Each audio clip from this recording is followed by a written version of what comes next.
Battle for the Underworld, 6 p.m., November 7th, 380 He. The last rays of solace dyed the great gate that separated two worlds the color of blood. That massive structure built by gods, the Eastern Gate, which had for 300 years separated the human world and the dark world, was about to fall. As the 5,000 members of the human guardian army and the 50,000 of the invading forces watched in silence, the very last drop of the seemingly endless lifespan of the gate was spent. In its final moment, the structure let out a bellow like the death throes of some gargantuan beast.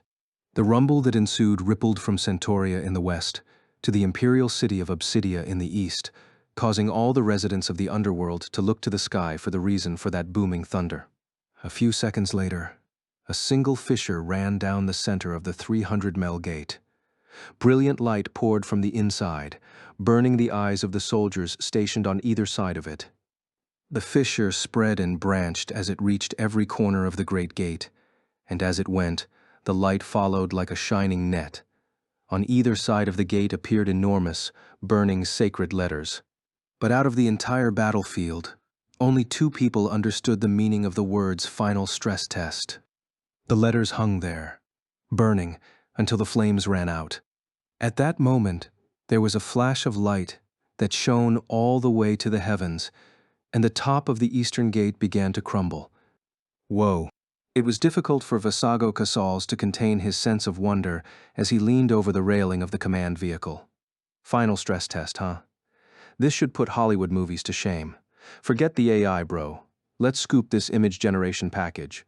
We could start a VFX studio and rule the entire industry. Despite the attention-grabbing spectacle unfolding before him, Gabriel Miller replied coldly, "Unfortunately, we cannot save these visuals to any medium. Nothing in this world is generated by polygon models. It's a very exclusive show, available only to those connected to the Soul Translator." The Eastern Gate was now only half standing. The rest of it churned into an infinite pile of rubble. The roaring and vibration of it all was tremendous, but the cavalcade of rock flashed and melted away into nothing before it hit the ground, meaning the remains of the colossal structure would not block the ravine. Gabriel swung his black fur cape open as he stood up from his throne, which was fixed to the roof of the command vehicle.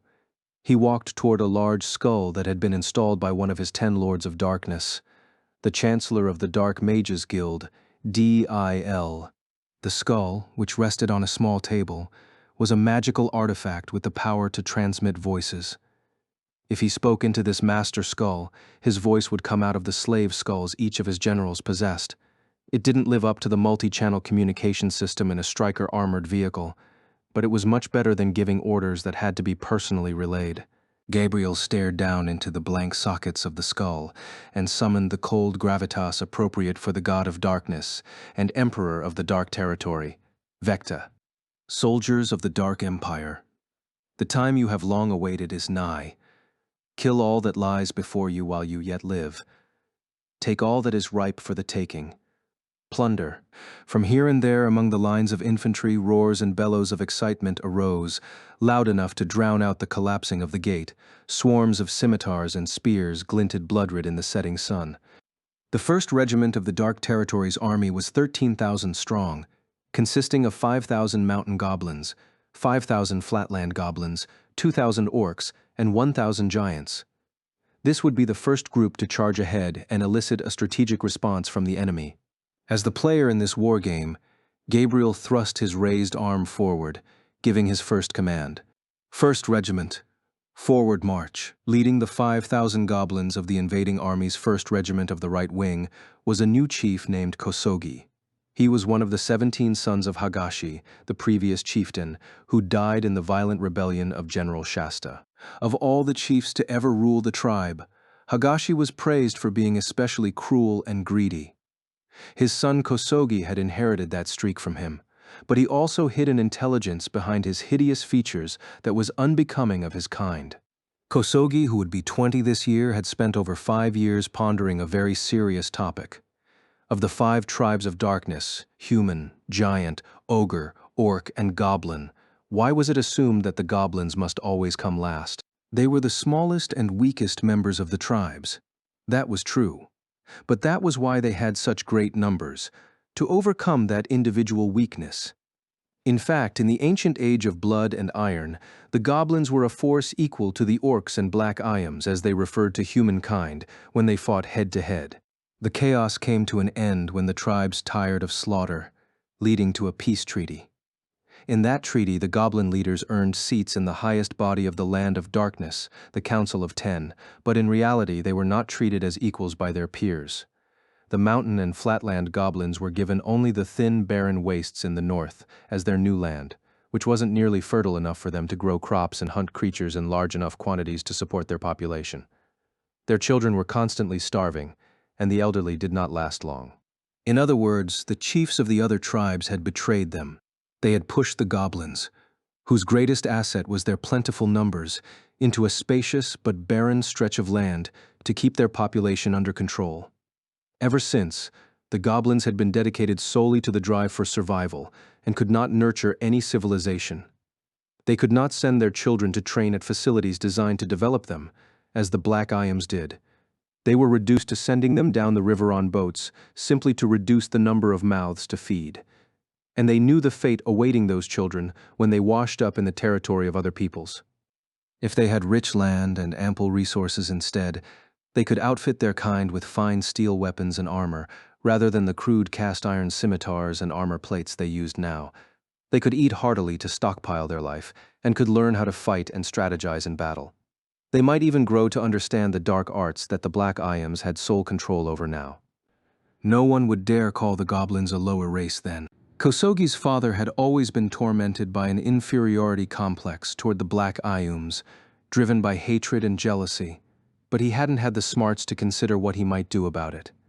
The only thing his feeble mind could imagine was earning glory in the great upcoming war and the recognition of Emperor Vecta. It was madness. What glory could they seize when this formation was taken into account?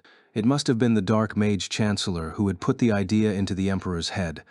The woman had suggested giving the goblins the honor of the first spear, putting them at the head of the pack to be useful sacrifices. And while the goblins fell to those legendary demons of the human realm, the Integrity Knights, she and her mages would reap the glory of burning their foes from a safe distance. Well, we shall see about that. On the other hand, an order could not be disobeyed. The newly descended Emperor Vecta had shrugged off the attack of General Shasta, the mighty warrior who'd killed the two goblin chiefs and the head of the Assassin's Guild without a scratch.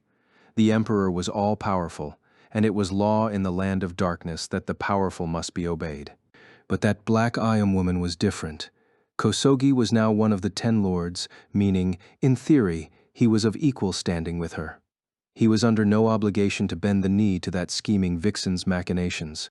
The goblins' orders were quite simple. Lead the invasion's charge and wipe out the enemy forces. That was it. There was nothing about maintaining the front line until the mages could rain down fire from the rear. That was where he could take advantage of the human woman's scheme. Just before the gate fell, Kosogi took his trusted captains aside and gave them special orders. When the slave skulls they'd been given rattled their jaws and delivered the Emperor's command to march, he slipped a hand under his armor and pulled out the small orb he'd had ready for this moment. The other captains would be doing the same thing. The mass of rock that was once the eastern gate roared, crumbled, and disappeared in a show of light. The gaping valley that extended before them gave way to campfires and the gleam of metal armaments in the distance. It was the defensive army of the White Iams. Beyond them, he could see the rich lands, endless resources and labor sources that would help the mountain goblins relive their glory days. They would not be sacrificial pawns. That role would go to the flatland goblins, who had tragically earned another fool of a chief, and the even stupider orcs. Kosogi clenched the orb in his left hand, raised the thick mountain knife in his right, and roared, "Follow my lead and stay close. All of you. Charge. First Division, draw swords and prepare for battle. Priests, begin incanting healing arts." So trumpeted Phoenatio Synthesis II, Vice Commander of the Human Guardian Army, her voice crisp and loud in the dusk. Her command was met with a chorus of swords sliding in harmony from their sheaths. The few campfires behind them were reflected in the steel, causing it to glow red. There was a rumbling roar approaching from the space where the eastern gate had just been standing. Quick goblin footsteps, longer orc strides, the booming hammer of giant feet, and atop this rhythmic cavalcade was a curtain of bellows at full throttle. It was the roar of the beast called war, a sound that no human being in this world had ever heard before. Just 300 guards stood at the front defensive line, 200 miles from the gate, and it was all they could do to bravely maintain their ground. It was a wonder that the formation didn't break down and give way to mad retreat before the enemy even arrived. None of these soldiers had ever seen war, or even been in a life-or-death battle before. The only thing that kept them at their stations was the sight of a trio of Integrity Knights standing apart at the front of the defensive line. On the left wing was Eldry Synthesis 31, with the Frostscale whip. In the center stood the commander of the unit, Phenatio Synthesis 2, with her heaven-piercing blade. On the right wing was Deosulbert Synthesis 7, with the conflagration bow.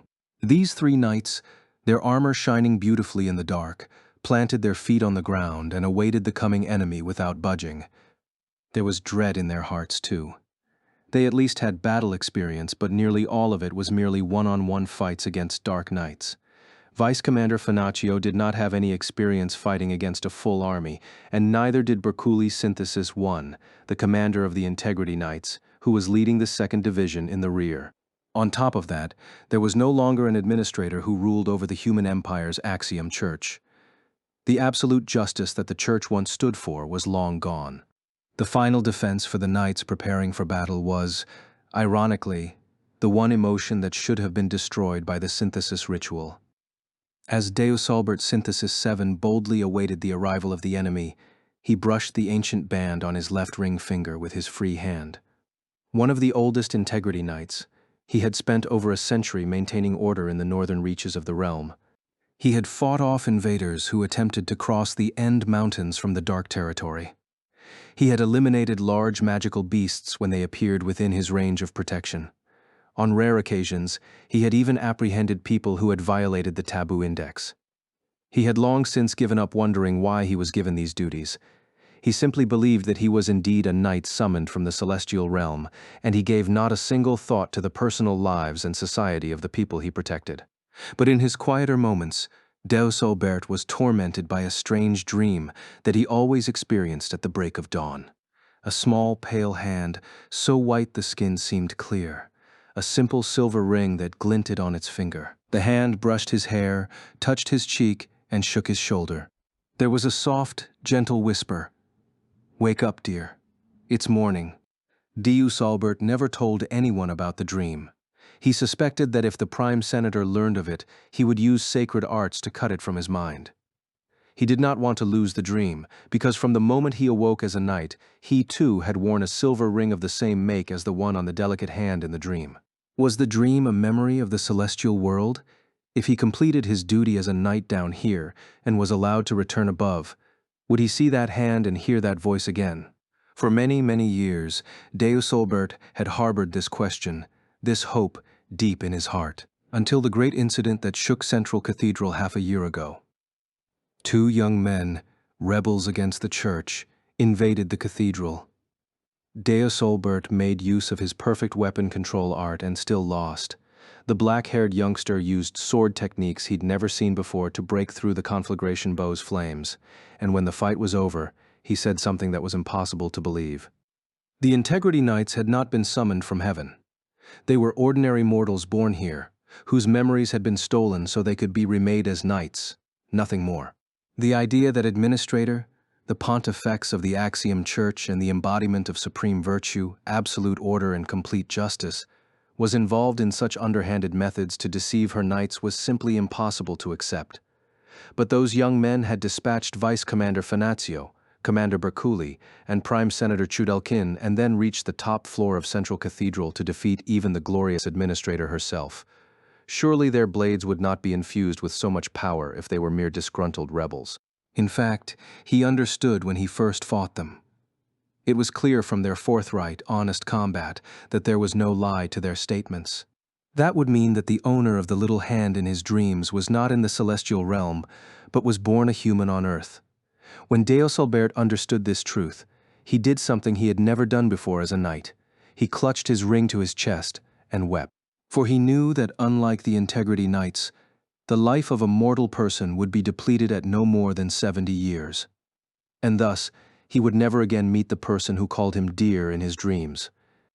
But still, he heeded the summons of Commander Bercouli in reporting to the battlefield. He would fight to protect the world in which he and the owner of that little hand had lived, no matter how long ago it had been. In other words, the source of Bercouli Synthesis 7's strength, that which made him capable of holding his ground before the charge of an invading army, was the power of the one emotion that should have been erased from his mind: love. And though he could not have known it, Finaccio and Eldry stood in the same place, motivated to fight by their own loved ones. Diosalbert pulled his hand away from the ring and drew 4 steel arrows from the huge quiver he had planted face up on the ground. He knocked them all in an array on his holy weapon, the conflagration bow. His perfect weapon control cast was already nearly complete. The others were putting a lot of faith in this skill, but Diosalbert's greatest technique was not meant for close combat. The Integrity Knight took a deep breath, preparing to take half of his trusty bow's life in one go, and uttered the final code: "Enhance armament." An enormous wave of crimson flames shot from the bronze greatbow, shining bright red against the armor of the approaching invaders, who were now just 200 miles away. His 4 arrows knocked on the string took on scarlet flames of their own. "I am Integrity Knight Diosalbert Synthesis 7. I shall burn the bones of those who stand before me into dust upon the wind." Though he didn't remember it, 8 years ago he had introduced himself in a similar way when apprehending a little girl from a remote northern village. But with his thick steel helmet off, his voice was now rich and vibrant and full of life. At the farthest possible distance, his fingers released the bowstring. 4 lines of fire shot out in a scattered formation with a tremendous boom. The very first casualties of the war that would eventually be known as the Battle for the Underworld were a group of Flatland Goblin infantry soldiers charging along the left side of the ravine. The new chief of the Flatland Goblins, Shibori, was not as intelligent as Kosogi of the Mountain Goblins and had only his size and strength to boast of, so he had no strategy to counteract the overwhelming single combat advantage of the Integrity Knights and simply sent his 5,000 warriors forward in an unthinking suicidal charge. Diosalbert's 4 flaming arrows pierced the tightly packed Flatland Goblin horde head-on, giving them maximal effect. The first round of arrows instantly burned 42 goblins at once and struck panic into those who stood just around the unlucky victims. But as there had been no order to their advance in the first place, the majority of the bloodthirsty combatants stepped right over their charred companions and thrust aside the frightened ones in a mad, undisciplined rush. Diosalbert then knocked another 4 arrows on the conflagration bow. This time he did not spread them out, but shot them in a tight bundle. A great spear of holy fire landed in the center of the goblin force and erupted, blasting screeching victims high into the air. This brought down at least 50 more, but it did not stop their advance. Nor would it. Behind the formations of goblins were 2,000 orcs and 1,000 giants. Creatures who were many times bigger than the little goblins, and who would easily stomp them into shreds if they got in the way. The Flatland Goblins, like the Mountain Goblins, felt fury and disgrace at their widely derided and highly exploited status as the smallest and lowest of the races, but unlike Chief Kosogi, they had no idea how to counteract it. They channeled that frustration into hatred for the inhabitants of the fertile human empire, the future slaves destined to be the new bottom of the totem pole, whom they styled White Iams. Chief Shibori swung a crude battle axe with burly, ungoblin-like arms and screamed, "Kill the archer first. Surround him, slice him, strike him, crush him. Yeah, kill, kill, kill, kill." The roars spread through 5,000 throats. Diosalbert absorbed all that fury and bloodlust without a word, unleashing a third volley. This too turned over 50 goblins into ash, but the enemy charge did not stop. When the span between them had shrunk to 50 mels, he stifled the conflagration bow's flames and switched to normal shooting. He pulled arrows from the quiver with abandon and loosed them without taking time to aim. Each arrow pierced at least 2 or 3 goblins in its flight. Swordsmen with blades drawn rushed up to flank Diosalbert on either side. "Protect the knight. Keep their blades away from him," shouted a young man-at-arms captain who couldn't have been more than 20 years old. He steadied a 2-handed greatsword before him, the weapon nicked and dented from fierce training, but its tip trembled. Deusalbert wanted to tell him to back down, to protect himself. Even with the strict tutoring of the knights, he knew it was unlikely that the young town guards had the mentality needed to do battle in blood. Instead, he held that breath and replied, "Many thanks. Take my flanks. It would be our honor," said the young guard with a grin. Seconds later, the first clash of goblin machetes and human longswords rang high and loud across the battlefield. Seconds before, in the center of the narrow ravine, Vice Commander Fanatio Synthesis II had prepared to meet the oncoming enemy with a stance that was odd if viewed through the prism of this world's common sense. She stood in an oblique stance, her left side forward and feet spread apart, the hilt of the heaven-piercing blade held at shoulder height in her right hand, but she held it backhand, the blade level with the ground and the pommel pressed against her shoulder guard. Her left hand was extended forward, the palm supporting the flat of the blade. If Gabriel or Vasago had seen this, they would have come to the same opinion. She looked like a sniper steadying her rifle. In a certain sense, this was accurate. Fanatio waited, drawing the enemy closer and closer, keeping her eye on the most effective range for her aim. Deusalbert could change his method of shooting arrows to attack either a widespread area or a narrow line, but the heaven-piercing blade could only fire its light beam at one slim point. Unleashing it on a swarm of foes would only do so much. Instead, she wanted to hit a commanding officer, one of the 10 lords of the Land of Darkness. The forces of the Dark Territory were kept in line with power and fear. Ordinary foot soldiers obeyed their superior officers' orders with total fealty, and would do as they were bidden to the last man, regardless of the circumstances. But that also meant that if the commander was struck down, the army would instantly lose its entire command structure. It was the same for us once, Fanatio reflected. News of Administrator's death nearly caused the collapse of the knighthood in a single night. Only the calm, wise words of Berculi could have allowed the Integrity Knights to get back to their feet after the chaos that ensued. Was our duty, our reason for existence, to follow the orders of the Pontifex and the Prime Senator? No. It was to protect the realm and the people who live in it. As long as we have the will to protect the weak, we remain knights until death. As a matter of fact, not all the Integrity Knights understood and obeyed their commander. Less than 20 of them had actually gathered to fight in this battle, but all of those present were prepared to fight to the very last man. The same could probably be said of the 5,000 volunteers who joined them in this almost certain death. That was their defining distinction from the army of the Dark Territory. Fanatio pressed her bare cheek against the hilt of her weapon and stared hard at the encroaching enemy. The rumbling advance of the goblins was within 100 mels now.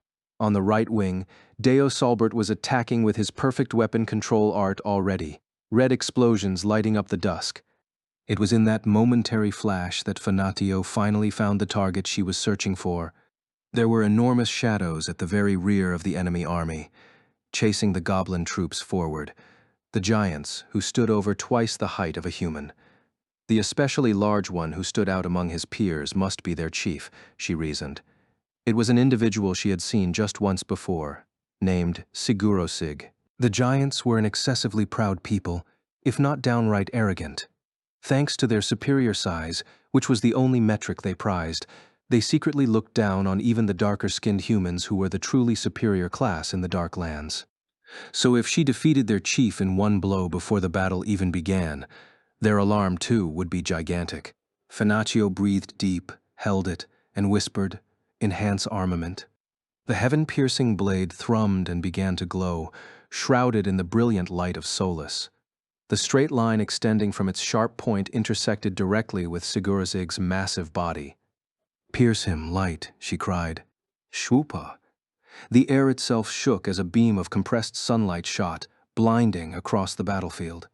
"It's begun," murmured the Integrity Knight Renly Synthesis 27, as the sound of consecutive explosions boomed in the distance. Renly was one of the 7 higher knights who declared his dedication to the defense of the realm. That made him one of the central figures of the defensive army, and he was responsible for a significant percentage of its total power. But he was crouched, huddling over his knees, not at the front line of the 2nd Regiment's left wing, but far behind it, in the corner of a darkened storage tent. He'd fled from his position.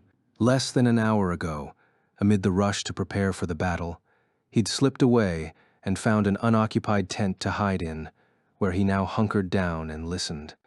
The reason for this was the same as his motive for taking part in the defense at all. He was a failure.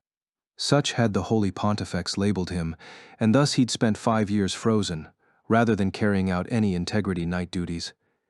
He had volunteered to fight in this war to repair his honor, but in the end, he could not overcome his fear. Though Renly did not remember it, he'd once been a boy from Sothercraw Empire to the south who was considered an unparalleled genius with the sword. He'd arrived in Centauria at the age of 13, and the very next year, unbelievably, he was crowned champion of the 4 Empire Unification Tournament and ushered into the Integrity Knights. The synthesis ritual robbed him of all his memories. But even after waking again, he showed remarkably keen ability with the sword. He was placed among the elite knights within a very short time and given a divine weapon from the Pontifex herself. When a divine weapon was granted from Central Cathedral's store of weaponry, it was not the Pontifex or the knight who chose the weapon, but the opposite. The weapon chose its wielder. There was a kind of resonance that occurred between the soul of the knight and the memory of the holy object. Renly did indeed resonate strongly with his divine objects, a pair of throwing weapons called the double-winged blades. However, most improbably, he was unable to ever activate its perfect weapon control form, the sign of an elite integrity knight. That was all it took for the Pontifex to lose interest in him. When Alice Synthesis 30 entered the knighthood not long after, her incredible ability and potential made Renly's reason for existing questionable. It would be cruel to lay all of the fault at Renly's feet. Alice's skill was so incredible that she leaped all the way to 3rd among the ranks of the knighthood and received the Osmanthus blade, the oldest and most powerful of all the divine weapons. Regardless, Renly was branded a failure and sent into a long, long sleep. When the Prime Senator placed him under the deep freeze art, turning him into an ice sculpture, all that Renly felt was an overwhelming sense of loss and inadequacy. He was missing something huge and important, and it was why he could resonate with the double-winged blades but not control them. After a very long time, Renly awoke. It was, in fact, in the midst of the shocking rebellion that overturned Central Cathedral. All the station knights, up to Commander Bercouli himself, had lost in battle, and their secret weapon Alice was missing, dead or alive, so it was at Prime Senator Chudelkin's discretion that Renly was unfrozen. But again, Renly failed at his duty. Chudelkin and Administrator were felled before he could fully awaken, and when he could move about at last, he found only other Integrity Knights, and they were in a state of utter chaos.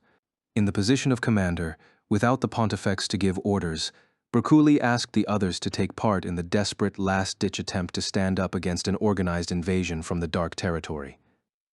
Despite suffering recent defeat, the elite knights like Fanatio, Deus Olbert, and Alice accepted this duty, and Renly thought them to be even more radiant than he'd remembered.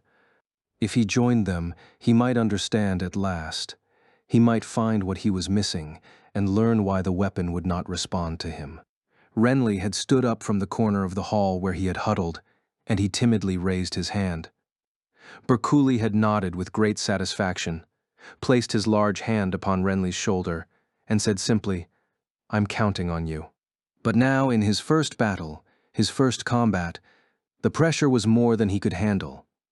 The acrid tang of all the fury, greed, and lethality of those armies, just 1,000 miles away, hung thick over him, and before he knew what he was doing, Renly had run away.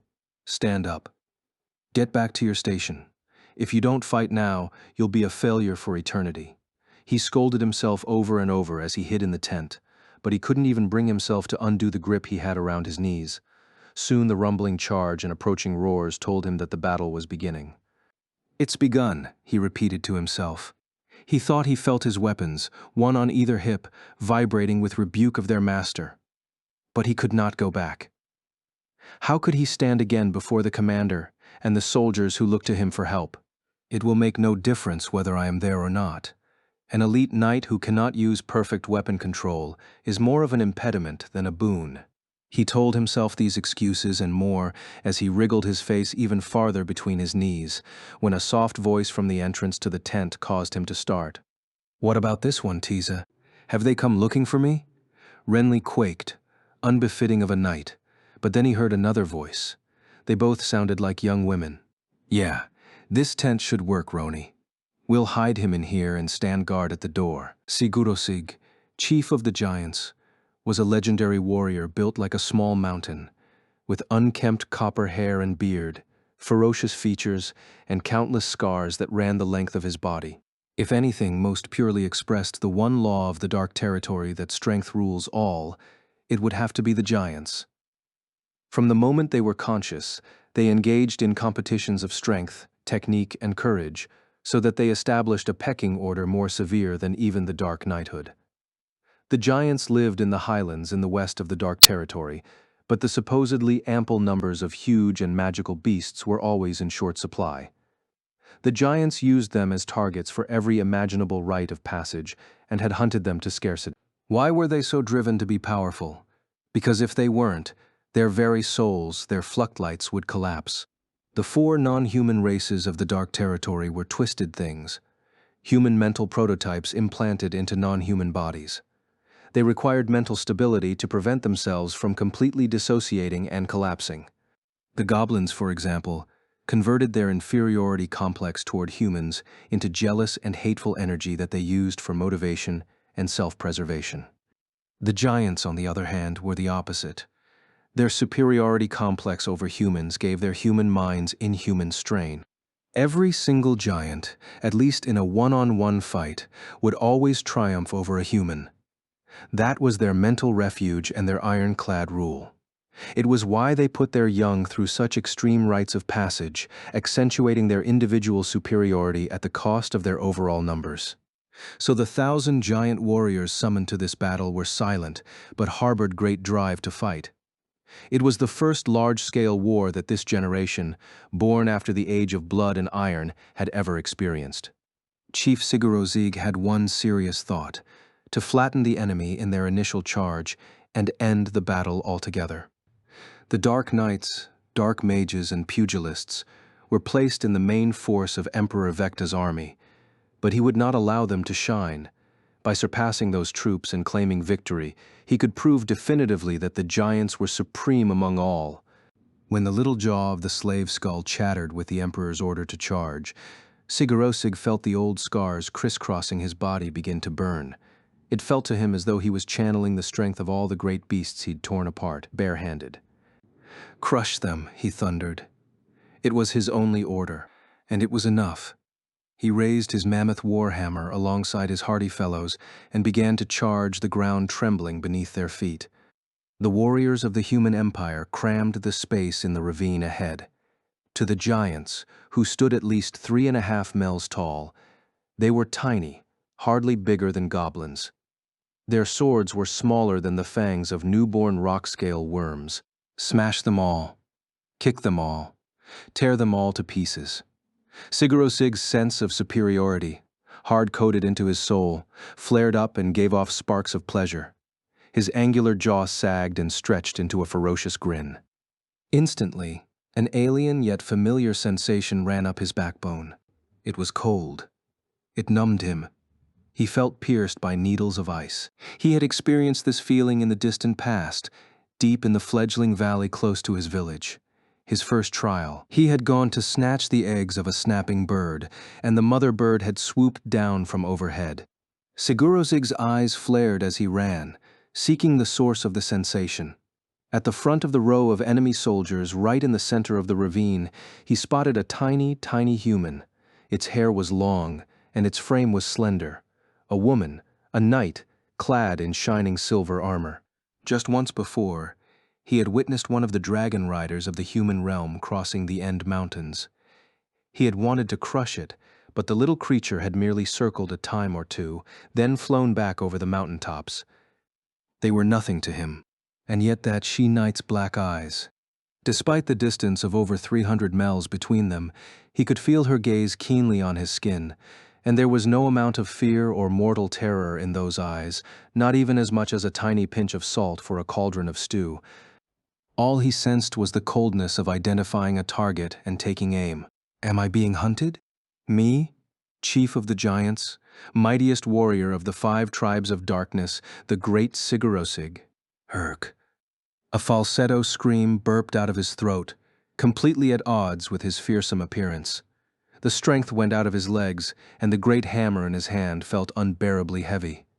Sigurosig toppled and fell onto his face. An instant later, a rod of light shot from the end of the knight's sword, roaring toward him with a percussive blast the likes of which he had never heard before. It easily pierced the breast of the giant, who ran right before Sigurosig. If he hadn't fallen, the light would have pierced his own breast next. Instead, the white light evaporated a portion of the giant chief's red hair and his right ear, decorated with fangs he'd earned from the hunt. The light fatally struck through the heads of 2 more giants behind him, before it finally broke into tiny beads and vanished. Sigurosig was barely conscious of the bodies of the 3 giants falling lifelessly to the ground like trees. Even the fierce pain burning at the right side of his head was nothing more than a tiny insect bite compared to the overwhelming emotion that assaulted him now. Fear. Sigurosig sat helplessly on the ground, his jaw trembling. When Dark General Shasta had led his stunning rebellion, Sigurosig had been surprised but not frightened in the least. After all, the Black Dragon killed only weakling assassins and goblins. Emperor Vecta's power had to be respected, of course, but he was an ancient god, not a human, so it was not so surprising. So how was one measly little she-knight able to strike such powerful fear in him? No mere human could possibly bring Sigurosig to his knees in this manner. It is a lie. A lie. A lie. It cannot be. The giant chief groaned as smoke rose from his singed hair. It could not be. He would never allow himself to feel this fear.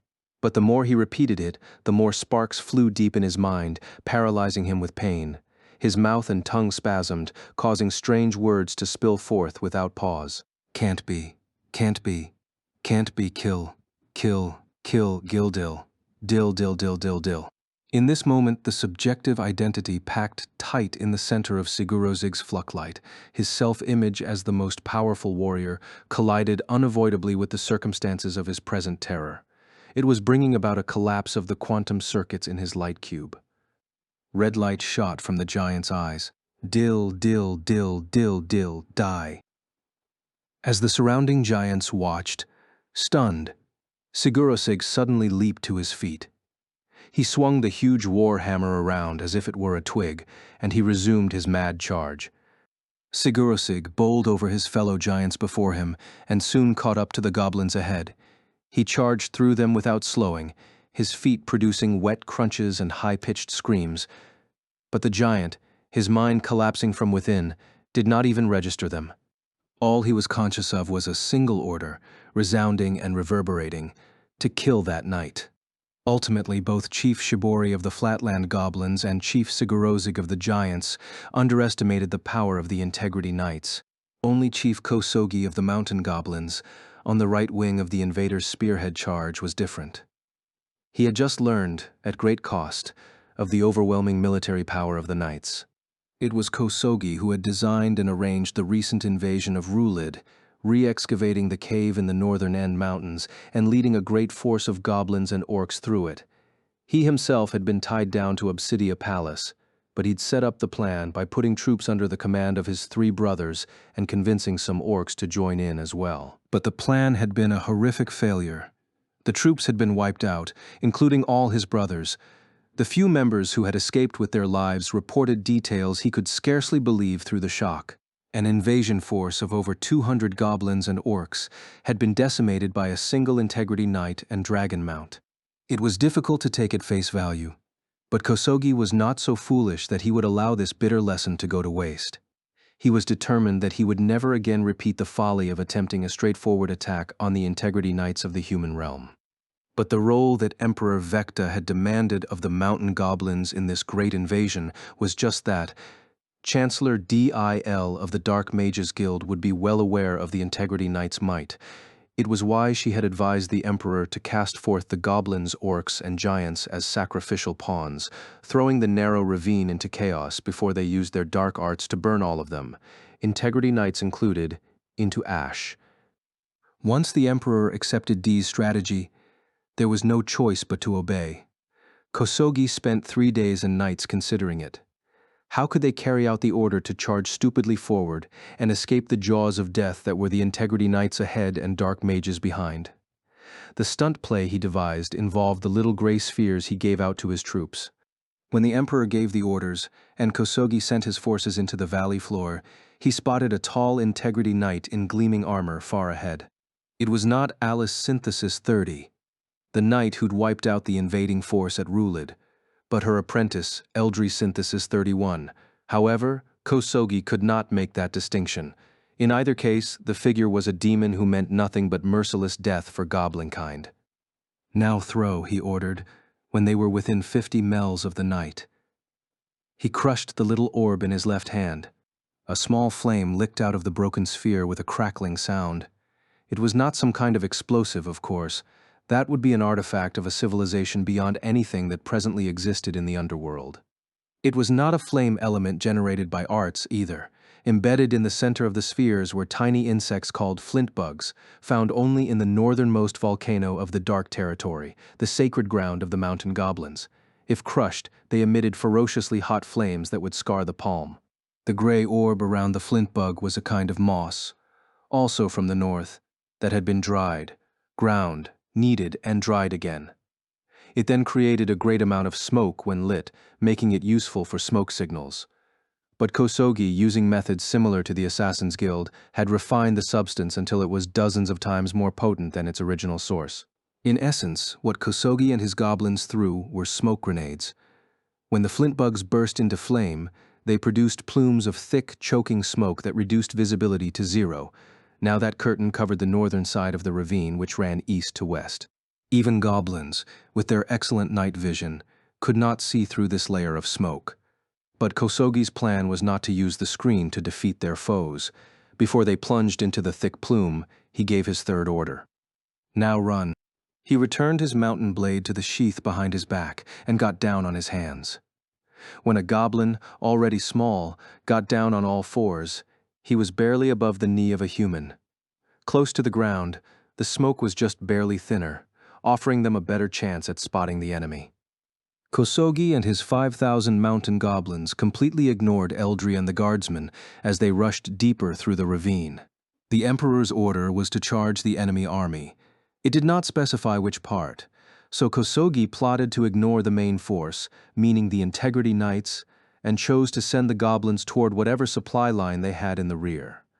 If they could slip beyond the front line, they should be able to avoid the merciless fires of the Dark Mages and the volleys of the Ogre Archers.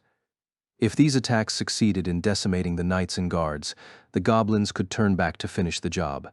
If not, there was plenty of land ahead in the human realm to which they could escape. So it was that, of the 3 spears in the 100-mile-wide ravine, only the northern end produced no bloodshed for the time being. That was also about the time that the soldiers in the 2nd Regiment of the Human Guardian Army, located behind Eldri, began to realize that their leader, Elite Integrity Knight Renly Synthesis 27, was missing. The first casualty of the Guardian Army was a middle-aged town guard fighting valiantly beside Deo Solbert on the right wing of the 1st Regiment's line. He failed to adequately block a goblin's thrown hand axe with his shield. He was a lower noble who had long served as a squad leader for the Imperial Knights of Westeroth.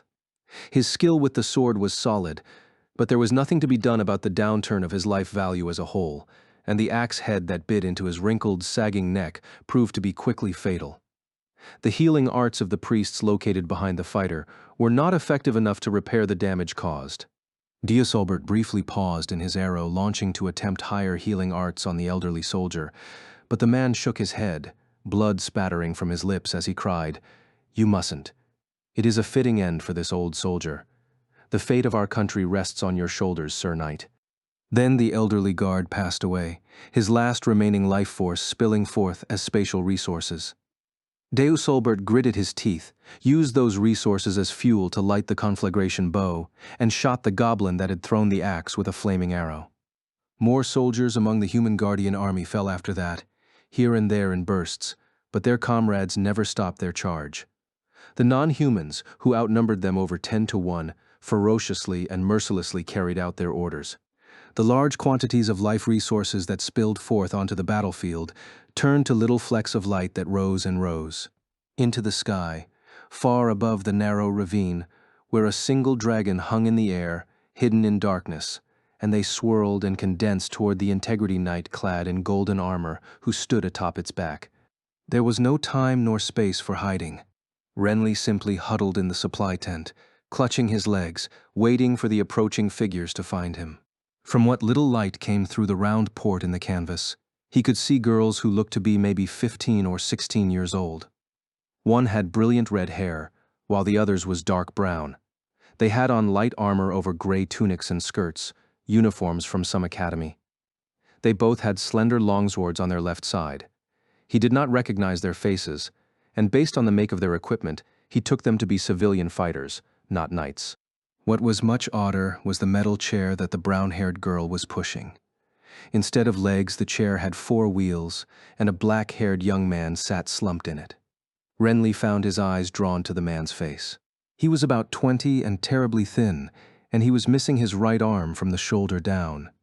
At first glance, he seemed to be weaker than even the girls, but the 2 swords bundled in their sheaths that his good arm clutched were so incredibly powerful, exuding such force of presence, that it was clear to Renly at a glance that they might even be higher divine objects than his own double-winged blades. What did this mean, just to carry them across his lap like that? To say nothing of having proper ownership of the weapons required strength on the level of an Integrity Knight. But the haggard young man with the empty eyes seemed anything but strong. At this point, the girls had noticed him. They sucked in sharp breaths and froze where they stood. The red-haired one put a hand on her sword hilt with somewhat alarming speed.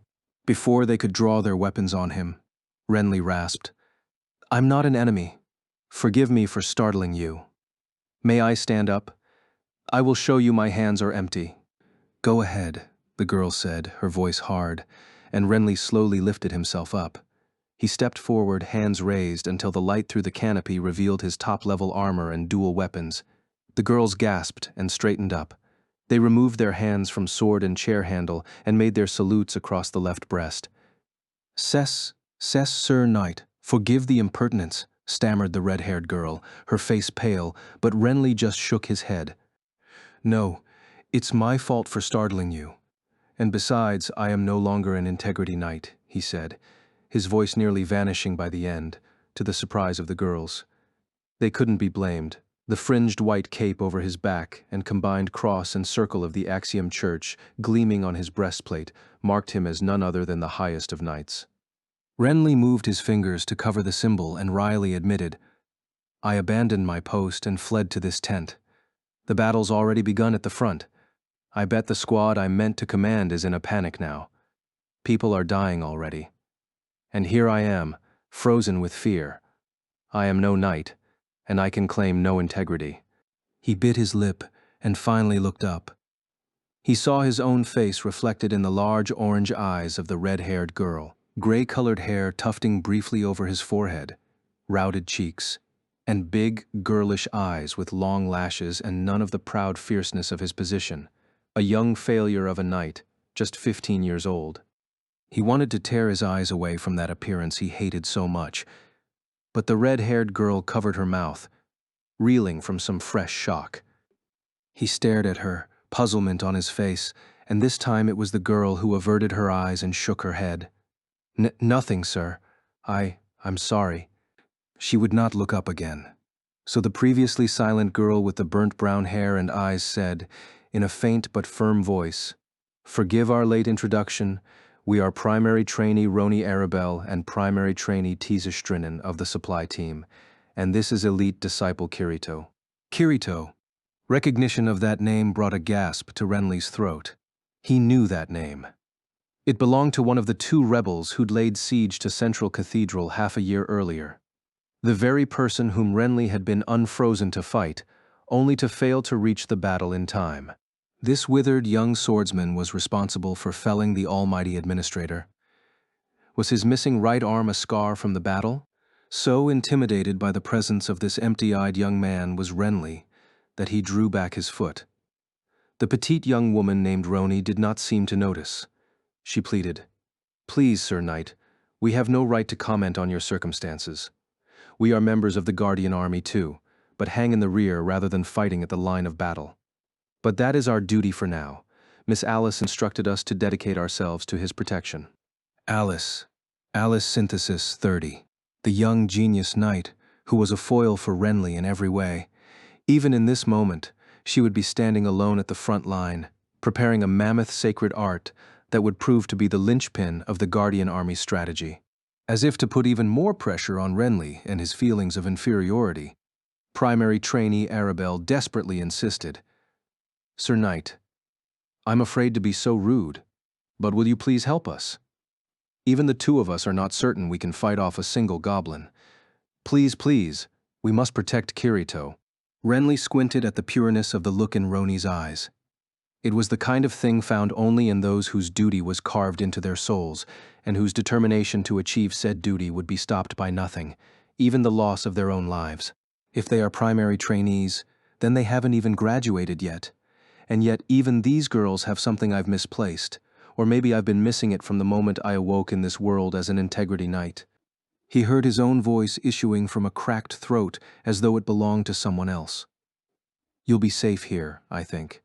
Commander Bercouli himself is leading the 2nd Regiment, and if they break past his guard, then the entire world is done for anyway.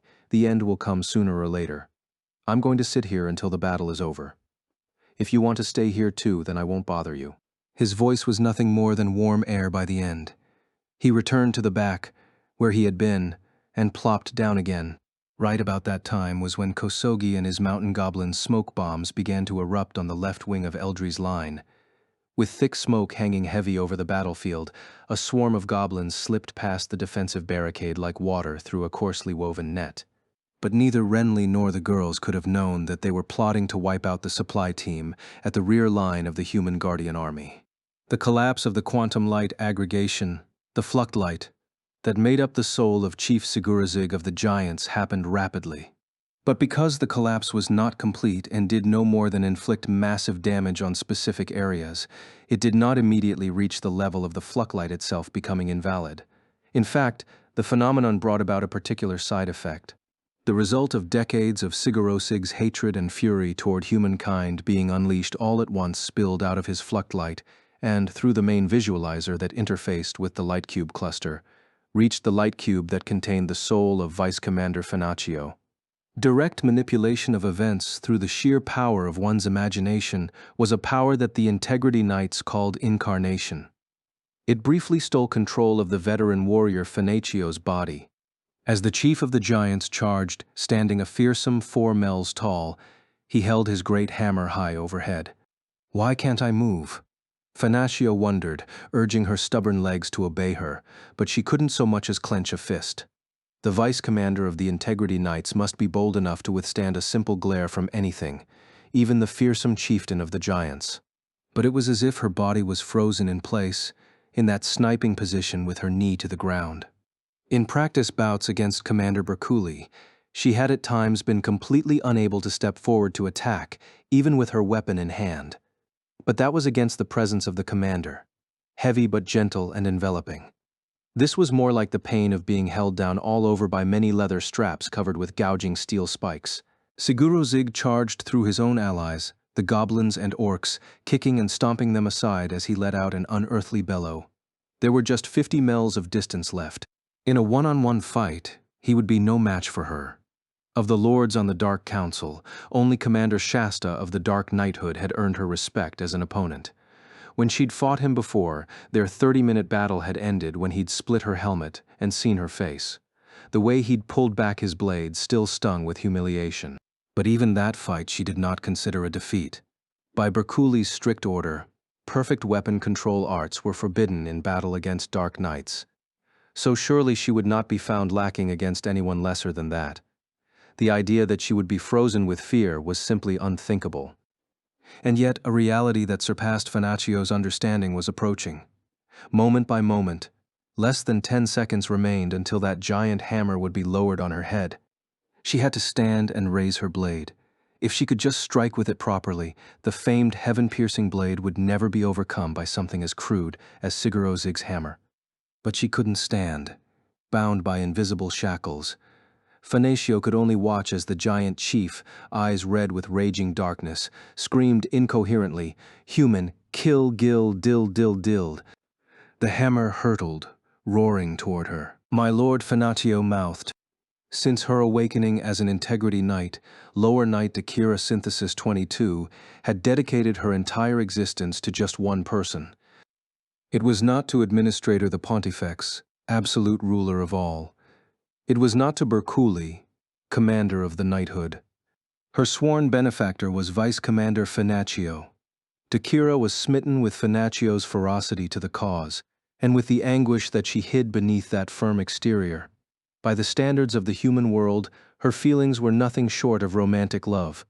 But for various reasons, Dakira had bottled up her feelings, and given up her very face and name to be one of the 4 whirling blades who served directly under Finatio. It was joy beyond measure for Dakira simply to work at her hero's side. The 4 whirling blades were not some collection of the best and brightest of the lower knights. Instead, Finatio had collected those knights she had decided were too shaky to carry out frontline missions alone and taught them strategic teamwork to raise their chances of survival.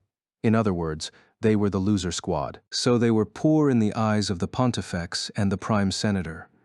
In fact, in the rebellion of half a year ago, the 4 whirling blades had suffered major injuries against the upstarts, just 2 student swordsmen of common birth.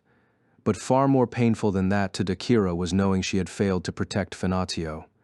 Many times in her sickbed, she had wished that she had died in the fight. But when the 4 had recovered, Finatio gave them not admonishment, but words of encouragement. She removed the silver helmet that she never took off in public, favored her 4 followers with her beauty and a smile, and clapped them each on the shoulder. "I nearly died, only for the rebels to save my life. There is nothing for you to be ashamed of," she said. "Instead, you fought bravely.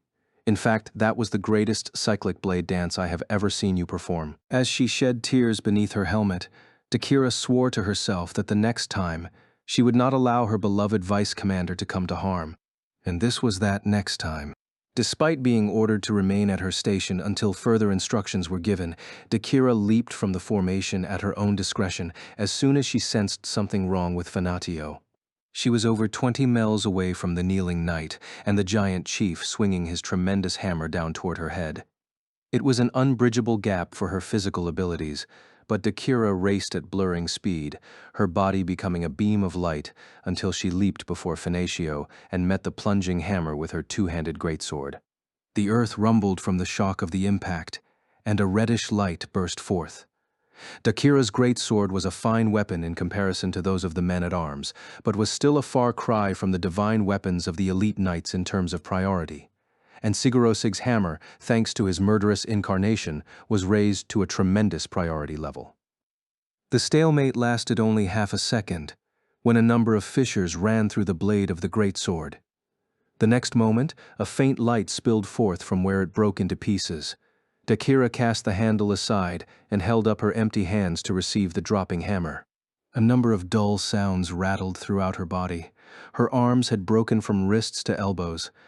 Agony turned her vision white. Blood erupted through the joints of her armor, spraying against the surface of her helmet. Her. Ga. Ah. Through clenched jaws, she struggled to turn her scream into a roar of ferocity and used the brow of her helmet to receive the hammer that her arms could no longer support. The cruciform helmet of steel instantly crumpled, causing more horrific sounds from her neck, spine, and knees. Searing pain pulsed through her entire being, and her vision went red. But Lower Integrity Knight Dakira Synthesis 22 did not fall. Finatio was right behind her. She would not let this hideous weapon have her. I must protect her this time. Yah! She let loose a high-pitched scream, distorted by her helmet. Blood spurting from wounds all over her body turned to pale flames that wreathed her form. The flames gathered in her broken arms and pulsed. The hammer shot back and pulled Sigurd-Sig's massive body with it over 10 miles, backward through the air. With the sound of the giant crashing to the ground in her ears, Dakira slowly collapsed. "Dakira!" came a shriek. "Oh, Finatio just called my name. How many years has it been?" Her helmet was gone, and Dakira's exposed freckles and short straw-colored hair framed a little smile as she sank into the vice commander's outstretched arms. Dakira was born and raised in a little seaside village in Sothercraw. Her parents were poor fishers without even a last name, yet despite that, she grew up strong and healthy and helped out with the family work. Until she committed a taboo at age 16. She fell in love with a friend of the same sex who was 1 year older. She couldn't have acted on those feelings, of course. In her anguish, Dakira went before the altar of the empty church late at night and prayed to Stacia for forgiveness. That altar was linked to Central Cathedral's automated Senate organ, and Dakira was taken to the Axiom Church for violating a taboo, wiped clean of all memory, and made into an integrity knight. The older girl whom Dakira had fallen in love with, whose name she could no longer remember, looked just a little bit like Vice Commander Finaccio. Through her cloudy, fading vision, Dakira watched with beatific calmness as Finaccio's beautiful features crumpled and tears fell from her long lashes. The Vice Commander is weeping for my sake. She couldn't imagine a greater bliss. At the end of a very long and painful period of tribulation, she had finally accomplished what she was meant to do, with great satisfaction. Her time to die had arrived. "Dakira, don't go, I'll tend to you," came that pained cry again. With her last bit of strength, Dakira raised her crushed hand and softly brushed the tears on Finaccio's cheek with a trembling finger. Then she smiled and whispered the feelings that she had kept hidden for so long. "My lady Finaccio, I have always pined for you." In that moment, Integrity Knight Dakira Synthesis 22's life reached its end. The first member of the knighthood to close her eyes forever. "What? What am I doing?" Finaccio demanded of herself as she clutched the mutilated body in her arms. Through tear-streaked vision, she saw Sigurosig getting to his feet and the remaining 3 members of the 4 whirling blades rushing toward him. Dakira, Jace, Hoverin, Giro. She had placed them under her care to train and protect them. She gave them only harsh words of discipline, but they were her beloved brothers and sisters, and now they were protecting her and losing their lives because of it. "It will not happen," she swore, to herself, to Sigurosig, to the world. She would not allow more of them to die. She would keep the other 3 alive, for Dakira's sake. This determination became a firm incarnation of love that surpassed Sigurosig's churning bloodlust and shot forth from Finaccio's soul. The thorns of ice that bound her body instantly melted away. She lay down her charge's body and stood up, the heaven-piercing blade silently rising on its own from the ground to fit into her right palm. Up ahead, Jace, Hoverin and Giro, their great swords raised, took no more than a single swipe from Sigurosig's arm to be smashed to the ground. The red light in the giant's eyes was like the fire of the demon realm far below the earth. Even the goblins and orcs around him were pausing in their march out of fear. "Kill, kill, kill," the looming giant bellowed. But there was no longer any shred of fear or intimidation in Finaccio's mind. She raised the heaven-piercing blade straight up to the sky, and it took on a pure glow, vibrating deeply. The shine of it extended over 5 mells from the tip of the blade and held its shape. "Kill Humameon," screeched Sigurosig, holding the hammer over his head with both hands and leaping toward Finaccio. "Return to the bowels of the earth," she spat, easily swinging the heaven-piercing blade.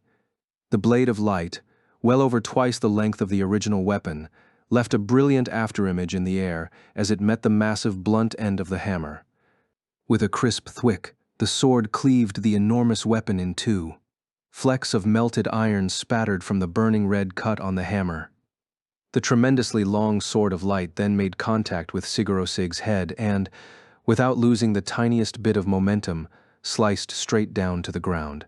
The sight of the legendary warrior, the largest individual in the world, being sliced into 2 symmetrical halves in mid-air, left the giants behind him, as well as the humans before him, speechless.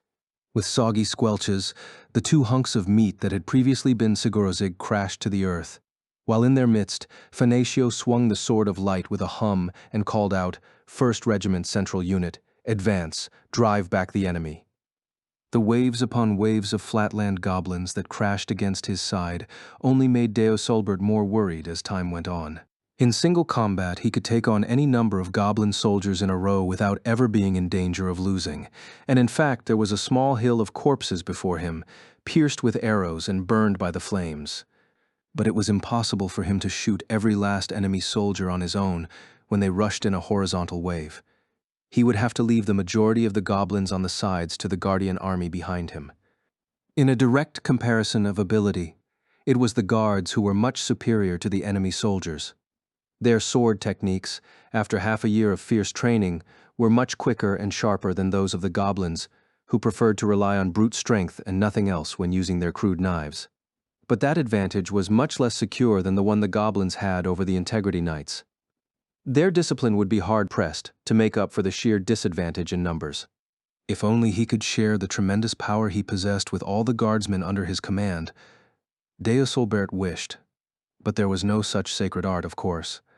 The guards fell in battle one by one, whether jumped by several goblins at once or simply reaching peak exhaustion in combat. With each death scream audible over the battle, Deosolbert felt his own life being steadily chipped away. This was the experience of war. It was completely unlike the battles he'd been through before, when he'd been wiping out invaders from atop his dragon mount or dueling dark knights one at a time.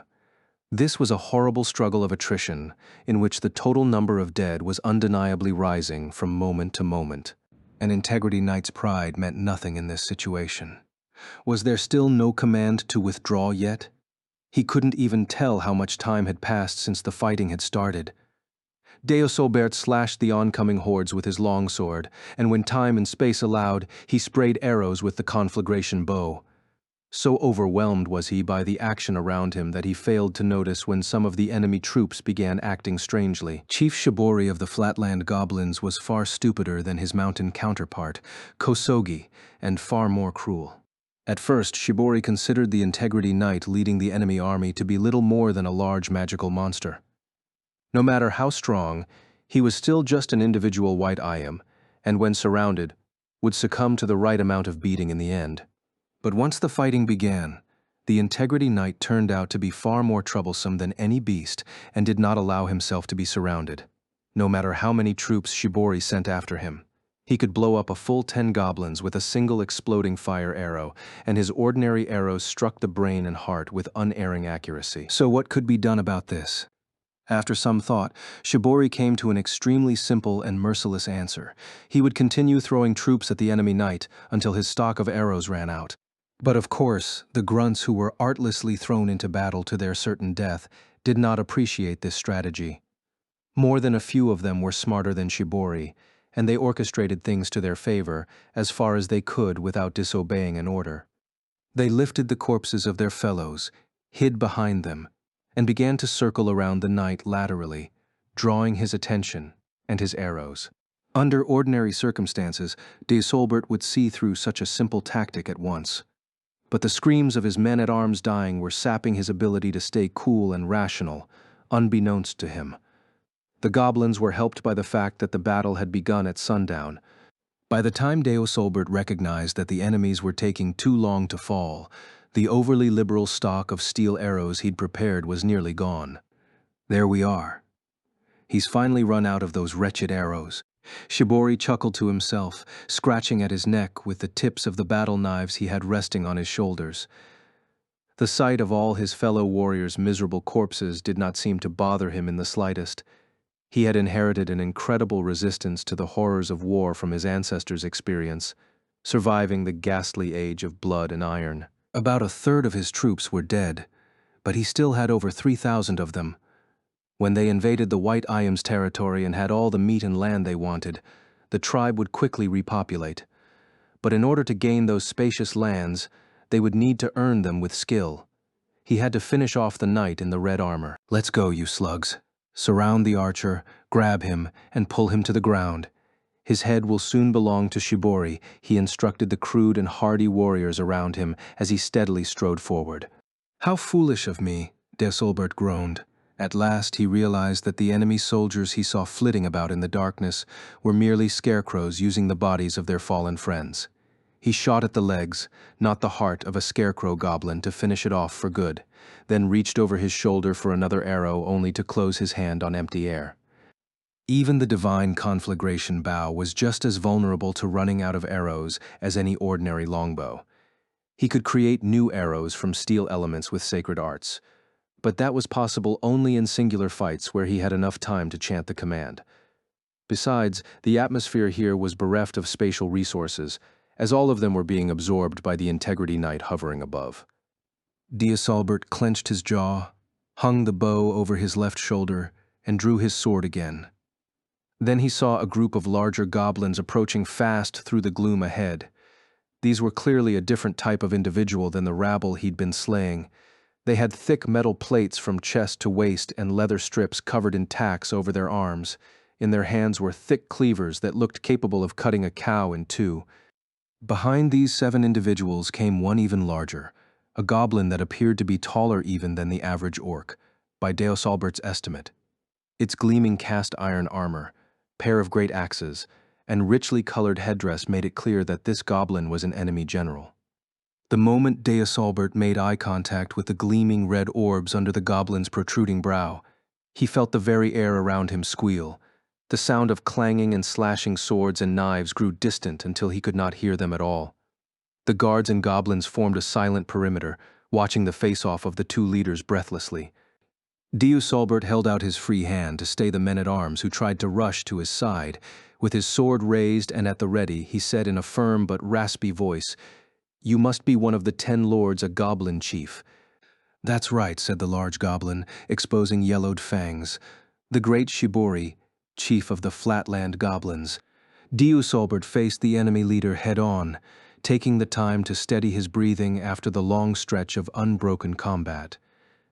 "If I defeat this general and his bodyguards, the goblins will lose their will to fight, if only temporarily. If we can use that moment to push the line forward, we will have served our duty as the lead force. Even if I can't use the conflagration bow, I have no choice but to defeat 8 as 1. Every Integrity Knight is worth 1,000, and this is my chance to prove it." "I am the Integrity Knight Diosalbert Synthesis," he began, only to be interrupted. "I don't care what any Iam's name is," screeched Shibori. "You are meat, simply meat attached to the head I mean to take as a trophy. Now attack him." "Rah!" the 7 elite goblins bellowed, leaping forward. Diosalbert met them alone. If they are truly a rabble without the pride of warriors, they ought to have continued that morass of a battle. Instead, they had to pretend to commit to this farce of a duel. Laughable. Before they were wielders of the whip or lance or bow, every Integrity Knight was a master of the sword. Not a single soul present actually saw the motion of Diosalbert raising the long sword and swinging it down. It was just a flash of bright light and an impossibly fast slice. With a pathetic little tinkle, the lead goblin's cleaver split in 2 pieces. Then a seam appeared, running down its body from crown to gut. It split apart, gushing blood, but the knight was nowhere near it to suffer the spray. Diosalbert was on the 2nd goblin before the first even registered that it was dead, and he struck again. This was not the novel, consecutive attack style that Finatio and the rebels he fought employed. It was the old-fashioned style of single, traditional moves.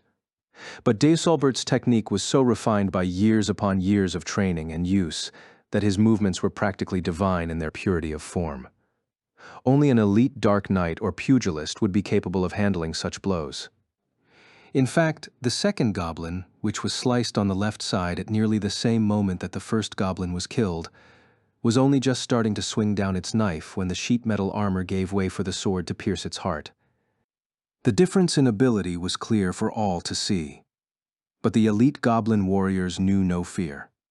Their chief, Shibori, was also a fearsome higher power to them, and there was no mental structure with which they could consider abandoning his orders.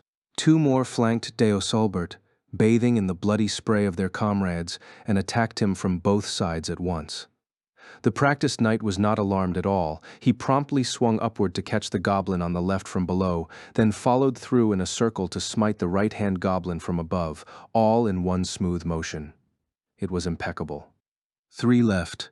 4, if you counted the boss. Would they come together, or in a row? Deosalbert jumped backward to avoid the dark spray of blood and prepared for his next attack. The fifth goblin came swinging straight for him on the left. No shine of a blade from the other direction. Deosalbert grunted and swiped his blade flat from the left.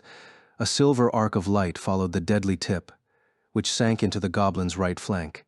Then Deosalbert's eyes bulged. At that very moment, another, larger blade was bursting through the enemy goblin's chest and continuing toward him. The thick slab of metal sent the warm blood of its owner's still-breathing companion flying as it lunged for Deosalbert's throat. He couldn't dodge or block it with his sword. On a snap judgment, he allowed his left forearm to collide with the dully shining tip of the cleaver. Pain dulled his senses. The copper-colored gauntlet held up somehow, but the impact jarred him to the bone. Ka! Deosalbert roared back, as much out of shock as anything, and swept the enemy weapon to the left. He heard something crackle inside his body and understood that his left arm had fractured. It's only one arm. It had taken all of Deosalbert's concentration to stop the attack, and now he plunged forward himself. His sword, which was puncturing the fifth and sacrificial goblin's belly, caught the sixth behind it, but it felt too shallow. He had to pull out the sword, gain distance, and prepare for the next attack. Sweat beading on his forehead, Deosalbert wrenched his sword back to his side, and beyond the now dead fifth goblin which toppled over, he saw the sixth and seventh goblins, blades tossed aside, lunging for him with arms outstretched, so low that they nearly crawled on the ground. And the school of swordsmanship that Deosalbert was trained in had no form to go against a target stance like that one. The goblins enveloped his legs in the second that he hesitated, unable to withstand the surprising power of their arms. Deosalbert was promptly flipped onto his back. Through gaping eyes, he caught sight of the sizable chief Shibori, a cruel smile on his lips, leaping high with a war axe in either hand. It can't happen like this. Against a goblin. This cannot be how Deosalbert the Integrity Knight meets his end. It cannot be.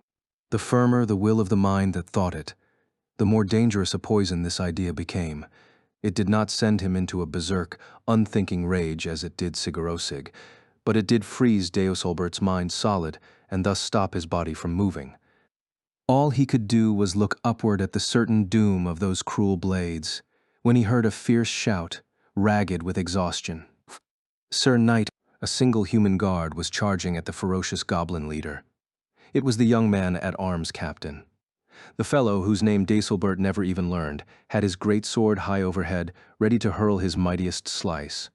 All the enemy did was flick his wrist in annoyance.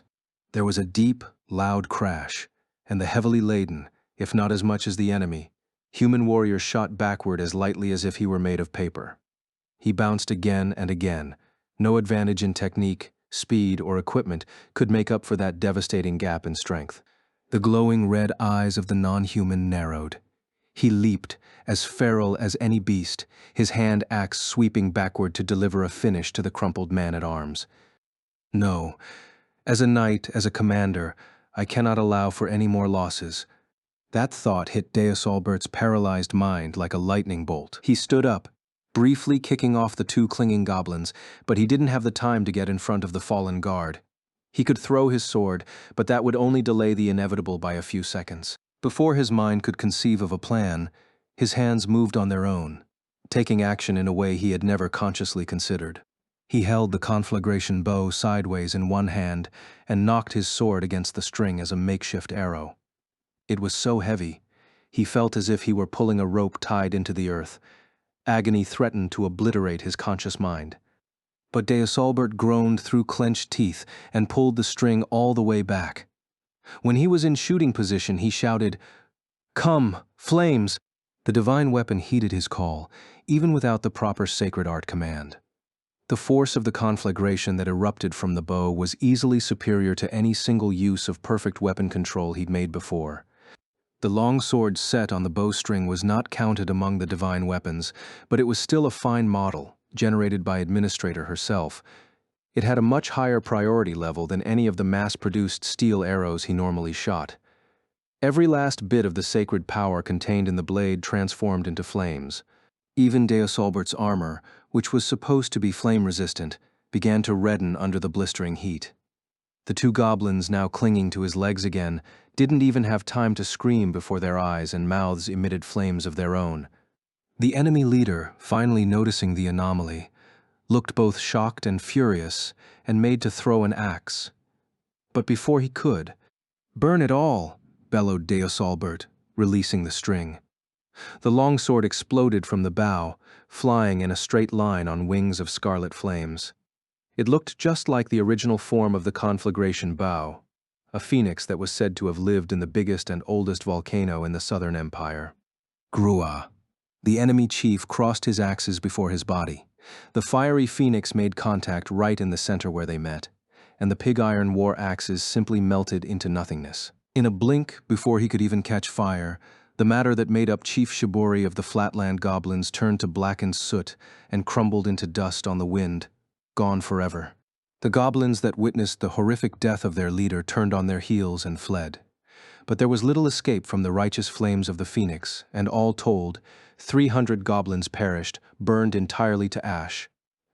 The battle was already fierce for Fanatillo, at the center of the 1st Regiment, and Deus Albert at the right wing. And Bercouli Synthesis I, leader of the Integrity Knights, commander of the Human Guardian Army, and direct officer in charge of the 2nd Regiment, could clearly see the chaos being caused by the smoke attack on Eldry's left wing. But he did not budge. The primary reason was that he trusted the knights and guards that he had worked so hard to train. The secondary reason was that if the Dark Knights and Pugilists Guild that made up the bulk of the enemy's elite forces were not active yet, his own side couldn't start throwing in its rear-line backup troops. The tertiary reason was that he knew the Dark Territory better than anyone else, and he had to be concerned about a sneak attack, the enemy's flying troops, in a world without any sacred arts that enabled flight. Technically, this was an art only Administrator could peruse, so it had been lost forever when she died. The few dragon riders among the Integrity Knights and the Dark Knighthood loomed large in strategic purpose. They could swoop through the sky, out of the reach of any sword, and lay waste to ground troops with what sacred arts they did have, alongside their dragon's fiery breath. But because they were so valuable, they couldn't be thrown into battle carelessly. If one side's dragon knight ventured out too early and happened to fall to sacred arts or archers on the ground, it would instantly mean a huge shift in the power balance. It was why Bercouli had all the dragons aside from Alice's Amayori on call in the rear, and was certain that the enemy would do the same. However, the sneak attack he was worried about was not from the dragon riders. The forces of darkness had their own unique flying unit. It was a hideous winged monster known as a minion. The dark mages crafted them out of clay and other materials, and although they were not intelligent on their own, they did respond to certain simple commands. Alice had once told Bercouli that the Pontifex had been secretly researching something exactly the same as these minions, but apparently even she had hesitated to station the horrifying creatures at the Axiom Church. She had passed on before finding a more appropriate appearance for them, which was unfortunate, but there was nothing to be done about it now. For this reason, Bercouli had to be wary of the skies because of a possible sneak attack from minions, without the dragons aloft, and with the priests entirely occupied with healing the wounded, that left him as the only wide-ranging anti-air defensive unit on the battlefield. Or more accurately, his divine weapon, the time-splitting sword. Bercouli stood in the center of the 2nd Regiment, both hands resting on the pommel of his sword in its sheath, concentrating hard. He was aware at all moments of the fierce struggles the 3 Integrity Knights and men-at-arms of the 1st Regiment were facing. He could sense the chaos on the left wing and the infiltration of the goblin troops as clearly as if they'd happened in the palm of his own hand. But he couldn't take a single step from his location. Bercouli already had the perfect control art of his weapon active. Long in the past, there had been a massive clock built into the wall of Central Cathedral to tell the citizens of Centauria the precise time. The long and short hand of the clock were then reforged into the divine time-splitting sword. Its secret power was to cut the future. Wherever the sword sliced, the power of that swing would remain, suspended in the air, and cut any who touched the space as though the sword were still there. Right before the eastern gate collapsed, Bercouli had straddled his mount, Hoshigami, and carved out a huge sliced span in the air, 100 mels wide, 200 deep, and 150 tall. He'd swept his sword through the air, carefully and deftly moving up and down, back and forth, crisscrossing the empty space. All told, he'd made over 300 slices. Maintaining so many incarnate swords for dozens of minutes at a time was a first even for Berculi, a near immortal who had been alive for over 3 centuries. It was the kind of preposterous feat that could be achieved only by removing one's mind from one's bodily vessel and becoming a being of pure thought. This, more than anything, was why he'd put the 1st Regiment under Finaccio's command. "Hurry if you're going to come. Do it soon," prayed Berculi, despite the fact that his presence of mind allowed for no such emotions as haste or anxiety. Mental fatigue was one thing, but the sacred power of the time-splitting sword was limited and already more than half drained. Once perfect control was undone, it was impossible to repeat the same action. If he failed to wipe out the enemy's minions and they attacked Alice during her grand sacred arts preparation in the sky above the 1st Regiment, their one hope would be lost. Come soon. Of the 7 elite Integrity Knights gathered at the Eastern Gate, it was clearly Renly Synthesis 27 who was dealing with the pressure the worst.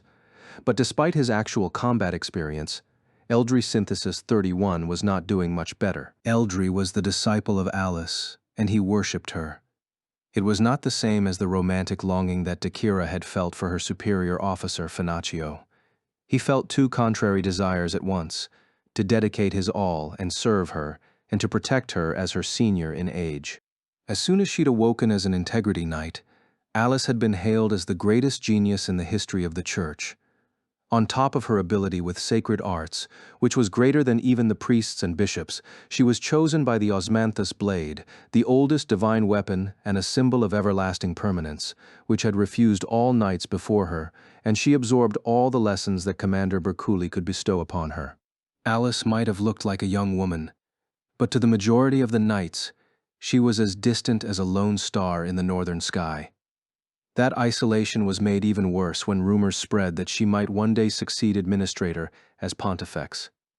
So right after his awakening, Eldry did not attempt to approach Alice. You might even say that he carefully avoided her.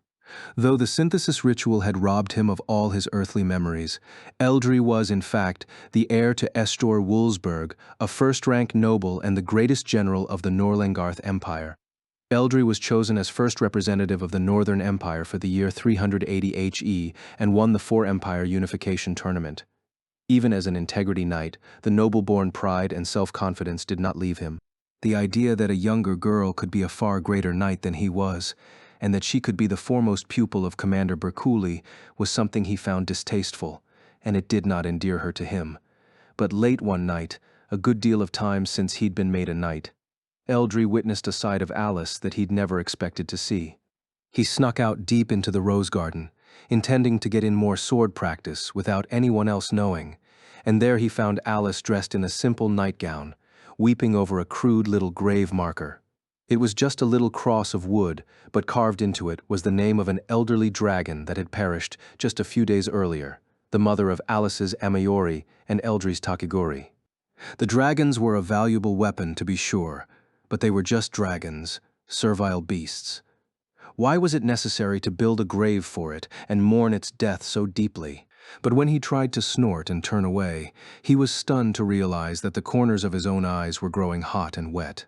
To this day, Eldry didn't understand what it was about the sight of Alice mourning the death of the mother dragon that tore his heart apart so.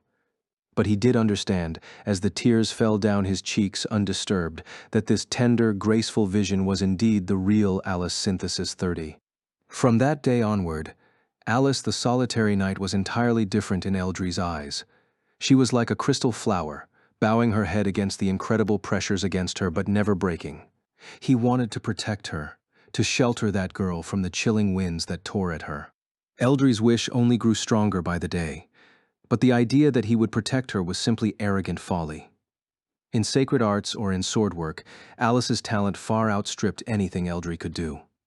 The only option available to him was to seek her guidance as a pupil. And since that point, Eldry had lived for just one hope, that his mentor Alice might accept him as a swordsman and as a man. This was barely short of impossible. Alice the genius had so much ability that even Commander Berculi had to admit it, and Eldry was less trying to catch up than simply desperate to avoid her annoyance. In the meantime, he spoke to Alice, ate meals with her, and used the confident conversational skills he had somehow picked up. Actually, it was just his old personality peeking through to try to elicit a smile from his mentor. His efforts gradually produced fruit, as he not only improved with the sword, but even caught glimpses of the faint upturn of his mentor's lips every now and then. Until the worst incident in the history of Central Cathedral occurred. It should have just been an ordinary mission at the start. A charge of murder for the two sword disciples was a grave one indeed, but the world was a big enough place that every now and then, disagreements led to spontaneous, unfortunate events that could coincide with bloodshed. When he saw the students being brought to the cathedral, he didn't sense any danger or evil from them. They were just two normal, dejected young men. So when Alice threw them in the underground cells and after careful consideration said, "Guard the exit to the prison for this one night, just in case," Eldry was taken aback. He undertook the mission, intent on enjoying the rare all-nighter in the rose garden, and when the sky to the east was beginning to lighten, it was to his great shock that those very prisoners escaped to the surface. Eldry was impressed with his mentor's keen judgment and stood before them to fulfill his duty, and he lost utterly and completely.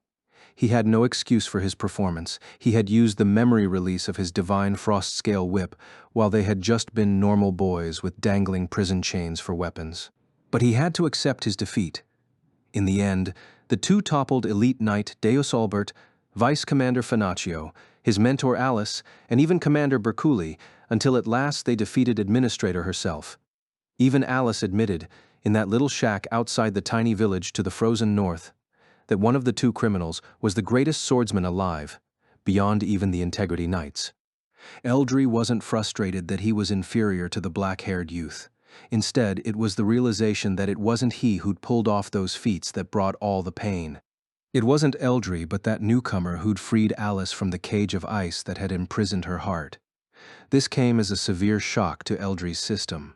Just hours before the Eastern Gate fell, his mentor had given him the kind of gentle smile he'd never seen in all the hours and days he'd spent with her, and said, "It was because of your support that I was able to walk my rocky path to this day. Thank you, Eldry." Along with the tears that flooded his eyes came a determination that he must show Alice how tall her teachings had raised him to stand, here in this battle. This resolve raised the strength of Eldry's incarnate power, but it also put him in a corner.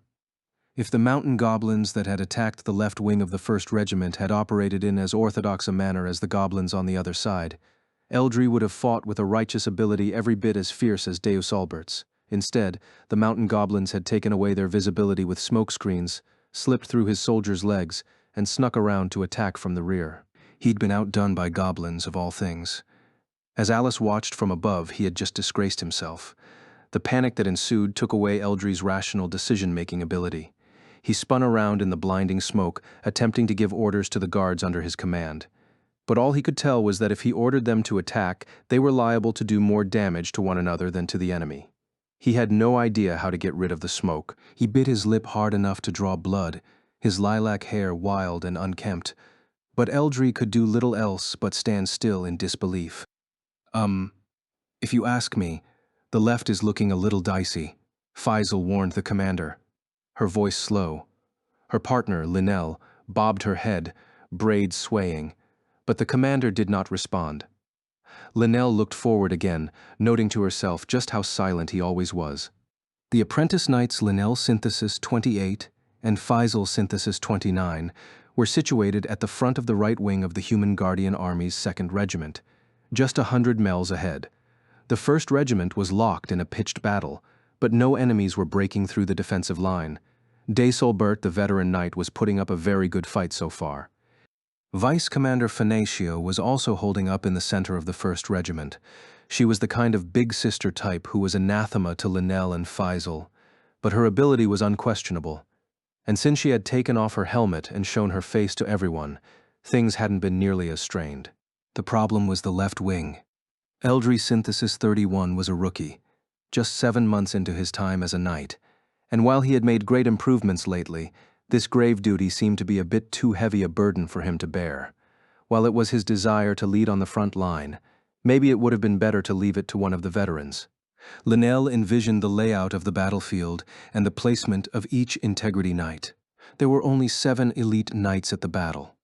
Eldry was on the left wing of the 1st Regiment, Vice Commander Fanatio was in the center, and Deus Albert was on the right wing. Young Renly was on the left wing of the 2nd Regiment, Commander Bercouli was in the center, and the Silent Lady Knight was on the right wing. Flying in the air above was Alice Synthesis 30. The left wing just looks weaker in general, Linnell muttered, and this time it was Faisal who nodded her head. As a matter of fact, it had been looking strange for several minutes already. There didn't seem to be any damage yet, but the sounds of confused shouting were audible over the heads of the center battalion. If she squinted, she could see what looked like thick smoke flickering amid the darkness of the ravine. Of course, if Eldry allowed the enemy to break through the 1st Regiment, there would still be Renly waiting to lead the 2nd Regiment. I wonder if he's up to the task, Faisal contemplated. Linnell nodded and leaned closer to her partner to whisper. I didn't say anything, because I was sure Uncle Bercouli had good reason, but I still think right and left should be switched in the 2nd Regiment. It's too worrisome having Eldricki and Renlicki lined up together.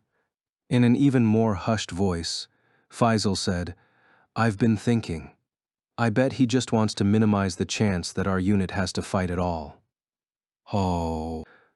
Linnell glanced over at the slender figure standing some distance away from them. She had light armor, with a gray matte finish that was rare for an Integrity Knight. Her dark gray hair was parted directly in the middle of her white forehead and was pulled into a ponytail at the back of her neck. She looked about 20 years old. Her eyelids were long and had a single fold, and she put no rouge on her lips. It was Sheta Synthesis 12, often referred to as Sheta the Silent, although the origin of that nickname was unknown. But the girls were painfully aware that she had to be much more dangerous than her unassuming appearance would suggest. This knight was deadly. When she drew the rapier from her left hip, they did not want to be anywhere near it. Commander Bercouli probably didn't want Sheta fighting either, which was why he'd placed her in command behind veteran Deus Albert rather than the youngster Eldry. As long as the archer ahead did his job, she would not be called on to fight. But it was not solely because of this that Linnell said to the silent superior officer, Miss Sheta. When the woman glanced back, she continued, May we go and take a look at the rear? The knight's narrow eyebrows rose about 2 millises. It seemed to be the equivalent of asking why, so she rushed to explain, it's just, we're worried. The brows twitched again. It must have meant about what?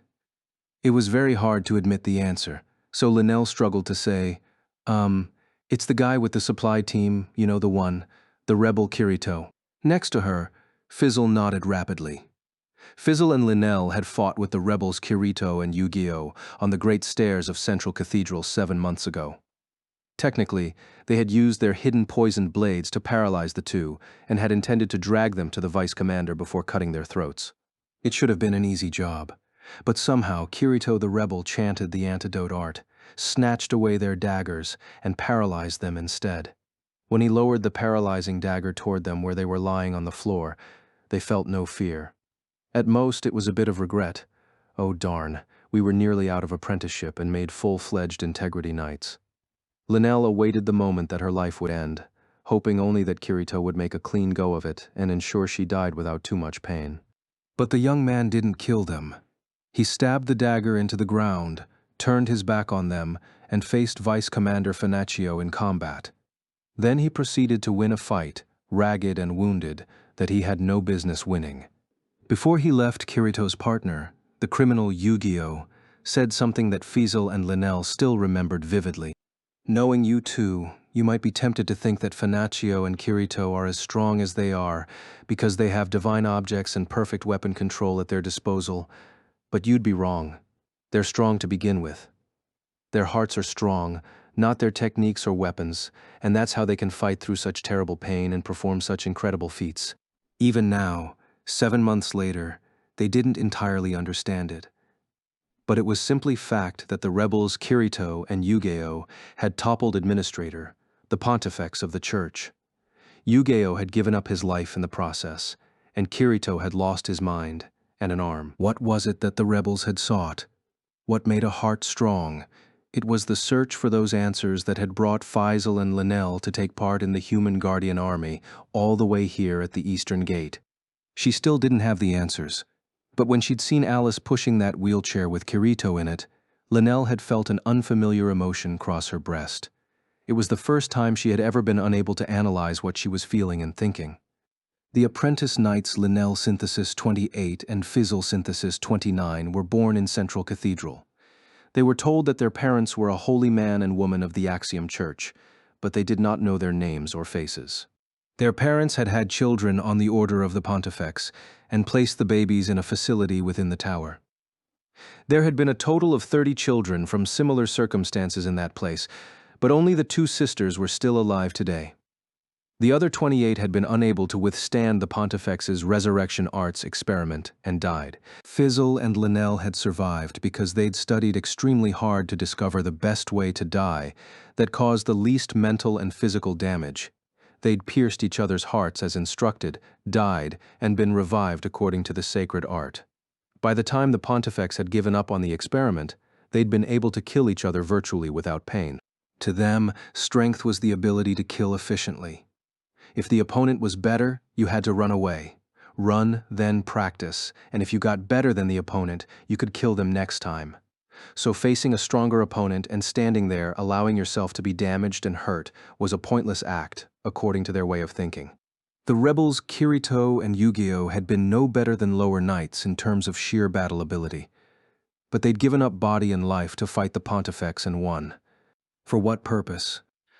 What did it gain them? Linnell wanted to ask Kirito on their reunion, but Integrity Knight Alice was at his side at every moment, and they couldn't make contact. She didn't know whether it was possible to have a conversation with him in his current state, but she didn't want him to die before she could try. As long as the 2nd Regiment didn't get breached, the supply team in the back should be safe, but that unrest on the left wing was concerning. But they couldn't explain all of that to their commanding officer, Shita. So they kept it simple and waited for her answer on pins and needles. The silent knight's gray eyes glanced to the left wing and paused for 2 seconds, and then she pointed behind them with her left hand. Yi, you mean we can go? Sheta nodded to them, so Linnell and Faisal gave her a compact knight's salute. Thank you, ma'am. We will return at once if everything is well. They turned and began to run along the line of troops. Thank you indeed. We never even said those words to the Pontifex. Lionel shared a look and a smirk with her partner and picked up her pace. Renly Synthesis 27 was about to sink to his knees in the back of the supply tent when he heard multiple shouts and breath being drawn sharply from a surprisingly close distance. Could it be? Had the enemy broken through the ravine's defenses so quickly? No, that was impossible. Less than 20 minutes had passed since the fighting had started. He was just over-agitated, he decided. It was making him hear distant sounds very clearly, that was all. But the reactions of the 2 girls who had already evacuated to this tent told him that the approaching voices of soldiers were not figments of his imagination. No way are they already this far back. The red-haired student named Tiza Strinen looked up and rushed quickly to the entrance of the tent. She lifted the flap and checked outside. Her whisper came back sharp and quick. Smoke. Roni Arabelle stiffened. What? You can see fire, Tiza. No, it's just really dark smoke. No. Hang on. I can see a bunch of people coming from the... Tiza's words seemed to be swallowed up by the heavy canvas flap as she peered through the gap. In the tense silence that followed, Renly hovered above a crouch, listening intently. He suddenly realized he could no longer hear the shouting. But while it was quieter now, he sensed that someone was coming closer. There were damp footsteps outside, slapping on firm ground. Suddenly and awkwardly, Tease pulled back from the doorway to the center of the tent. Her trembling hand reached across her body to her waist. No sooner did Renly realize that she was trying to draw her weapon than the hanging door was violently ripped loose. It was night outside, the only source of light the campfires lit here and there, dim and red, against which stood a figure. It was short and hunched, but with unusually thick arms, clutching a crude weapon that looked as if it had been cut straight out of metal plate. A stench wafted in with the air from the doorway, stinging Renly's nose. Primary trainee Strinin pulled her sword loose, rattling the sheath as she did so. Next to the wheelchair, primary trainee Arabelle gasped. A goblin, the alien intruder, spoke, its voice hissing and raspy. "Ooh, little Iam girls, you will be my prey." Tiza backed away, repelled by the open, ugly greed in its voice. Though he was an elite integrity knight, this was the first time Renly had ever laid eyes on a non-human from the Dark Territory. He had been frozen in storage before he could earn the dragon that would have taken him over the End Mountains in the first place. It's completely different, he thought, in dull shock. Through lectures from the older knights and the cathedral's documents, he'd thought he'd learned a fair bit about the 4 non-human races of the Dark Territory. But the goblins he'd imagined to be some mischievous fairies out of legends were nothing at all like the hideous creature standing not 8 miles away. He felt his fingers going numb. The goblin took one heavy step forward. Light gleamed off his dirty armor plates, as if they were fish scales. Tisa held her sword up toward the goblin with both hands, but her knees shook so badly. The tip wouldn't stay still. The faint sound of chattering Renly could pick up must have been her teeth. "Tise," Roni whimpered. She stood before Kirito's wheelchair, protecting it, with her hand on her sword hilt, but her legs were shivering too. He had to stand. He had to get to his feet, draw his double-winged blades, and fight the goblin warrior. And yet Renly's body was as unresponsive to commands as if it were made of stone. It was just one non-human enemy. The Integrity Knight was worth 1,000 soldiers. He had been given enough power to take on 1,000 such goblins and win. "Gff, how tasty you look," the goblin crowed, licking its lips, only to drool a large, sticky glob of saliva. "Stay back, or else I'll," Tisa warned, summoning all her courage, but that only enticed the goblin further. The grinning demi-human took another step forward, not even brandishing its weapon yet. Thuck, there was a soft, dry sound inside the tent. The goblin soldier's yellow eyes stared with wonder at its own chest. A piece of sharp, smooth metal jutted out from the crude slab of armor there. Fresh blood gleamed and ran down the surface of the sharp metal object. A sword point. Someone had pierced the goblin's heart from behind. "What is this?" They were the goblin's final words. The strength drained from its powerful body, and it fell limp to the floor of the tent. Standing on the other side was a warrior, or perhaps a priestess, about half a head shorter than even the young students. Her brown hair was tied into a braid, and she wore a silver breastplate over a black habit. The sword in her right hand was short for her size but very fine. She looked no older than a child, but even though she had just slaughtered the fearsome non-human soldier, her little face showed no sign of intimidation. It was at this point that Renly finally snapped to attention. This girl was no swordswoman, nor was she a holy woman. She was a knight, an apprentice integrity knight by the name of Linnell Synthesis 28. She was one of the terrible twins, the girl who had dueled and killed the previous 28th knight and taken the number for herself. Lionel's expression did not change upon seeing Renly and his pathetic posture. She checked on the 2 students, saw that Kirito was safe where he sat, and turned on her heel. Then another apprentice knight appeared at the doorway of the tent. Faisal Synthesis 29, her short hair the same color as Lionel's, murmured to her partner, "Nell, I cleaned up all the goblins around here, but more will come. Maybe we should move." "Got it, Zell," Linnell agreed. She stuck the toe of her boot under the body of the goblin that blocked the floor near the entrance and flipped it out of the way. Not much blood spilled in the process, a sign that the blow from behind had been so quick and precise that there hadn't even been time for the goblin to bleed. She turned back to the speechless trainees and said, "I'm Linnell, and this is Faisal. We're apprentice knights." Yes, I know. I saw you during exercises. We're primary trainees Tisa Strinin and Roni Arabelle." "Thank you for saving us," Tisa said, her voice still trembling a bit. Roni bowed her head. Lionel just shrugged, in a very mature way. "You might be getting ahead of yourself."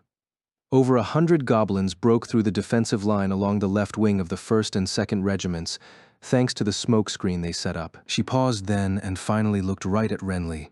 Her purplish-gray eyes narrowed. "What is the elite knight who is supposed to be in command of the 2nd Regiment's left wing doing in here?" Your subordinates are running around in a panic within the smoke." Renly looked away, avoiding the piercing gaze of the apprentice knight, and grunted, "It has nothing to do with you. Take these two and their sick patient to a safe place." He was keenly aware of an abrupt change in Linnell's manner. A chill brushed his cheek, something no child would be capable of emitting. The little blade gleamed and flickered in the orange campfire light, reflecting off the goblin blood. Was she going to kill him as she had the previous 28? Then let it be quick. He was meant to be stored away as a failure of a knight. It had been a mistake to put him into a real battle in the first place. He couldn't go back to the 2nd Regiment, and there was no place for him back at the cathedral if he fled there. Being executed by an apprentice knight like Linnell was a fitting end for a coward like him. Renly turned his head away, awaiting the finality of the blade. But what he heard was not approaching footsteps but a soft voice. "You might be a terrible coward, but you are an elite knight, which means you possess some kind of strength. You ought to be grateful to the swordsman you called a sick patient." What does that mean? Renly wondered.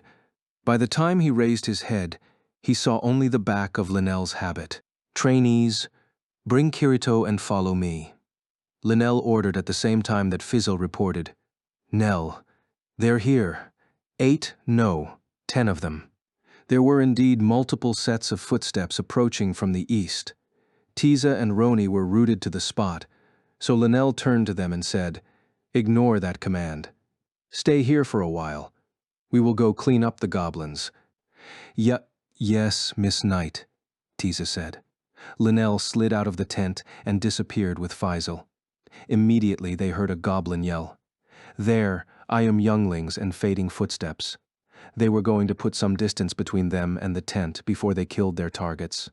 Facing 10 goblins without fear was a bold act, one that seemed out of place for apprentices. But they clearly had the strength to achieve this. Strength.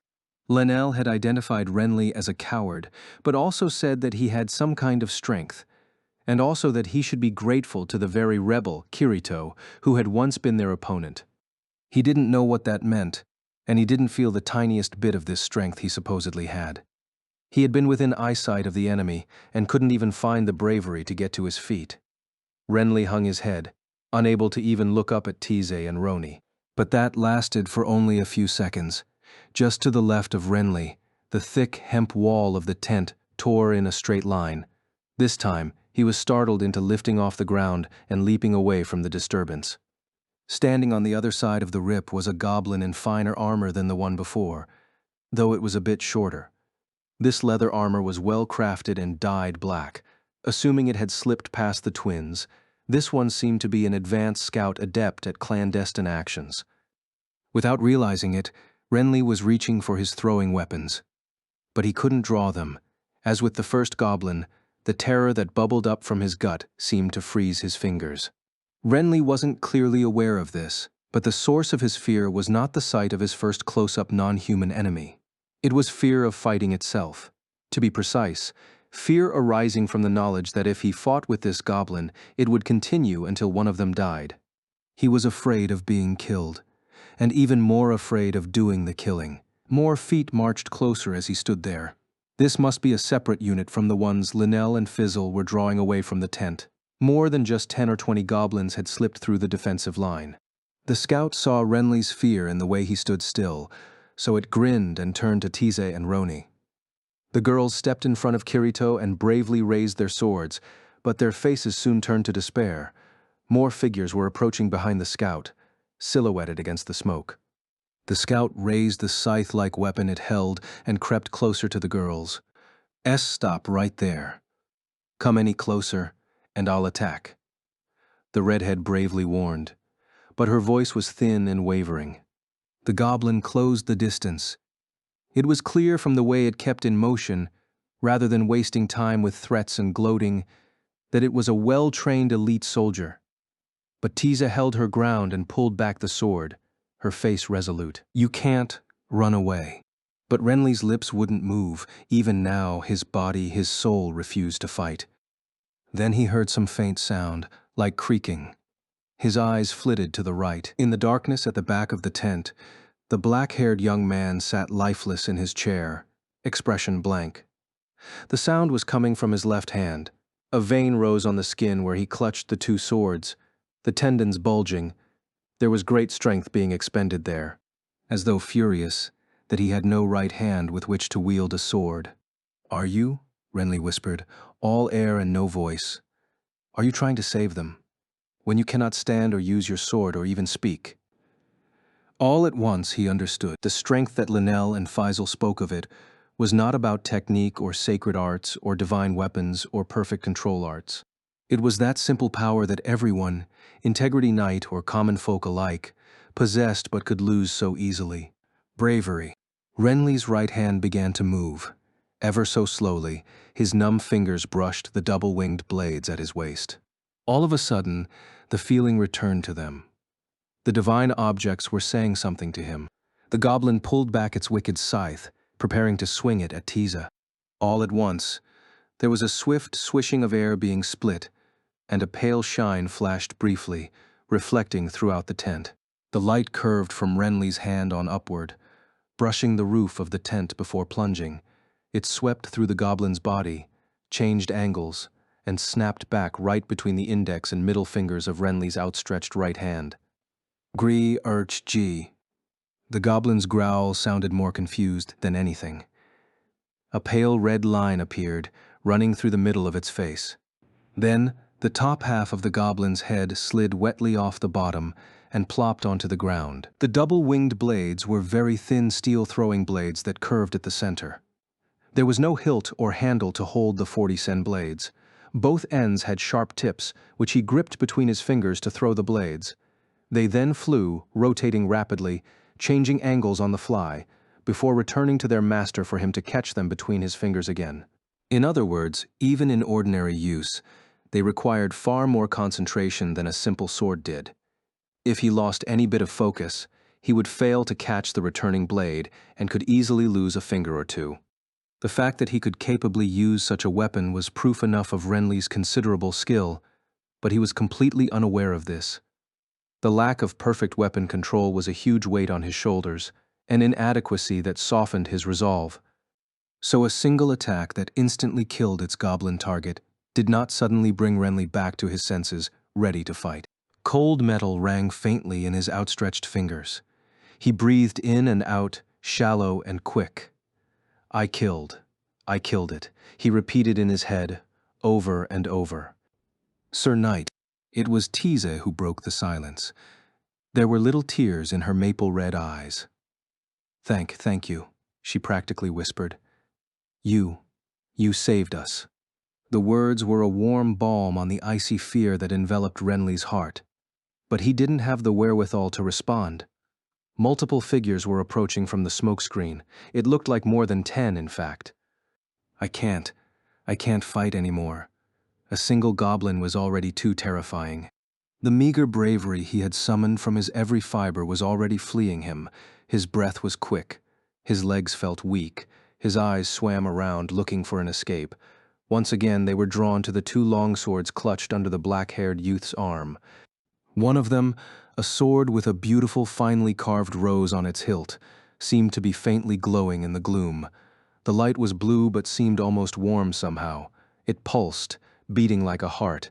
He felt the chilly fear that enveloped him gradually melt. Renly sucked in a deep breath and said, "You stay here and protect Kirito." We will," Tiza and Roni replied. He nodded to them and left the tent through the rip the goblin scout had made. Two goblins at the head of the approaching group instantly noticed him and bared their fangs. His right hand flicked, and the light shot through the air again. The blade returned to his fingertips at the same moment that two heads fell to the ground. But Renly didn't even register it, his eyes already searching for the next target, at which point he threw the blade from his left side. Two more goblins perished instantly, their bodies crumpling. In just 4 seconds, Renly had eliminated 4 goblins, but more of them approached. A knight. It's a leader. Kill him! Kill him! They screeched. Renly began running toward the front line to draw them away from the tent. The goblins pursued, their armor rattling as they scrambled after him. Eventually, the rows of supply tents petered out. Just to the left was a vertical rock face, and the visibility ahead was reduced by the thick smoke screen, out of which charged goblin after goblin. Then there were the 10 or so following him from behind. Having charged to his potential death, Renly now stopped and held out his arms, a curved blade in each hand, and shouted, "My name is Renly, the Integrity Knight, Renly Synthesis 27. If you want my head, you will have to give your life to take it." The goblins greeted his speech, containing every last ounce of boldness he had, with ferocious roars. They brandished their crude knives and raced for him, front and back. Renly hurled his 2 blades. The one from his right hand went right, and the left blade went left. Each line of approaching goblins was met with a flying, curving projectile. Numerous heads left their shoulders and toppled to the ground. A second later, filthy black blood spurted from their necks as the bodies flopped over. Rather than pinching the blades as they returned, Renly caught them spinning around his index fingers, keeping the rotation alive, and hurled them again without pause. The exact same effect resulted in a head-to-head comparison of regular attack power. This was more powerful than even Deosolbert's conflagration bow and Fanaccio's heaven-piercing blade. The double-winged blades were thinner than paper and spun with such incredible speed that anything less than the finest armor might as well not even exist. 2 tosses of the pair of blades offed more than 10 goblins, and even the fearless goblins' mad charge slowed a bit, as they were stunned by the sudden deaths of their fellows. He could do this. If he just held out a bit longer, reinforcements would soon come through the line ahead, where the smoke would be thinning out. Stifling the fear he felt toward his own mass slaughter, Renly threw the blades for a 3rd time. But this time, he did not hear that familiar sound, like a machete slicing through a small branch. Instead, it was a high-pitched clash, kshieing.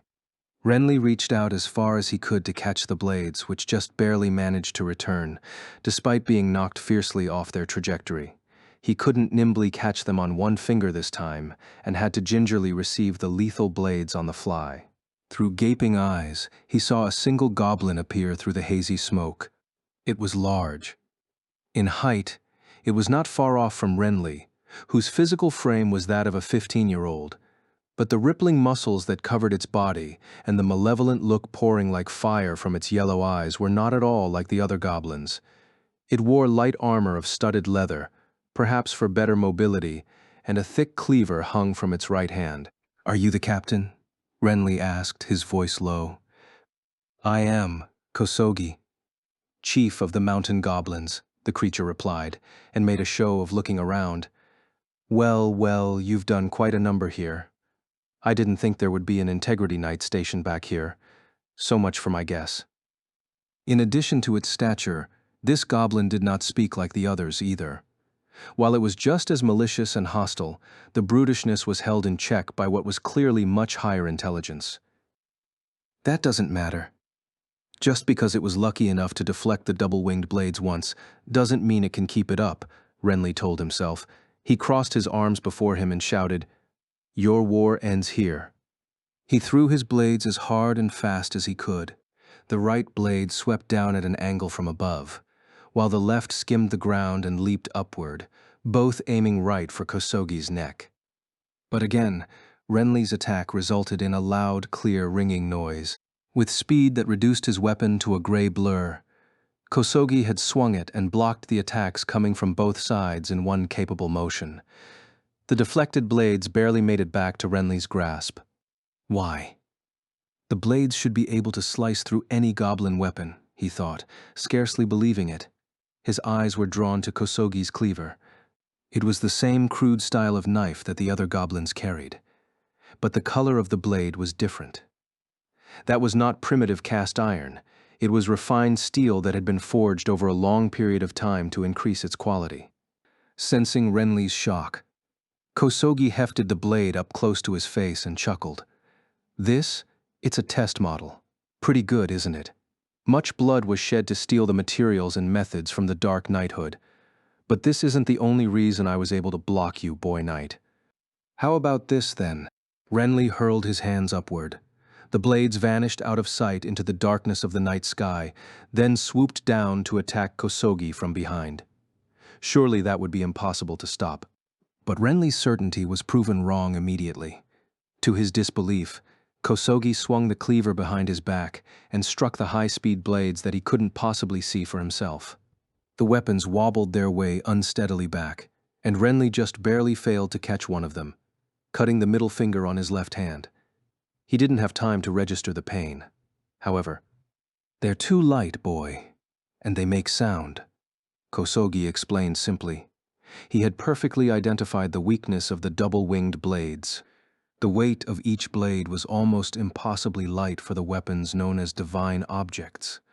It was an inevitable consequence of prioritizing only sharpness and rotation power, and it meant that any enemy with armor of a sufficient priority level who could react in time could not be simply overpowered. Also, a blade that flew and spun at a high rate of rotation produced a characteristic slicing sound.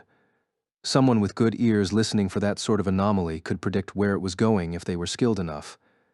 The intelligence that Kosogi showed in identifying and reacting to his attacks after only a handful of chances sent a chill down Renly's spine. How a crude, lesser being like a goblin could be capable of such cleverness was, "I see that look on your face, boy. It says, 'But you're a goblin,'" Kosogi quipped, grinning, but with a whiff of mournfulness about it. "And I can turn that phrase around on you. But you're a high and mighty knight. I've heard that the Integrity Knights have the strength of 1,000, but you don't seem to live up to that standard, do you? Is that why you were hiding here in the back?" Yeah, that's right. It was a mistake for him to have looked down on this foe as a mere goblin. Renly decided to abandon his pride and admit the truth. "I am a failure of a knight. But don't take the wrong meaning from that. I'm the failure, not these." He held up the silver blades near his face.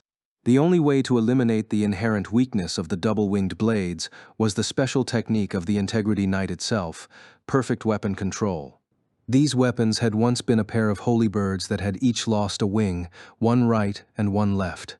Unable to fly with just one wing each, they'd connected their bodies and risen to a height that other birds could only dream of. They'd flown distances that were nearly infinite. This legend had inflicted a sharp but tiny wound in his heart, so deep that he did not even realize it was there. It regarded his loved one, the person removed from his memory by the synthesis ritual. It was his best friend growing up, someone whose life he'd taken in an accident during the extreme combat between them in the final of the Four Empire Unification Tournament. He and Renly had truly been like a pair of birds. They'd competed with each other from the moment they were self-aware, and after leaving home to travel to Centauria, they became support for one another in their quest to overcome all challenges and reach the very heights of their craft. But that was where their wings gave way. Even losing his memory and being made an Integrity Knight did not fill the gaping hole left in Renly's heart. Without the bravery to take his sword and fight, and the joy of having his heart connected to another's, there was no way for Renly to summon the mental image of the holy birds, flapping together with one wing each. However, he had just met this young black-haired man who seemed more damaged than anyone had ever been, yet still clutched those two precious swords in his only arm. The faint light that one of those swords emitted seemed to speak to Renly, silently telling him that there was one thing in this world that was never lost, even after death. It was memory. Life was passed on from one soul to the next, through personal bonds and connections, in perpetuity, for as long as the world itself existed. Renly looked away from the approaching goblin chief, who was smiling with the certainty of victory, and closed his eyes. From the body of the boy knight who seemed to have given up all hope, a burst of sword energy like a searing wind suddenly issued forth. His eyes shot open. He crossed his arms in front with the steel blades, hiding the bottom half of his face from view. "Double wings, take flight." He flung his arms sideways. Two strips of light leaped upward, arcing, and plunged toward Kosogi from the sides. "Keep trying it, and you'll only get the same result." The goblin chief readied his cleaver and forcefully knocked the blades aside. Red sparks flew along with metallic screeches.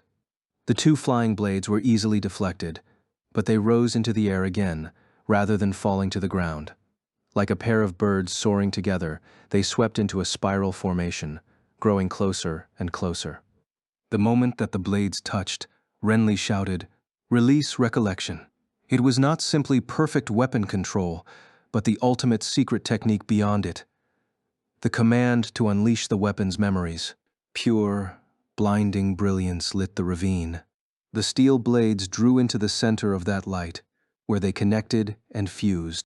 It was the unleashed true form of the double-winged blades, a cross-shaped construction that gleamed blue like the stars of the distant night sky as it slowly rotated.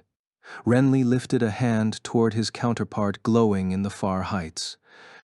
"It's beautiful, just like me," and then he clenched his raised hand. The cross-shaped blade began to spin with tremendous force. The wind whistling sound that it normally made rose in pitch until it passed out of the range of hearing and became silent. With a soft, easy motion, Renly swung his hand downward. The double-winged blades, now just a disk of light, sliced silently toward the goblin. "This is a waste of time," roared Kosogi, swinging his cleaver at the weapon as it descended upon him. But right when the thick steel was about to hit the ultrathin blade, the divine weapon abruptly changed course, bouncing vertically to cause the cleaver to miss, then accelerating straight down once again. There was a faint, dry sound. Cock. Then a pale shine rippled through the median line of Kosogi's well-muscled body. "Gah!" the goblin bellowed, trying to leap onto Renly. But his left half seemed unable to keep up with his right. After a step or two, the two halves separated entirely and fell heavily to the ground. At the moment of his death, Kosogi tried to use his excellent mind to figure out how he'd lost. According to his own values, the weak-looking boy knight could win only by having a greater will to murder and a greater desire to win than Kosogi. But no matter how he squinted, through eyes quickly separating and losing focus, he could not sense any kind of malice in that knight's childish face. Then what did I lose to? He desperately wanted to know, but did not find out before everything went black. When Renly caught the returning double-winged blades, they silently separated into two parts and assumed their former shapes. He stared at the twin blades, which were utterly spotless. His hidden memories had not returned. In fact, Renly was not aware that some of his own memories had been taken out of his reach at all. But he was certain now that somewhere within him were faint traces of someone whom he'd once been very close to, whose heart had been connected to his own. For the moment, that was enough for him. He closed his eyes briefly, then lifted his head. Many goblin warriors waited behind Kosogi, the enemy leader. But it was strangely quiet all around. Through the layer of smoke, which was gradually clearing up, Renly saw that there were hundreds of bodies piled in heaps. They were enemy soldiers who had been alive just minutes before this. He was shocked. Who had done this, and when? "Well, I suppose you've gotten the tiniest bit more knightly." He turned, startled, toward the source of the voice. Approaching from the right was the apprentice knight Linnell Synthesis 28. Nearby was Faisal Synthesis 29. Clearly, these two were responsible for cleaning up all the enemy troops. He stood there, dumbfounded. Eventually, Linnell, the one with the braids, snorted and gave him what seemed like a very forced knight's salute. "Elder Knight, we beseech thee for orders," she said, probably mostly out of sarcasm, but it beat open derision. Renly cleared his throat and asked, "Are he and the other girls all right?" "Yeah, we sent them back to the supply team," Faisal reported. He sighed in relief. "And the infiltrating enemy soldiers?" "Entirely wiped out," said Linnell this time. "Then I'm returning to my unit. You should do the same." "Fine. Yes, sir." The girls turned and ran off, not seeming fatigued in any way by the battle. Renly watched them go, then glanced back at the supply tents behind him. "Thank you," he said to the two trainee girls and the young swordsman. Renly Synthesis 27, Elite Knight, began running east to rejoin the left wing of the 2nd Regiment, where he belonged. The very back of the secondary formation of the Dark Territory troops sat about 500 miles from the ravine, where the fighting was pitched. On the second level of a deluxe four-wheeled carriage, if still inferior to Emperor Vecta's tank, stood a tall woman, arms crossed, with plenty of bare skin showing. It was one of the Dark Lords, the Chancellor of the Dark Mages Guild, DIL. A messenger mage dressed in black looked up at her master from the side and reported, "Sigurosig, Shibori, and Kosogi have been struck down." Dee's lips instantly twisted with scorn. "Useless vermin. I shouldn't have expected a non-human to do anything right. She looked down at the necklace charm draped over the skin of her ample breasts. The silver circle with 12 precious stones set around it was a special divine object that told time by the changing color of the stones. The 6 o'clock stone glowed orange, but the 7 o'clock stone was still dark. That meant that only about 20 minutes had passed since the start of the hostilities at 6 o'clock. "Have you located the Integrity Knights?" she snapped, clearly irritated. The messenger mage uttered a quick command and waited to hear the response of her counterpart lurking somewhere on the battlefield. 3 sighted on the front line have been targeted. 2 others in the rear have been sighted, but their locations are not quite ready. Still only 5? Perhaps that is all the number they have. Dee snarled to herself, a far cry from the coquettish display she put on in the presence of the Emperor. In either case, we must eliminate those 5 without fail. She thought it over, then ordered, "Send in the minions. My command is—" She narrowed her eyes, judging the distance to the crumbled gate and the battlefield near it. "Fly 700 mels, descend to the ground, and lay waste to the enemy. At that distance, the non-human troops fighting at the front will get caught up in the attack." "No matter," she replied, unbothered. The messenger showed no emotion of her own as she nodded her understanding, then asked, "And what number, my lady?" "All 800 currently hatched are at your disposal." Let's see. Dee considered the question. Minions required considerable resources and time to generate, and they were a far more valuable tool to her than the goblin soldiers. She wished she could be sparing with them, but if her plan to wipe out the enemy's main force with a concentrated dark arts barrage from a distance failed to do the job, the Emperor would be very displeased with her. "All 800, she ordered, a cruel smile on her lips. Dee's secret ambition was to help Dark God Vecta triumph in this battle, so he could capture the so-called Priestess of Light and return to the depths of the earth, and then gain the Emperor's mantle from him and rule the entire underworld in the aftermath. On the day she became Empress of the world, she could make thousands upon thousands of minions. Her greatest obstacle, General Shasta, was dead now, and the only power players after him were the merchant who only had interest in money and the pugilist who only had interest in fighting. Ultimate success was nearly at her doorstep. Once Dee had conquered the entire world, which even the half-god administrator couldn't do, she would gain the sacred art of everlasting life that was supposedly hidden in the headquarters of the Axiom Church. Immortality, eternal youth. Sweet chills of pleasure ran up Dee's spine at the thought. A red tongue licked over her blue-painted lips. Just then, the messenger mage's orders reached the brigade of dark mages at the front, and the man-made black monsters took flight all at once, like darkness itself gaining wings. 800 minions rose on command, campfire light reflecting off their shining skin, and flew right for the ravine. "Here they come." Commander Berkuli's lips, which had been closed as tightly as a statue's since the battle had begun, finally split into a wide grin. He sensed that a large number of flying enemy troops were entering the boundaries of his perfect weapon control power, which he was maintaining in the air over the gate. These were not dragons bearing dark knights. They were soulless minions, cold as clay. But he did not activate the art yet. There were plenty more of them yet to be drawn within his giant web of cuts before they were all there. Berkuli's finely honed senses already told him about the valiant efforts of Finaccio and Deosolbert, and even of Renly's initial escape and subsequent awakening into his power. If they had struck down 3 of the invading army's advance line generals, there was no danger of the front line being pushed back upon them at this point. If they could simply have Alice, waiting high above, use all the resources acquired thus far to nullify the enemy's long-distance sacred arts as planned, then the unharmed 2nd Regiment of the Guardian Army would be free to fight with the enemy's main force, which was made up of dark knights and pugilists. He suspected that his own true part to play would come after that. And not in a one-on-one fight against his rival, Dark General Shasta. Berkuli was already aware that Shasta's presence was gone from the enemy's camp. Most likely, the snuffing out of the great presence in the Far East several days ago had been the final moment of that worthy warrior's life. As the eldest of the Integrity Knights, Berkuli had lived countless months and years, and he no longer mourned the death of those whose lives met their natural end. But the death of Shasta brought him nothing but bitter disappointment. He was a man who Bercouli had once hoped would one day help draw the land of darkness and the human realm into a peaceful coexistence free of bloodshed. Now the one out there who'd ended Shasta's life, the owner of that vast, freezing emptiness, whoever he was, likely commanded the entire army of the Dark Territory, and only by cutting that foe down could Bercouli properly mourn his rival.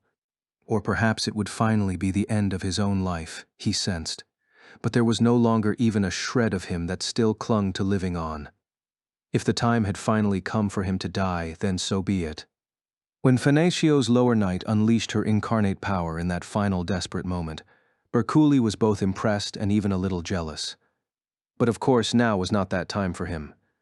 At last, the swarm of minions that tore through the darkness overhead was entirely contained within the prison of his sword slashes. Bercouli's eyes flashed, and he slowly, easily lifted the time-splitting sword from its resting point, with the tip against the ground, to an overhead position. Slice? His cry cut forth, a naked blade through the void. At the same time, in the air up ahead, a multitude of white lines formed a three-dimensional lattice pattern and flashed brightly. There was a great chorus of screeching death wails, and filthy black blood poured down on the non-human enemy army in torrents. Minion blood was mildly poisonous, and it only brought further chaos to the troops that were already without their commanding officers. The messenger mage, who had been utterly emotionless the entire time, now let a faint note of fear creep into her voice, giving Dee an ill premonition. That feeling quickly became reality in just a single second. "My lady, I am afraid that all 800 minions have been eliminated just before they were set to descend." "What?" Silence. A crystal goblet screamed its last as it shattered against the carriage floor. "But how? No one told me of any large mage division among the enemy. And more importantly, it was nearly impossible to dispatch 800 minions with an art command alone, because they were made mostly of clay. They were highly resistant to burning and freezing. Sharp-bladed attacks were the most effective counter, but the minions were still in the air, far from the soldiers on the ground. And the enemy dragons have not yet made an appearance?" Dee asked, finally controlling her anger somewhat. The messenger mage hung her head. "Correct. Not a single dragon has been confirmed in the air over the battlefield from the start until now. Which would make this that special bit of Integrity Knight trickery, perfect weapon control arts. But can they truly have this much?"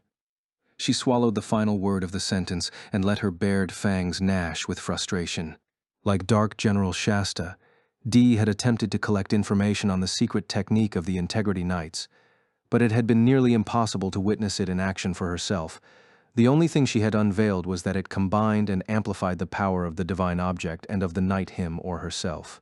But using the weapon that way should devour a great amount of life. "It cannot be utilized in such rapid sequence," she muttered, her mind racing. Then the messenger mage, who had been listening to reports from the front, shot upward and said in a voice slightly more composed, "Chancellor, location of 2 rear Integrity Knights has been found. Identifying all 5 Knights' targets." "Good," Dee said, pondering. Should she send in the Dark Knights and Pugilists who made up the bulk of the Second Army to force the Integrity Knights to consume more of their perfect weapon control power, the greatest unknown variable on the other side? Or should she use the Dark Mages Guild, her best weapon, and try to finish it all right now? Dee was normally a very cautious person who plotted obsessively and removed all room for doubt or concern before she finally acted.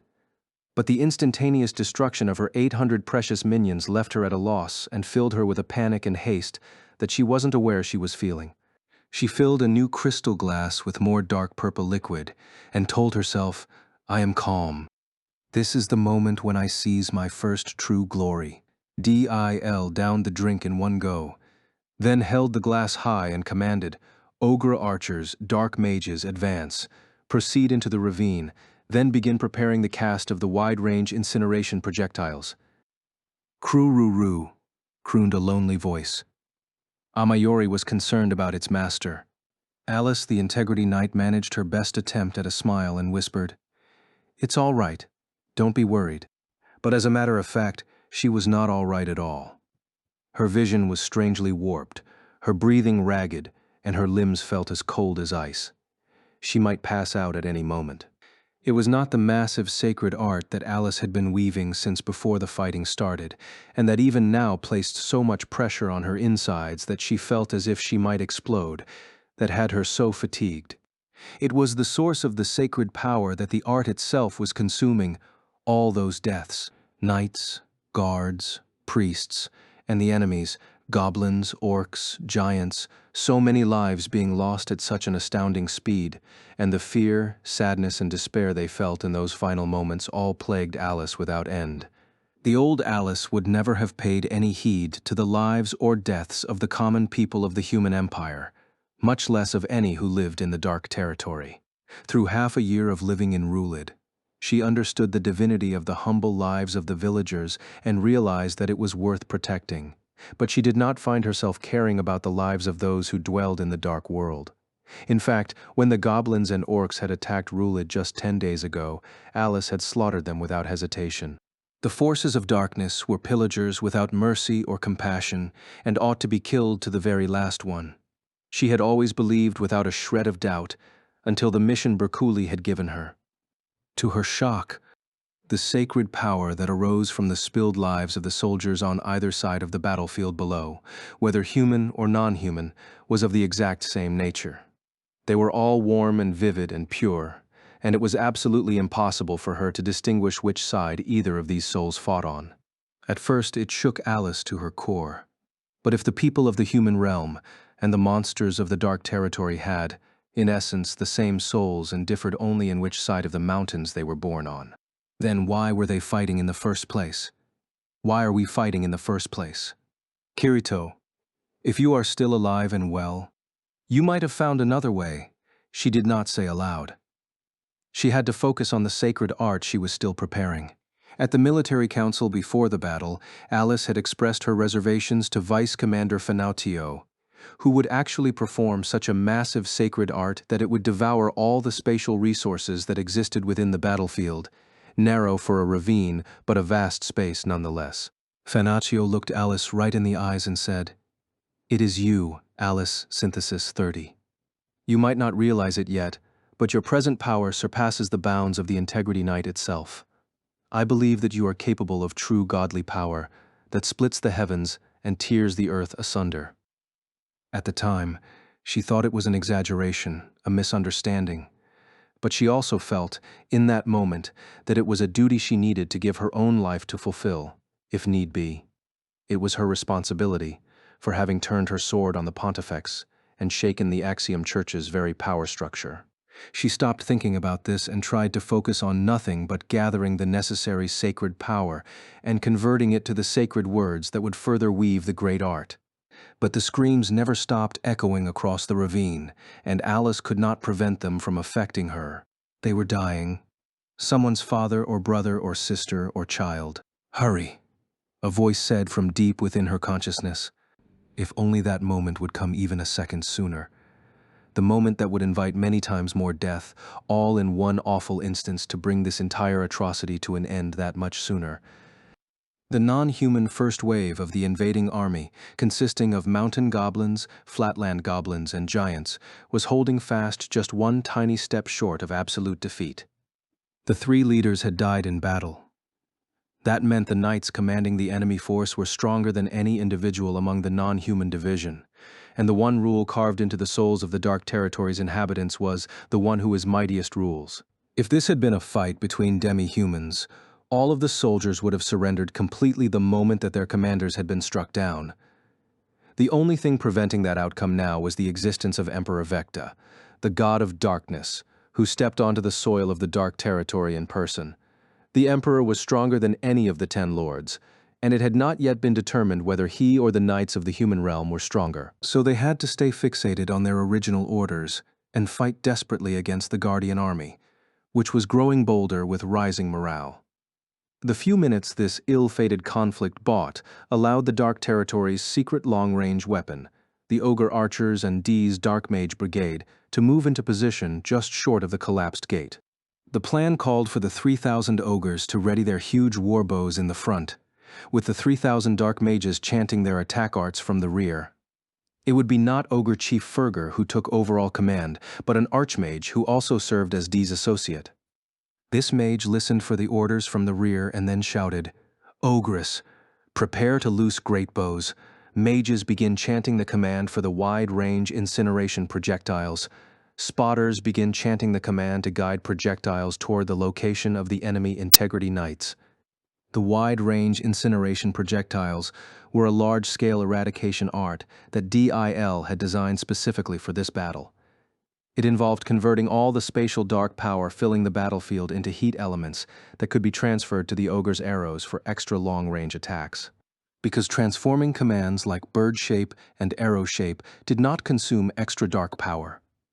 Their potency upon landing should be nearly unfathomable.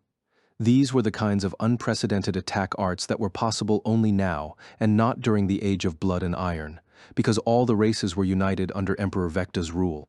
D also ordered mages skilled in wielding wind elements to serve as spotters keeping track of the integrity knights on the other side. They would set up a wind path that would allow for precise aiming at those distant targets. If all of the incineration projectiles landed in one spot, it would result in an ultra-high priority attack that even the great administrator would not have been able to defend against without coming to severe harm. It was that very use of the crude power of numbers to triumph over the power of a great individual that Cardinal the Little Sage had been so worried about. Amayori gurgled again. However, this time it was not a worried croon but a sharper sound, wary and full of warning. Alice summoned her wits, whipping her dazed mind back into shape, and gazed through the darkness to the far distance ahead. Here they come, beyond the non-human enemies which still fought with the Guardian army below. A new army was approaching with care. She did not see the glint of any metallic armor. This would likely be a long-range regiment, the Dark Mages Guild of the Dark Territory. They were the ones Berkuli was most careful about, the ones with the potential power to wipe out the entire human Guardian army. But the same could be said about Alice herself. The genesis of the large-scale sacred art she had been preparing this entire time had been an idea from the fight between Vice Commander Fanaccio and Kirito, as it was told to others. It might as well be called a reflective cohesion beam art. Using the spatial sacred power released by the countless lives that had been lost in this battle, Alice first generated an enormous glass ball measuring 3 mils across by transforming crystal elements. Next, she built a thick silver film out of steel elements and covered the entirety of the glass sphere with it. This created a locked mirror, as she thought of it. The sphere was kept in a little hollow in Amayori's back, right between its wings. Alice kept her hands pressed to it, locking in the light elements that she continually created with the endless flow of spatial power.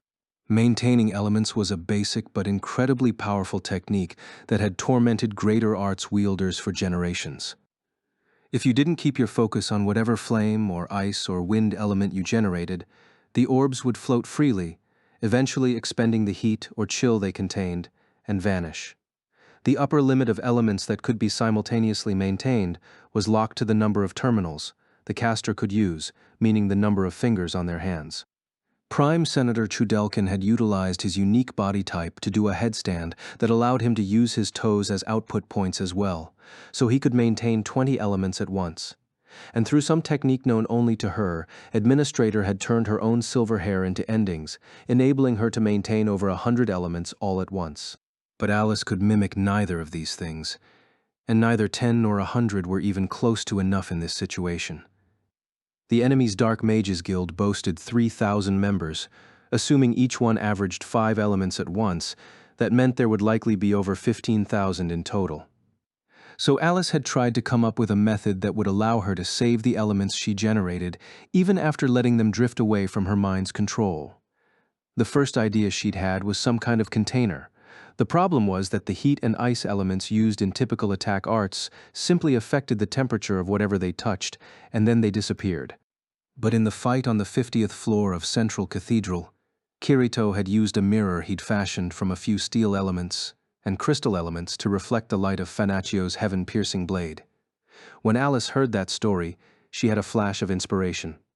If light simply reflected off a mirror rather than affecting it in any way, and if she could create a mirror that was perfectly closed with no exits, and she could generate light elements inside it. Theoretically, until the life of the mirror itself ran out, She could maintain an infinite number of light elements inside it. The mighty ogres pulled their great, creaking bowstrings and pointed them at the dark sky.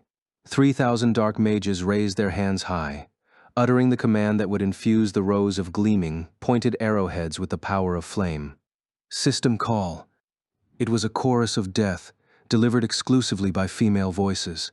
Intoxicated by the sheer size of the power they were channeling, the many mages continued in tandem with generate thermal element.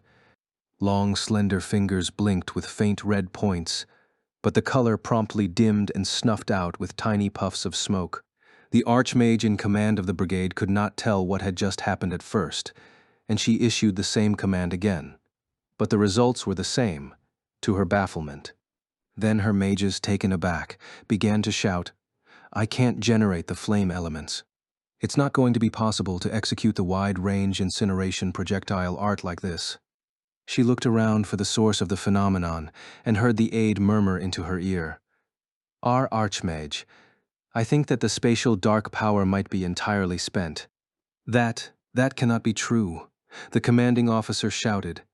Her left hand, knotted with rings, pointed to the front line far in the distance. "Don't you hear the screams? Everyone is dying there, humans and non-humans alike. Where could all those lives be going then?" Nobody could answer her question. The ogres were irritated that the order to shoot their arrows was not forthcoming, but they held their strings regardless. The time had come. Alice closed her eyes briefly and prayed. She would accept upon her own shoulders the sin of taking countless lives for the sake of just one. The silver sphere, 3 miles across, resting on Amayori's powerful back, was as packed and pressured as it could be on the inside. She pulled her hands off the surface and drew her sword. "Bloom, my flowers, enhance armament," she called, splitting the osmanthus blade into countless tiny pieces, a golden swarm that she could control. "Lower your head, Amayori." The dragon obeyed, inclining its body forward. The silver ball rolled silently forth, and by the time it had rotated one full time, it passed the dragon's head and plunged into the void. The little swarm formed by Alice's weapon carefully caught it, cradling the ball and adjusting it so that a particular spot on its surface pointed forward and down. "Aim steady." She inhaled until her lungs were full, and she whispered, "Burst element." It was such a short and simple activation for a sacred art that contained such tremendous power. The silver sphere was fashioned to be thinner in just one spot. The searing luminosity and heat of unlimited light elements focused on that point, melting the layers of silver and glass until they were bright red. Pow! It burst forth into the outer world. Finaccio stood in mute shock as she looked up from the surface of the earth at a light beam whose power was thousands of times more potent than what the heaven-piercing blade could create with perfect weapon control. The other knights and guards simply quaked in fear of what they believed to be the power of Solus herself. A pillar of light 5 miles across descended from the sky to the earth at ultra-high speed, plunging into the midst of the demi-human soldiers. Then it changed directions, caressing the ground as it continued farther through the ravine. With the roar of thousands of bells ringing all at once, waves of heat and light billowed throughout the entire breadth of the ravine. Then the space erupted into a pillar of fire nearly as tall as the End Mountains themselves, lighting the entire night sky red. When she first saw the incredibly vast explosion, so close she could nearly touch it, Dil smiled, thinking that it was the result of her own strategic masterpiece. But shortly after, the smile vanished from her face as the torrid heat exploded out of the ravine and toward her 4-wheeled carriage. The searing wind brought with it the dying screams of all the non-humans and the dark mages she had worked so hard to raise into a proud combat force. She stood still with shock as the messenger mage rasped, "Due to an unidentified drought of spatial dark power, our wide-range incineration projectiles failed to generate. Then a large-scale attack of unknown detail issued by the enemy eradicated 90% of the non-human battalion, 70% of the ogre archers, and over 30% of the dark mage battalion." An unidentified drought? Dee raged, trembling at last with the anger bubbling up inside her. The cause is clear. That monstrous spell on the other side devoured every last bit of magical power in the ravine. But it's impossible. Even I could not execute such an art. Not even the late pontifex could do such a thing.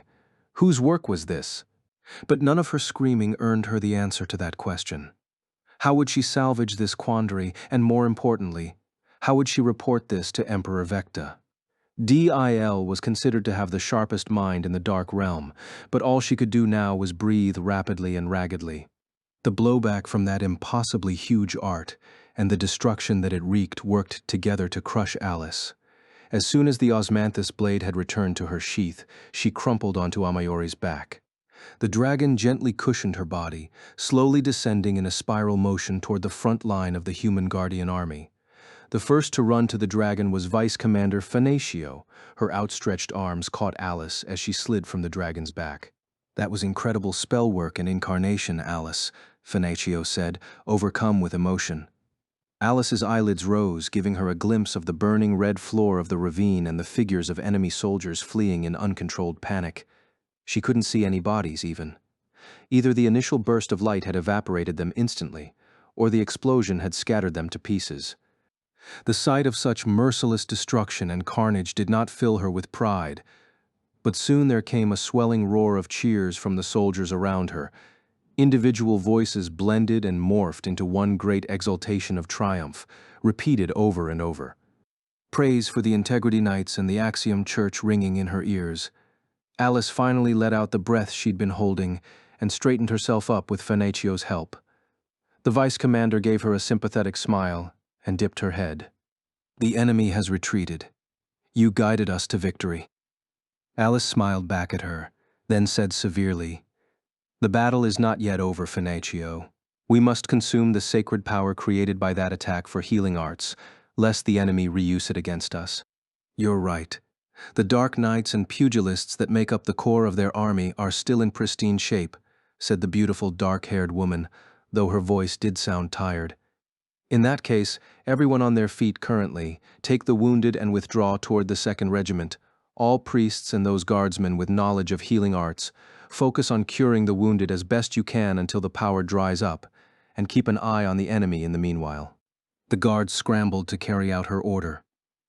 In the rear, the commands for sacred arts could be heard, one after the other. "I will report to the commander himself. May I leave this in your hands now?" Alice nodded, and Fanatio gave her another smile before trotting off. The people cleared out of the area, and soon only Alice and Amayori were present at the front line. She watched the vice commander go, then walked to her dragon and scratched under its chin, purring, "You did very well up there, Amayori. I know it must have been tiring to maintain a stationary position for so long. Go back to your bed and eat your fill." The dragon trilled excitedly, then flapped its wings and rose into the air until it could glide back to its own kind at the rear of the camp. Alice had just taken her very first step toward aiding the injured when she heard a voice. "Mentor." It was low and soft and belonged to Eldri. She turned around to offer encouragement and praise to her only disciple and saw the young man, who was always so carefree and saucy, in a dreadful state. The sword in his right hand and the whip in his left were dyed black with thick, dried blood. On top of that, his shining armor and lustrous, curled lilac hair were splattered and hideous. How hard did one have to fight to end up looking like this? "Eldri, are you hurt?" she asked, holding her breath. With a vacant expression, he shook his head. "No, I did not take any major wounds, but I ought to have lost my life in the midst of battle." "Why would you say that? You have a duty to lead the men-at-arms and fight to the very end of this battle." "I could not achieve my duty," the young Integrity Knight murmured, his voice cracking. What Alice did not know was that after Eldri had allowed the mountain goblins to slip past the defensive line with their smokescreen strategy, he'd spent several minutes fruitlessly attempting to clear the smoke without sacred arts, until he'd finally taken his guards and chased after the goblins that had gotten behind them. But by that point, Chief Kosogi of the goblins had already been defeated by Renly, who was generally known to be a failure of a knight. His chance at regaining face after this failure lost, Eldri's cool slipped away from him, and he began slaughtering fleeing goblins one after the other. When he stared up into the sky at Alice's godly display, he was already splattered in fresh blood. "I betrayed your expectations of me, He returned the frost scale whip to his side and used the empty hand to cover his face. So stupid, so miserable, so humiliating, a disgrace of a knight. And he had wanted to protect his mentor? With the power of that great sacred art to alter the heavens and earth? She was completely beyond his reach in every way. He was never necessary. What use would a genius have for a half-assed excuse for a knight like him? He excelled in no area, not sword ability nor sacred power nor perfect control, and he couldn't even be counted upon to outsmart a bunch of goblins. The idea that he could be worthy of her heart, of gaining her love, it was laughable. "I do not have the right to call myself your disciple," spat Eldry so fiercely that blood nearly flew from his lungs. You did so well," Alice stammered, in a daze. It was all she could bring herself to say. What had happened to Eldry? There had been confusion at the front line, but they'd defended against the enemy without too much damage so far. "I, the Guardian Army, and the people of the realm need you. Why would you berate yourself so fiercely?" she asked, trying to keep her voice as calm and soothing as possible. But the darkness did not leave Eldry's eyes. His blood-flecked cheeks twitched, and his voice was barely audible to her ears. Need as a source of power in battle? Or— He did not finish that question. An alien growl rolled through the air at that moment, drawing Alice's and Eldry's attention. Fur. It was wet and throaty, like a wolf's warning signal. Alice's eyes were wide and alert as she stared into the darkness down the ravine. The smoldering flames here and there in the valley cast light on some huge shape standing ahead. It was not human. The lower extremities were folded at an odd angle.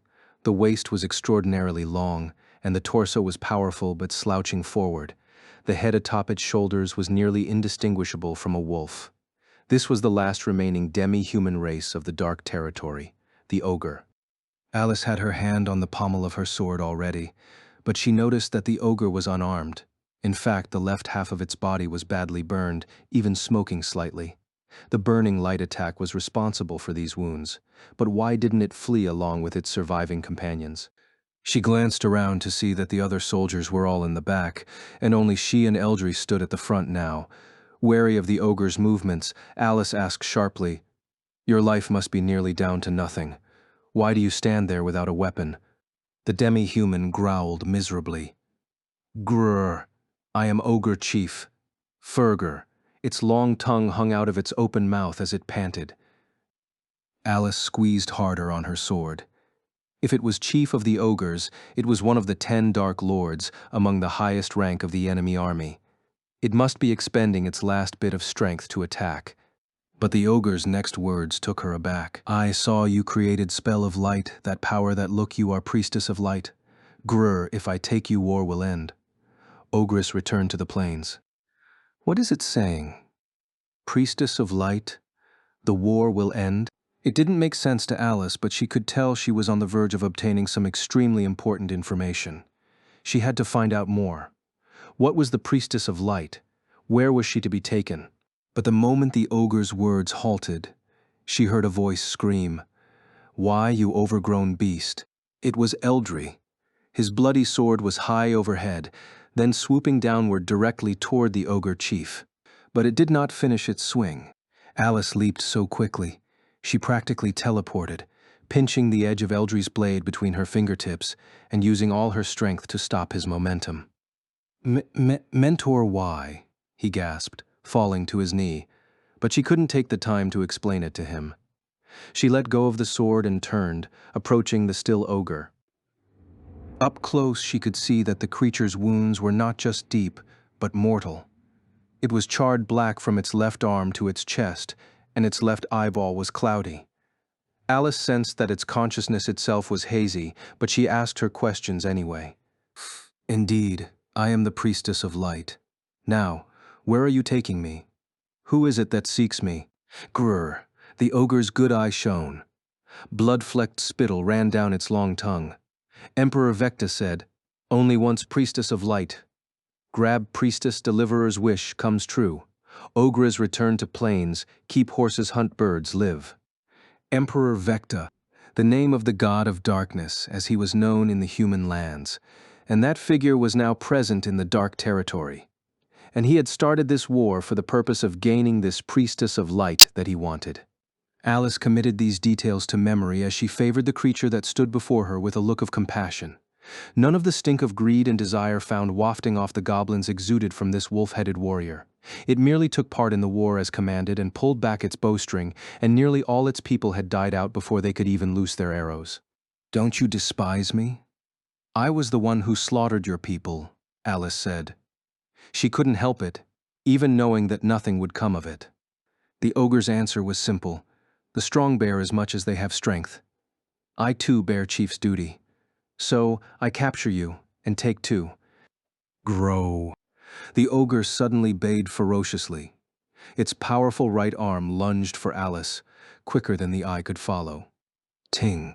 It was the briefest of sounds, the osmanthus blade's hilt hitting the sheath. Alice had drawn it, slashed, and returned it to its scabbard at several times the speed of even the ogre's attack. The creature's large body froze. Alice took a step back, and the ogre slowly sank to the ground. There was a fresh, bloody line across its burly chest, from which the last bits of its life spilled out as pale dots of light. She reached toward the body of the proud wolf-headed warrior, stopping the sacred power that floated up from it and creating a number of wind elements. "Let your soul travel across the plains at least." She swept her hand aside, turning the formation of green lights into a little whirlwind that rose up and up into the eastern sky. As her forehead scraped the floor of the dragon tank in obeisance, Dee trembled inwardly at the gaze of Emperor Vecta upon her back. There was no anger in his ice-blue eyes. He was measuring her value without emotion of any kind. What kind of action would the Emperor take against her if he found her to be without skill or use to him? The thought made her very bones shiver. After an agonizing wait, his deep, smooth voice said, "So the failure of your plan and the death of 1,000 dark mages were because the enemy absorbed and used the spatial dark power before we could, you say?" "Yes," she stammered, lifting her face just the tiniest bit. "That is correct, Your Majesty.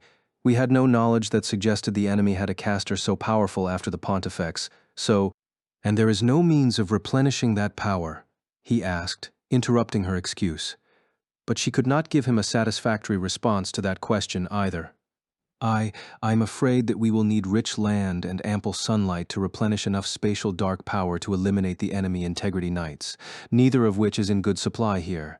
The treasury at Obsidia Palace would have glimstones that can be converted into power, but we would need days to retrieve them now." "I see," the Emperor said simply, then turned his sharp features toward the distant ravine. "But from what I can see, there are no plants on the land here, and the sun has already set. What source of power were you going to use for this large-scale magic art of yours?" Dee was in such mortal terror that she never registered how strange it was for Vecta, god of darkness and supposed founder of the dark arts, to ask her such a fundamental question about its workings. It was only the desperate drive for self-preservation that helped her answer the question. "Well, Majesty, this is a battlefield, so the blood and life shed by the demi-humans and the enemy soldiers becomes dark power that fills the air around them." Huh? The Emperor stood up from his makeshift throne. Dee's entire body went rigid. His black leather boots approached, clicking on the floor. She felt terror clenching her guts. The Emperor stopped just to the left of Dee, fur cape waving in the wind, and murmured into the night, "Blood and life." "Priestess of Light?" Commander Bercouli muttered, broad jaw working as he chewed on a flat pastry cooked with dried fruit and nuts. They used the momentary lull in fighting to rush out some rations from the supply team to the soldiers on the Guardian Army side. The healing of the wounded was done for now, and thanks to the help of the Integrity Knights, who had considerable healing skill themselves, even the warriors who'd been at death's door were in good enough shape to sit up and sip bowls of soup. Of course, the dead would never return. Of the 2,000 plus that had made up the 1st Regiment, nearly 150 soldiers and 1 lower knight had perished. Sitting across the folding table from the leader of the knights, Alice said, "Yes, I don't recall that name showing up in any of the history texts, but it seems clear that the enemy commander strongly desires this person." "Commander, meaning Vecta, god of darkness," Bercouli grunted. Fenatio poured Cyril water into his cup and added, "It's very difficult to believe a god coming back to walk among us." "I suppose so, but some of it does make sense. I know that you too must have felt the eerie incarnation that hangs over the enemy camp." "Yes, I do sense a chill that seems to suck away the warmth from my bones. For the first time since the creation of the world, there is no eastern gate standing there. Perhaps we should understand that anything is possible now." "But, little miss," he said, staring right at Alice with great intent, "if we presume that Vecta himself has appeared in the dark territory, that he wants this priestess of light, and that priestess is you, the question is, how does that affect the current status of the battle?" Indeed, that was the real question. Even if Vecta was satisfied with gaining control of the priestess, the other races of darkness would surely continue their pillaging after that. It did nothing to change the fact that they must protect this ravine to the death. But there was another term that had stuck itself in Alice's brain and refused to leave: World's End Altar. It was something the god of the outer world had said in conversation with Kirito through the crystal panel in the aftermath of the battle at the top of Central Cathedral half a year ago. Head for the World's End Altar. Leave the eastern gate and head far to the south. If she went there, she might be able to bring Kirito's mind back. Yet, no matter how much she might wish to make that happen, she couldn't abandon the defense of the gate.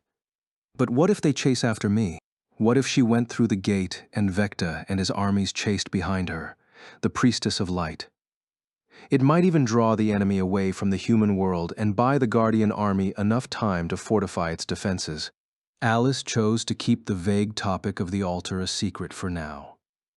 She reported crisply to the Supreme Officer of the Guardian army, Uncle Lord Bercouli. "I will go along, break through the enemy ranks, and head to the distant reaches of the dark territory. If the ringleader of the enemy desires the priestess of light, he will pursue me with at least some of his troops. Once I've gained some distance and split their forces, strike back at the remaining army and wipe them out." In a dry voice devoid of all emotion, Emperor Vecta asked, "Dil, would 3,000 suffice?" "Huh?" She lifted her head again, uncertain of his meaning. In profile, the Emperor's face was smooth, even peaceful. But the way his pale blue eyes stared down at the armies below filled her veins with ice. "In order to have the dark power needed to reenact the large-scale dark art that will eliminate the enemy Integrity Knights," he elaborated, "would 3,000 lives of that secondary Orc battalion suffice?" Even Dee, who was cruel by the measure of her peers, gaped at this suggestion. A chill crawled up her legs. Fear struck deep. But as the idea sank into Dee's mind, it all turned to sweet intoxication. "It will be enough." She pressed her forehead to the Emperor's boot before she realized what she was doing. "It will be enough indeed, Your Majesty. The remaining 2,000 mages will pool their efforts to make it happen. The Dark Mages Guild will perform the greatest and most powerful act of terror that anyone has ever seen. Whether on the human or the dark side, the underworld's inhabitants' names did not possess any inherent meaning as defined by their language. This had happened because the 4 Wrath engineers who'd raised the original artificial Flucklights had not considered the concept of their names too deeply. They'd simply picked out foreign-sounding fantasy names and given them to the children and grandchildren under their care. After the 4 creators had logged out, the Flucklights continued having children on their own and naturally had to raise them. The first problem that plagued them was the lack of an established naming rule. Without a better choice, the first parents gave their children meaningless phoneme combinations that were similar to their own. But as time went on and generations passed, eventually there came to be a system for naming, until it evolved into what you might call the underworld's own unique naming arts. In short, each of the individual sounds derived from their names were given meanings, and the combinations that resulted were a way of wishing for that child's future growth. Specifically, the open vowels meant sincerity. The hard K sound indicated liveliness. S meant quick-witted. T stood for good health. N meant generosity. L and R were markers of beauty, and so on. So as an example, Yujiro was given his name in the hopes that he would be gentle, hard-working, and honest. Tiza was given her name in the hopes that she would be lively, caring, and skilled in the ways of combat. Roni was cute and empathetic and serious. Most of these naming arts were shared with the demi-humans of the Dark Territory. Sigurosig, for example, stood for agility, ferocity, fearlessness, and then more agility and ferocity for good measure. Only the highly prolific goblins were an exception, basing many of their names on the roots of Japanese verbs for pillaging, slicing, chopping, and other such menacing activities. The elite families of dark mages, too, saw these naming arts as inferior customs and traditionally took only capital letters from the ancient dark tongue. As for the chief of the orcs, the final survivor of the non-human race's leaders as of the start of the battle, his given name was Lilpilin. Lilpilin was known, along with the leaders of the dark mages and the goblins, as one of the greatest impediments to the possibility of achieving peace with the human realm, according to Dark General Shasta, owing to his ferocious hostility toward humans as a whole. But this was not an innate hatred from birth. When Lilpilin was born to a powerful orc clan, he was praised as the most beautiful baby in the clan's history. They gave him a name with 3 L sounds in it to indicate beauty, a great rarity for an orc. As his parents wished, Lilpilin grew into a youngling of considerable beauty in both body and mind. He was blessed with skill in battle, and hopes were high for him to become the future chief. One day, he assisted the clan leader at the time on his first ever trip out of the orcs' marshland domain in the southeast to pay a visit to Obsidia Palace. When he entered the castle town, back arched with the pride he took in his gleaming armor and sword, Lilpilin saw the thin bodies, lustrous hair, and comely features of the humans who lived there. It came as an earth-shaking revelation to Lilpilin that his own beauty would forever have the phrase "for an orc" appended to the end of it.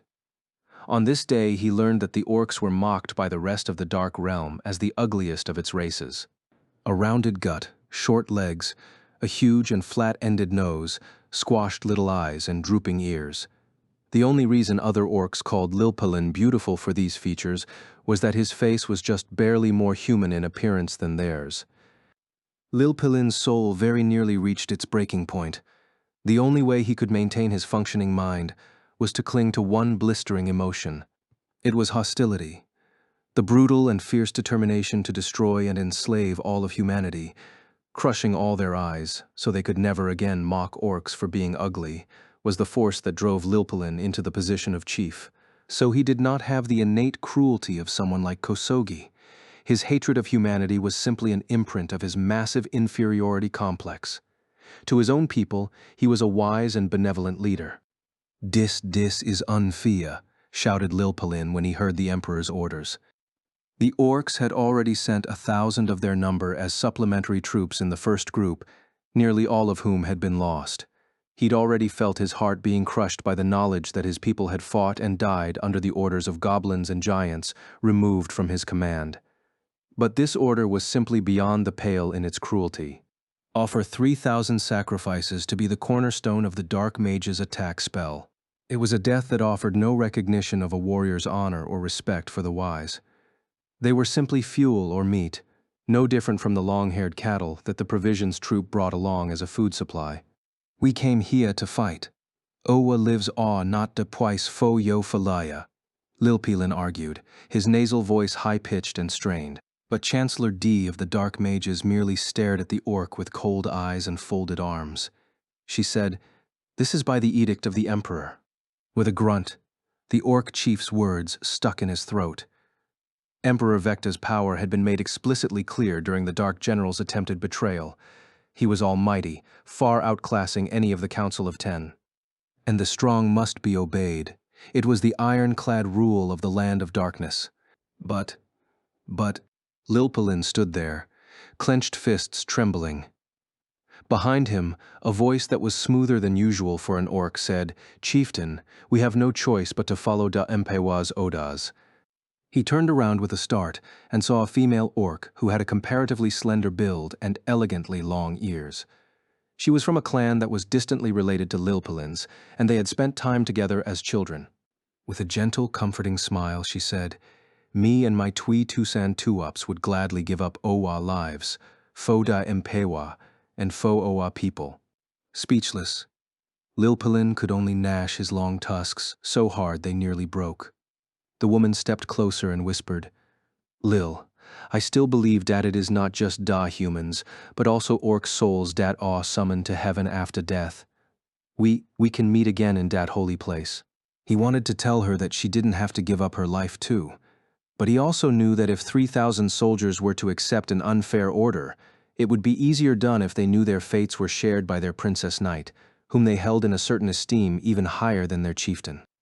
Lilpelin unclenched his fists, took her hand, and groaned. I apologize. Len, forgive me. Forgive me. Dil stared down at the two in obvious disgust. Pack your 3,000 troops together in close formation, 100 miles before the ravine, within 5 minutes. That is all, she ordered. The orc chief glared at the departing dark mage with burning, squinted eyes. Why did they have to undergo this fate just because they were orcs? It was a question he had asked himself many times, but as usual, no answer was forthcoming. As 3,000 troops lined up, orderly and marched towards certain death, there was even a kind of pride among them. But from the remaining 7,000 who watched them go, came the low rumbling of sobs and comments of loathing. The Princess Knight astride her armored boar led the 3,000 proudly past the dark knights and pugilists, then arranged their formation a bit before the entrance to the ravine where the battle was taking place. Almost impatiently, the 2,000 dark mages who weren't enveloped in the earlier blast made their ominous appearance and started making a formation. Their chanting, in reflecting the horror of its intended content, set the atmosphere on edge with hideous discordance. A Lilpelin croaked. The orcs suddenly began to writhe in apparent agony and collapse to the ground. As they flopped and struggled, little white twinkling lights emerged from their bodies, sucked out by some invisible pressure. As they flew toward the mage's hands, the lights turned black and bunched together, growing sticky and clumping until they took a shape like some eerie, unnatural serpent. The screams of 3,000 soldiers stabbed at Lilpelin's ears, sharp and vivid. He could make out the words, too. Long live the orcs. Glory to the orcs. Their bodies began to burst in quick succession. As the blood and flesh went splattering in all directions, the light gushed out of them in great quantities, traveling toward the mages. Before he knew it, Lilpelin was on his knees, slamming his fist against the ground.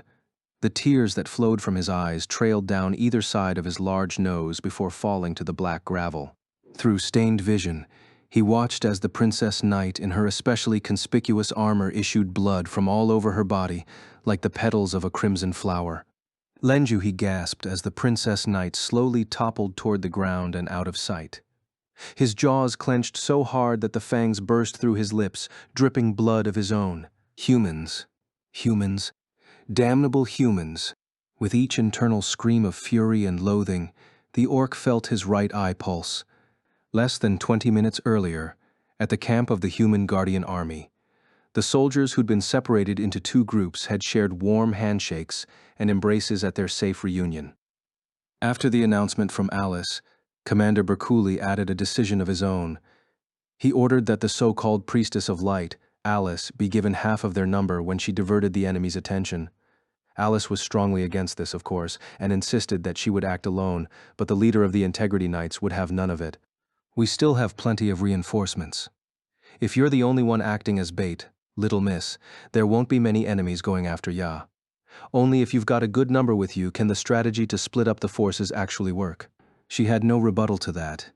There was no denying that it was a huge stretch, claiming that she on her own would lure the entire enemy army away based on nothing more than some vague information from the chief of the ogres. Plus, Alice wanted to take Kirito on Amayori's back with her.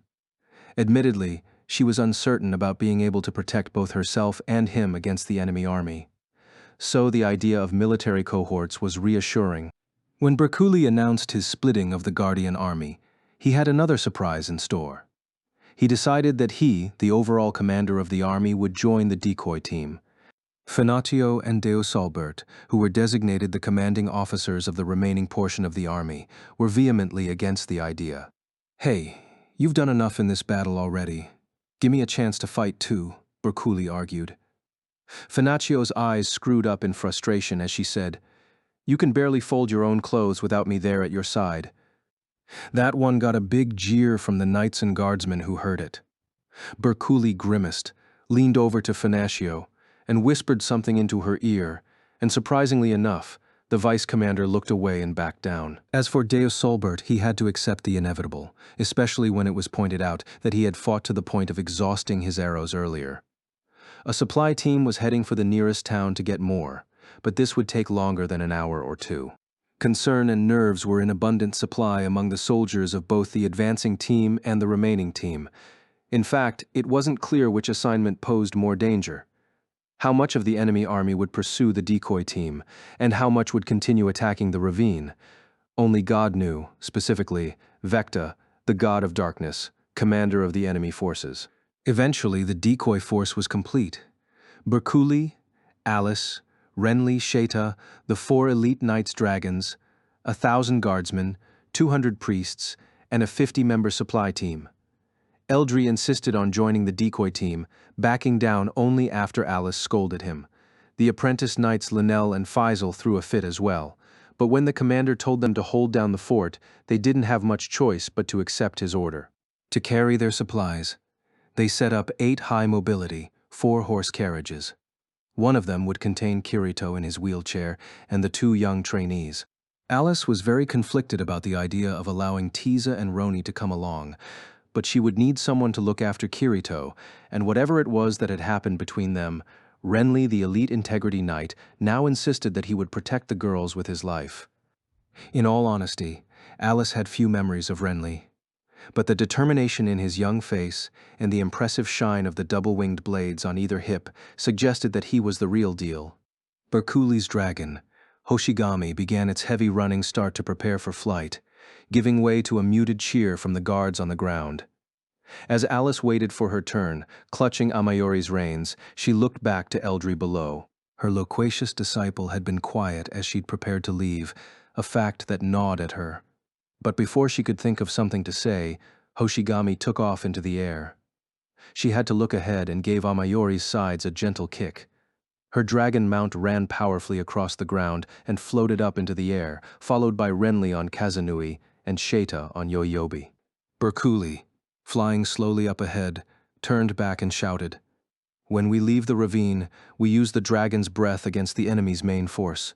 They should have almost nothing left in the way of long-range attacks, but keep an eye out for their dragon knights." She gave him a crisp affirmative response. The sound of the soldiers pursuing them on horseback and foot were audible over her shoulder. When they and the carriage group left the ravine, they would head south to their right, and it was up to the 4 knights on their dragons to keep the battle lively and distracted until the ground troops had put good distance behind them. A multitude of campfires burned in the land beyond the dark, narrow ravine. There were so many. They had eliminated a ton of enemy soldiers, yet there must have been close to 30,000 left, but the bulk of that power was concentrated in Dark Knights and Pugilists, both of which were close-range units and had no effective means of attacking airborne integrity knights. No. Wait, what is this? There was a chanting in the air, audible beneath the whistling of the wind, roiling and low. A group chant of a sacred art command? Impossible. Alice balked against her own instincts. There isn't enough sacred power left to carry out any kind of large-scale attack art. But then Berkuli, who was flying ahead of her, gasped, I can't believe what they've done. Oh, what incredible power. Dil, Chancellor of the Dark Mages Guild, hands outstretched to the sky, shivered in ecstasy. Had any mage in history ever experienced such rich, saturated dark power as this? The life of intelligent beings was the purest and most potent source of power in the world, even the life of something as low and ugly as an orc. If this potency of power was like fine wine aged 100 years, then the dark power that came from sunlight, and the earth was no more than water.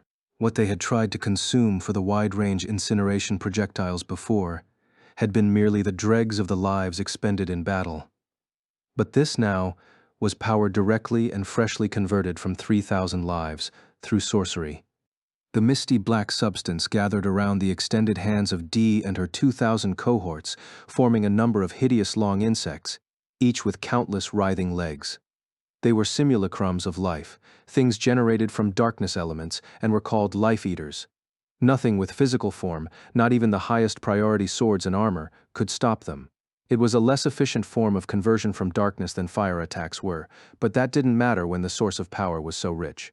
Dee had chosen this particular art as an intentional counterpoint to the pillar of light that the enemy had used to burn 1,000 of her precious followers. At this point, the death screams of tormented orcs were almost music to her ears. "Ready," Dee called out on high. "Prepare to unleash the Deathworm curse." But as she stared forward to her shock, she saw a mad rush of 4 dragon knights approaching through the ravine. Her alarm promptly turned to joy. Now she would be able to wipe out the Integrity Knights and their dragons, the most powerful piece of the enemy army. "Don't rush it. Let them come closer. Closer, closer, now. Unleash." Zwa! Countless black insects thrummed in horrifying fashion as they leaped straight for the oncoming enemy. The moment they saw the enemy's spell, that great black wave of horror rushing toward them, both the civilian men-at-arms and even the elite Integrity Knights found themselves unable to think for entire seconds at a time. It was a dark art of an ultra-high priority, even higher than Alice's earlier light attack. A long-range curse art that was impossible to physically defend against and devoured the target's life directly. How could they produce a dark art of this incredible scale and density when darkness elements had such inefficient conversion to sacred power, and the entire battlefield was barren of resources to begin with? Only Berkuli was capable of spotting the answer. But even he could not summon the wits to give an immediate order. Every kind of offensive art carried certain values: its source element, density, range, speed, direction, and so on.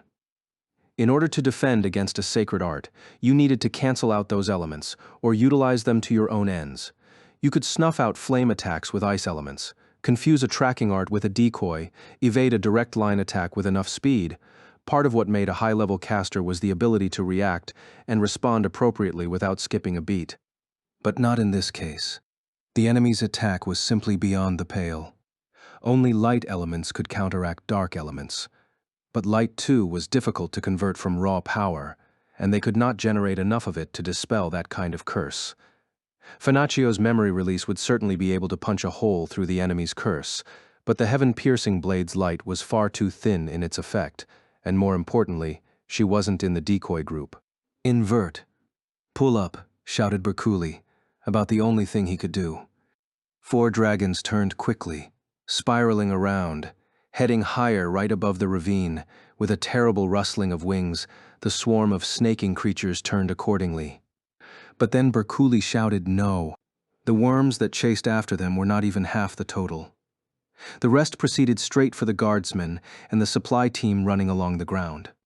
Alice gasped and turned her dragon into a steep dive. She charged straight for the wriggling mass of dark arts in the lead below. Shing. She drew the osmanthus blade from its sheath. The blade began to glow a golden color. "Little miss, you can't use that one," cried Berkuli, trying to stop his favorite apprentice. The osmanthus blade's perfect weapon control art was tremendously powerful in a battle of one against many, but only with sword against metal. It couldn't cut through a curse that had an ethereal body. Alice was perfectly aware of that, but there was no way that she could sit there and watch the soldiers be attacked. Just then, a 5th dragon rocketed forth from the ravine like a shooting star. It was Takiguri, the dragon of elite Integrity Knight, Eldri Synthesis 31. As he gripped the dragon's reins, just one word ran through Eldri's brain: protect his mentor, his Alice. He must offer his sword to do whatever it took to safeguard the person whose life he had pledged to protect. But at the same time, he heard a voice mocking him at exactly the same volume. "How will you protect her? A powerless man like you, inferior in every conceivable way, and yet endlessly seeking validation and attention from your mentor." The thing that supported Eldri's skill as a new junior Integrity Knight was the powerful incarnation that drove him to serve Alice. It was what made him a higher-ranked knight, but it also meant that when he was hit by doubt, it rocked him to his core.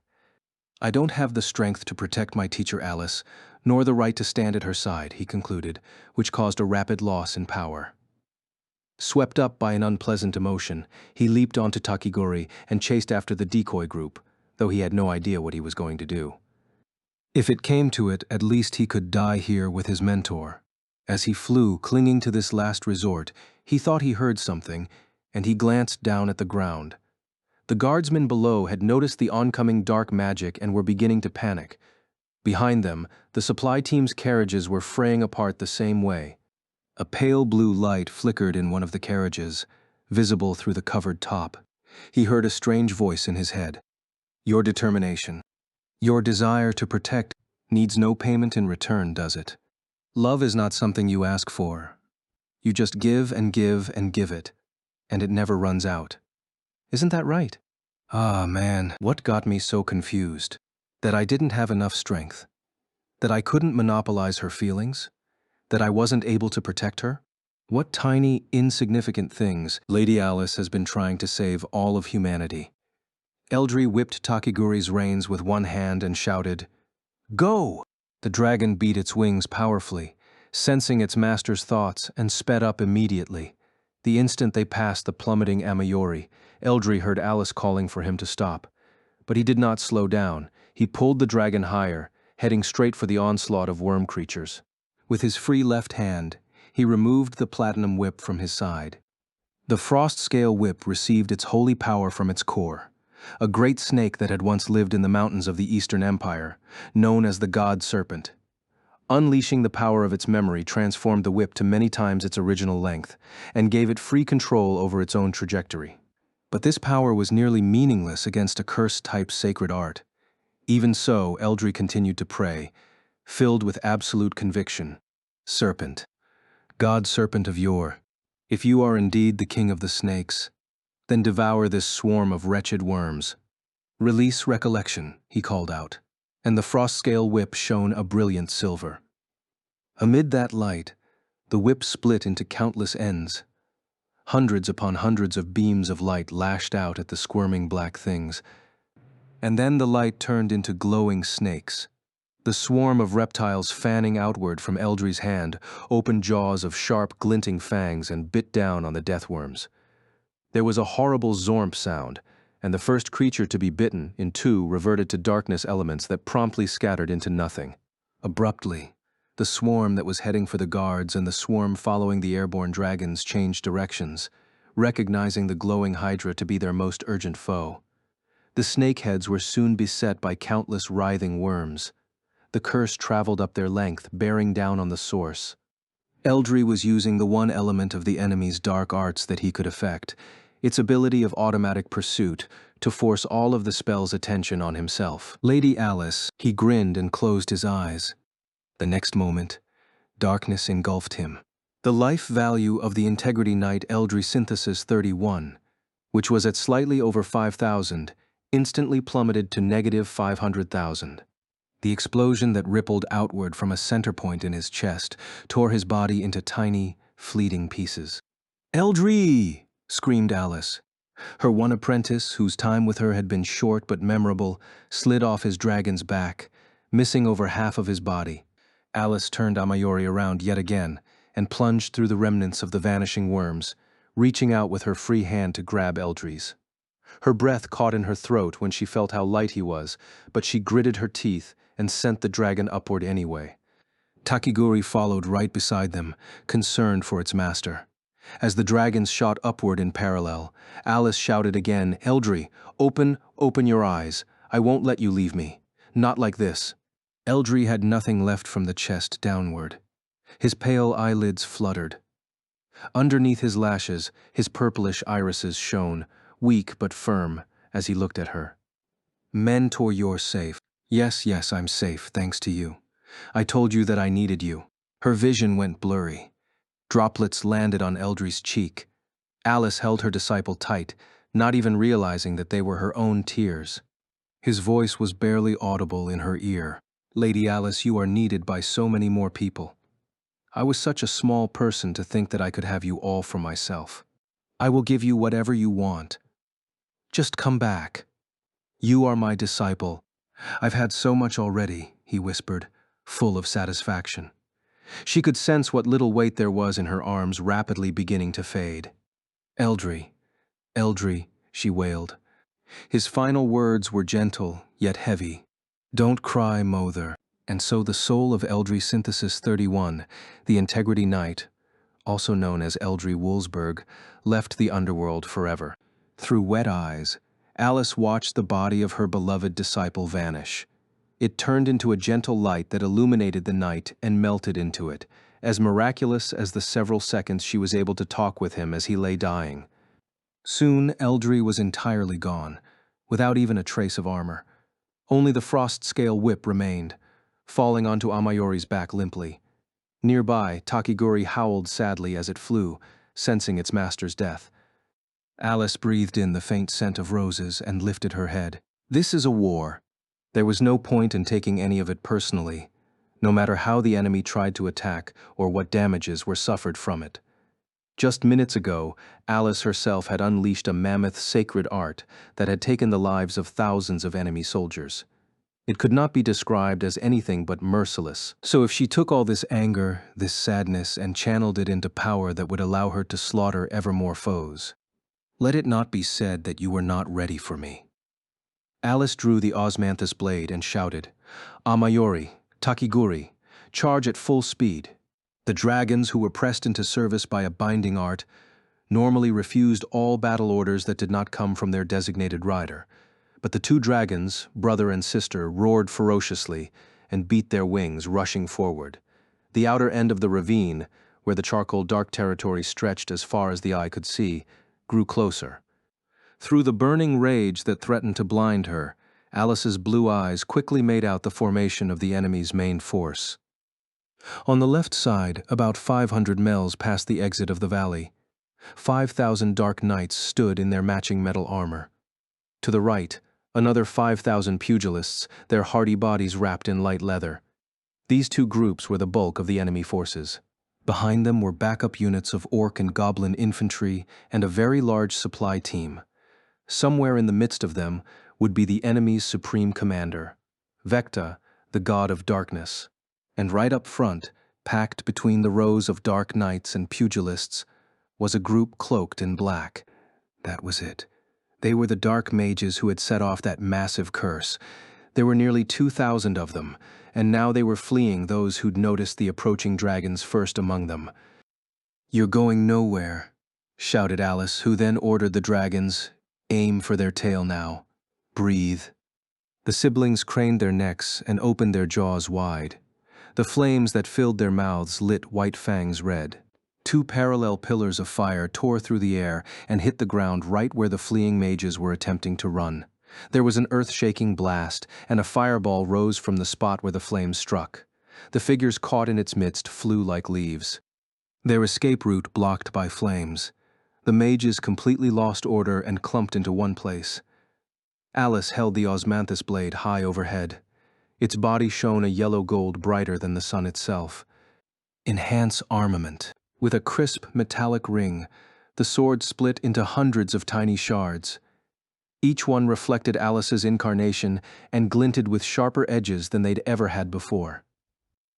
Impossible. It cannot be. Dil, Chancellor of the Dark Mages Guild, stared upward at the oncoming dragon knight, a silent scream tearing through her mind. 2,000 mages had sacrificed 3,000 orcs to prepare the Deathworm curse, which had set upon the enemy with even more power than she'd anticipated. The Deathworms had a high enough priority level that they should have easily devoured both the Integrity Knights and the soldiers on the ground alike. But somehow, the Deathworms that should have devoured the life of all the enemy troops had concentrated only on a single knight and spent themselves on one extravagantly wasteful and redundant kill. Deathworms were drawn to whatever creature had the greatest amount of life.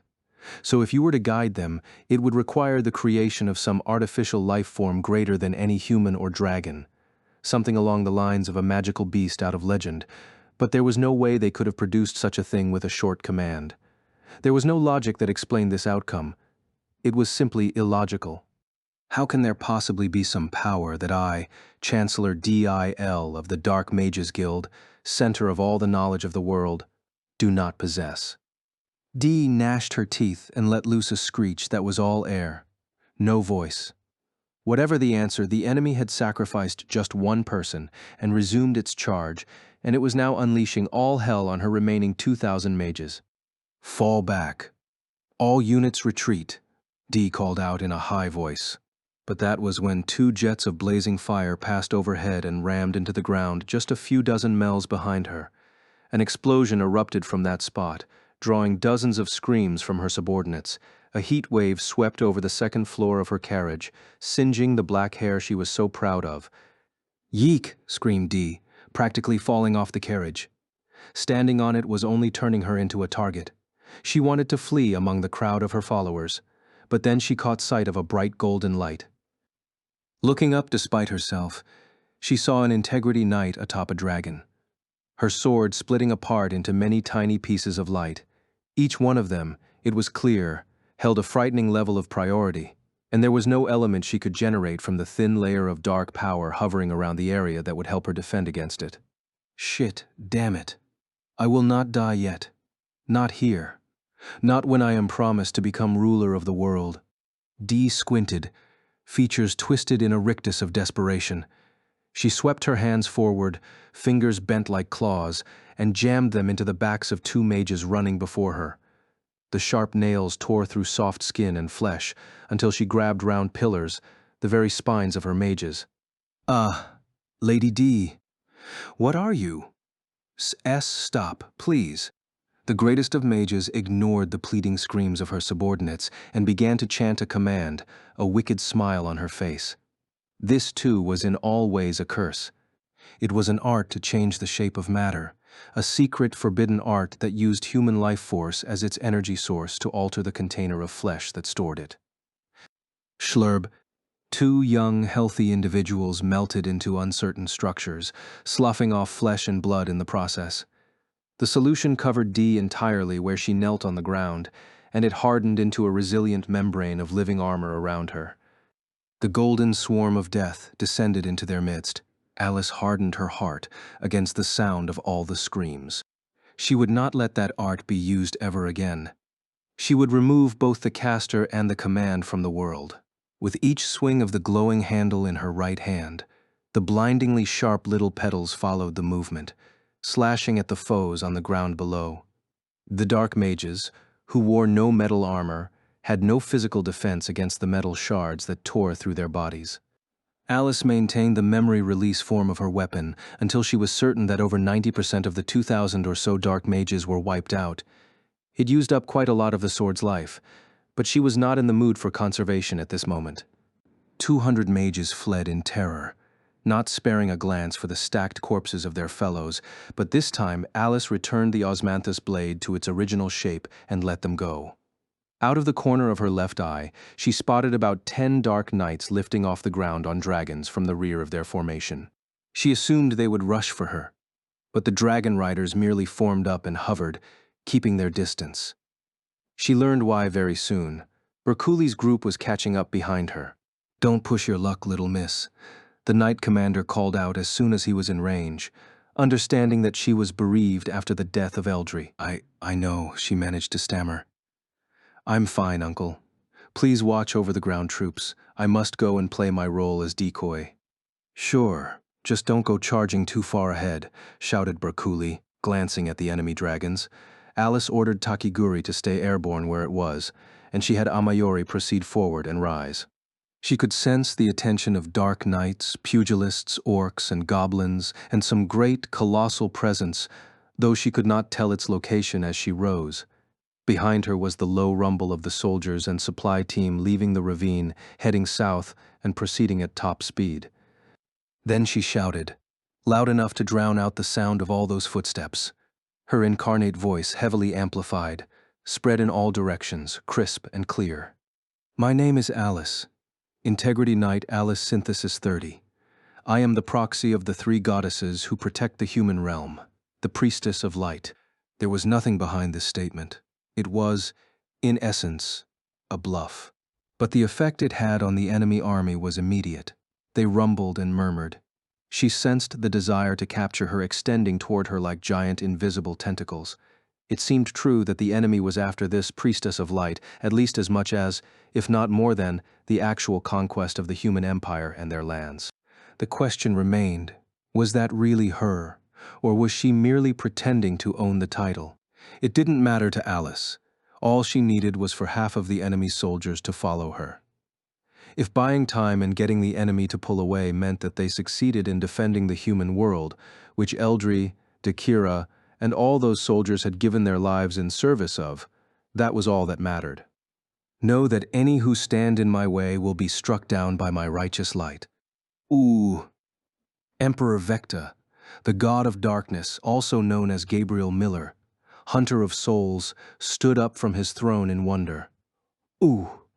The apparent failure of the attack that had consumed 3,000 orc units, and the destruction of the large majority of the mage units, did not startle or disturb Gabriel in the slightest.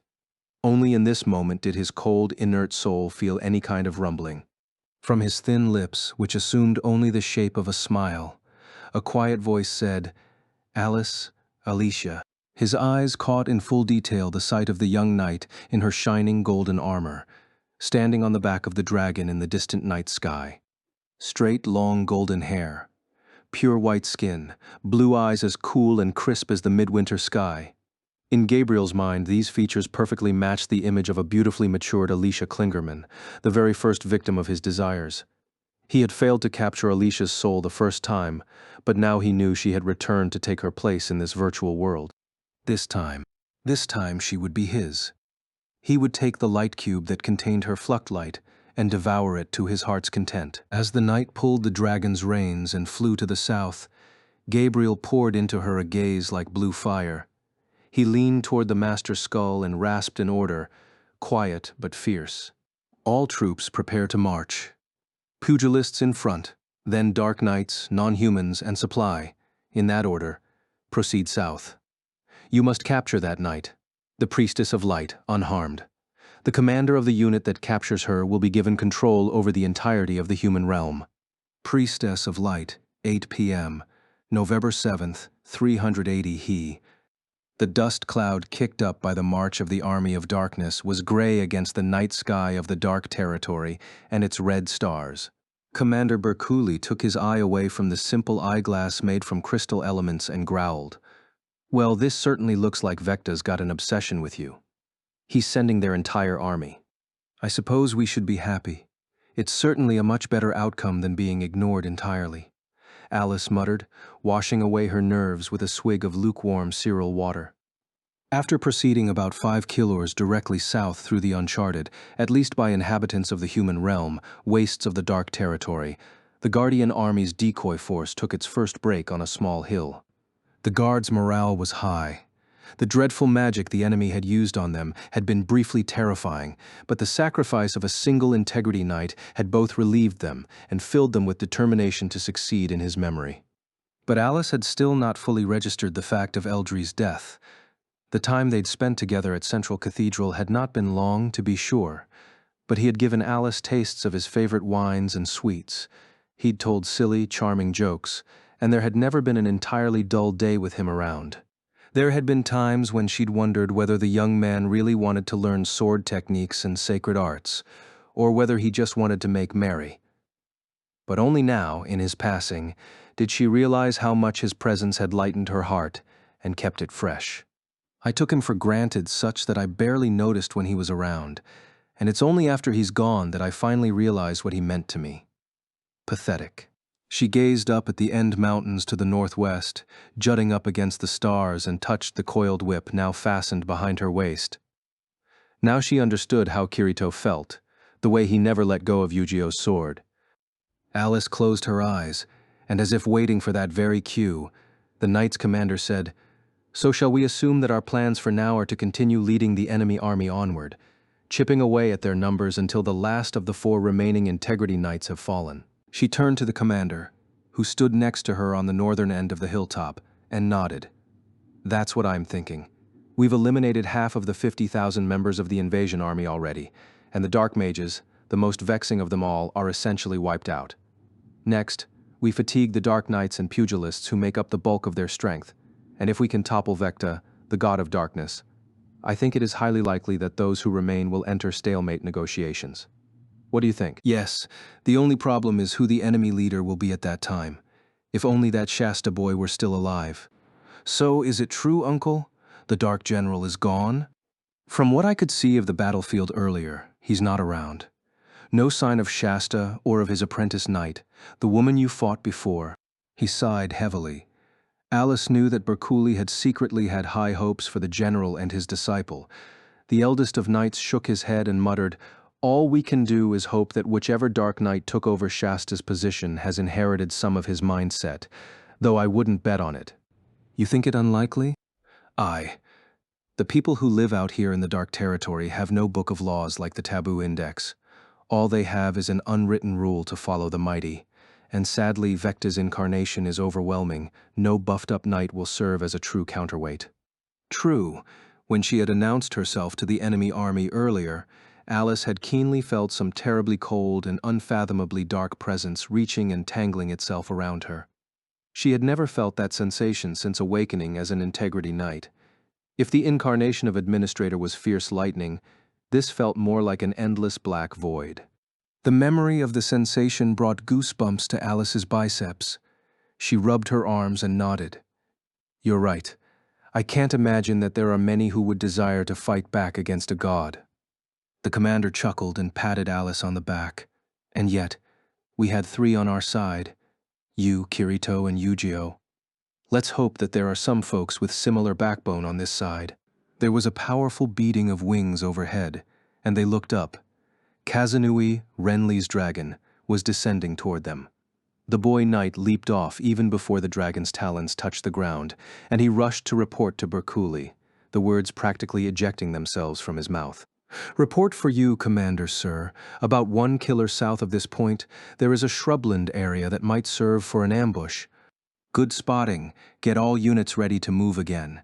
And your dragon must be tired, so give it plenty of food and water." "Yes, sir." The small figure saluted and raced off. Alice noticed that there was a faint smile on the commander's lips. "Uncle?" she prompted. Bercouli scratched his chin, bashful, and shrugged. "Just thinking, it's an awful thing to steal someone's memories and freeze their life for the synthesis ritual to make them into Integrity Knights. But it's also a shame that we won't get any more young fellows like him anymore." Alice thought this over and smiled back. "I don't think there's any rule that says you can't be an Integrity Knight without having your memory altered and life frozen, Uncle." She reached back and brushed the frost scale whip again. "Even if every last one of us is defeated, our souls, our wills find themselves taking root in fresh minds. This I believe." "It's about damn time," shouted Iskan, the young leader of the Pugilists' Guild, as he smacked his right fist against his other palm. They'd been so close to the fighting but forced to sit and wait for what felt like an eternity. The fearsome pillar of light that had burned the demi-human battalions, the freakish worm things that the dark mages had created, and even Emperor Vecta's mysterious order to pursue the Priestess of Light had had no effect on Iskan's readiness to fight. The world was split into 2 things, his body and everything else. Meanwhile, the entirety of Iskan's interest was in strengthening his own flesh and nothing else. So confident was he in his own ability that if facing down one of those massive dark arts, he was certain he could beat it back with his fists and fighting spirit alone. His bronzed, muscular body was fixed with leather straps, shorts, and sandals, and that was it. He glanced at the 5,000 men and women following his lead and at the dark knighthood behind them. They'd been running for not even 5 minutes, but the gap between the pugilists and the knights was nearly 1,000 mels already. "For riding horses, those knights sure are damn slow," he spat. A large man right next to him, standing a full head taller than Iskan, opened his cave-like mouth in a pained smile. "They cannot help it, champion," he said, using the dark-tongue word for that generation's strongest of pugilists. "They and their horses are outfitted in armor that is equally heavy." "Even though it's not doing them any good," snapped Iskan. He looked ahead and curled the fingers of his right hand into a tube, then placed it against his eye. In the middle of his fiery iris, his pupil expanded. "Oh, they're moving again. But not this way." "They're still running," he said, clicking his tongue. In other words, Iskan had just accurately read the enemy movements from 5,000 mels away, using nothing but starlight. He thought it over and said, "Hey, Dampa, the Emperor's orders were simply to chase and capture her, right?" "That's what he said." "Okay," he scratched the bridge of his nose with his thumb and grinned. "Guess we'll try poking the bush, rabbit team. Move forward." There was an immediate roar at his order. Leaping forward out of the ranks to line up were about 100 fighters of slim build, not weak, but whip-slender and hard. They had matching white string decorations tied around their foreheads. "We're going to pay our respects to these Integrity Knights. Get pumped." "Ya." "Begin Combat Dance 17, shouted Iskon, thrusting his right arm and pounding the ground with both feet. His confidant Dampa and the 100 members of Rabbit Team repeated the motion in perfect synchronization. Doom-da, doom-da, ooh-rah, ooh-rah. Amid the rhythmic pounding of feet and chorus of cries, Iskon's bronze curls began shining with beads of sweat, and his sun-baked skin began flushing a redder shade. His followers were exhibiting the same symptoms. When the minute-long combat dance was complete, 102 fighters came to a stop, steam pouring off their bodies. In fact, that was not all of it. In the darkness, their skin was actually faintly glowing that red shade. The pugilists were a tribe of people who had spent centuries attempting to learn just what makes up the body. Swordsmen and mages both ultimately made their pinnacle the use of incarnation to affect their target. In other words, they used the power of imagination to overwrite external phenomena and information. But the pugilists were the opposite. They used incarnation to power up their own bodies. They surpassed their original limitations, making their naked skin stronger than steel and giving their fists the strength to crush boulders. And their feet, the strength to outrun horses. "Ooh-rah!" bellowed Iskon, beginning to run. Dampa and the 100 fighters followed close behind. In their wake, the air split, and the earth shook. Alice took several steps forward, intent on catching up to the guardsmen who had headed toward the shrubland area that would help them set an ambush. Then she sensed something off and turned back. Something was coming, and fast. Upon closer examination, the enemy forces that should have been slowly following near the horizon were sending forth a unit of about 100 that was closing the gap at astonishing speed. It was faster than any cavalry. She almost thought they were dragon knights, but there were too many of them, and they were clearly marching on foot. "Those are the pugilists," Commander Bercouli grumbled next to her. "They are." She'd heard the title before, but had never actually seen them for herself. It was usually goblins and orcs that harried the regions around the End Mountains, and very rarely a dark knight. Never before had the pugilists even attempted to invade the human lands. But as was typical for the eldest of the Integrity Knights, Bercouli had experience with them, and there was a note of concern in his voice. "They're a real pain. They'll happily take an injury from naked fists, but they absolutely refuse to be cut by a sword." Huh? Refuse? It seemed to Alice that when it came to a steel blade against flesh, refusal and acceptance shouldn't even enter into the picture. Bercouli just shrugged. "You'll see when you fight them. It's probably better if the two of us go together." Alice swallowed hard. If Bercouli alone wasn't enough for the task, the pugilists had to be dangerous, indeed. But whatever resolution and intensity she had built up was totally wiped out by what the commander said next. By the way, I'm guessing you've got a problem with stripping, little miss." "What?" she yelped, crossing her arms in front of her body before she realized it. "Why would you ask that? Of course I do." "No, I didn't mean it like, well, yes, I suppose I did, but my point is, armor and clothes don't really do anything against their fists, except maybe slow you down." So, he stammered, rubbing his chin. Finally, he gave up his explanation and shook his head. "At any rate, if you're going to fight dressed like that, you'd better have perfect weapon control ready to go." Okay. She felt her nerves creep up her spine again. From what she could see, there were around 100 enemies approaching. If she needed to use every bit of power she could muster with the osmanthus blade to beat them, they were dangerous foes indeed. But there was one problem. She had already used perfect weapon control twice, when she had activated the reflective cohesion beam and when she had wiped out the dark mages. So the life of the osmanthus blade was already severely drained. Normal swinging attacks would be fine, but she didn't know how many more minutes it could withstand its own swarming attacks. The same was true for the commander's time-splitting sword. She had witnessed at close range his wide-ranging trap that instantly dispatched hundreds of minions at once. Both of their swords would normally need to be returned to their sheaths until daybreak to recover. But even over the seconds of conversation, The pugilists had come close enough that she could make out the details of their imposing bodies. The soldiers weren't done preparing for their ambush. She had to keep them away from the ranks. Alice nodded to the commander, her lips pursed, and readied herself to slide down the north side of the rock face until a woman's quiet voice interrupted the two of them. "I shall go." Alice turned around in shock and saw that Berkuli was doing the same, eyes wide. Standing there, to their complete surprise, was the last of the 4 elite integrity knights in the decoy group after Berkuli, Alice, and Renly. She was tall and thin, with a dull and drab set of gray armor. Her dark gray hair was split evenly over her forehead, practically plastered tight to it, and tied into a ponytail behind her neck. Her features were clear and, while not unattractive, utterly emotionless. Like Alice, she appeared to be around 20 years of age. Her name was Sheta Synthesis 12. The divine weapon at her side was the Black Lily sword, but she was almost never referred to by the moniker of her weapon. There was a different nickname that the other knights used on the rare occasion that they spoke about her. She was known as Sheta the Silent. It wasn't Sheta's volunteering to fight the enemy pugilists alone that had shocked Alice. It was that she had just heard Sheta the Silent speak for the very first time. Iskan and Dampa and their 100 followers leaped easily over ditches and brooks and even kicked their way through boulders here and there as they raced on. Very soon they would get to fight the Integrity Knights, who were feared as much as demons.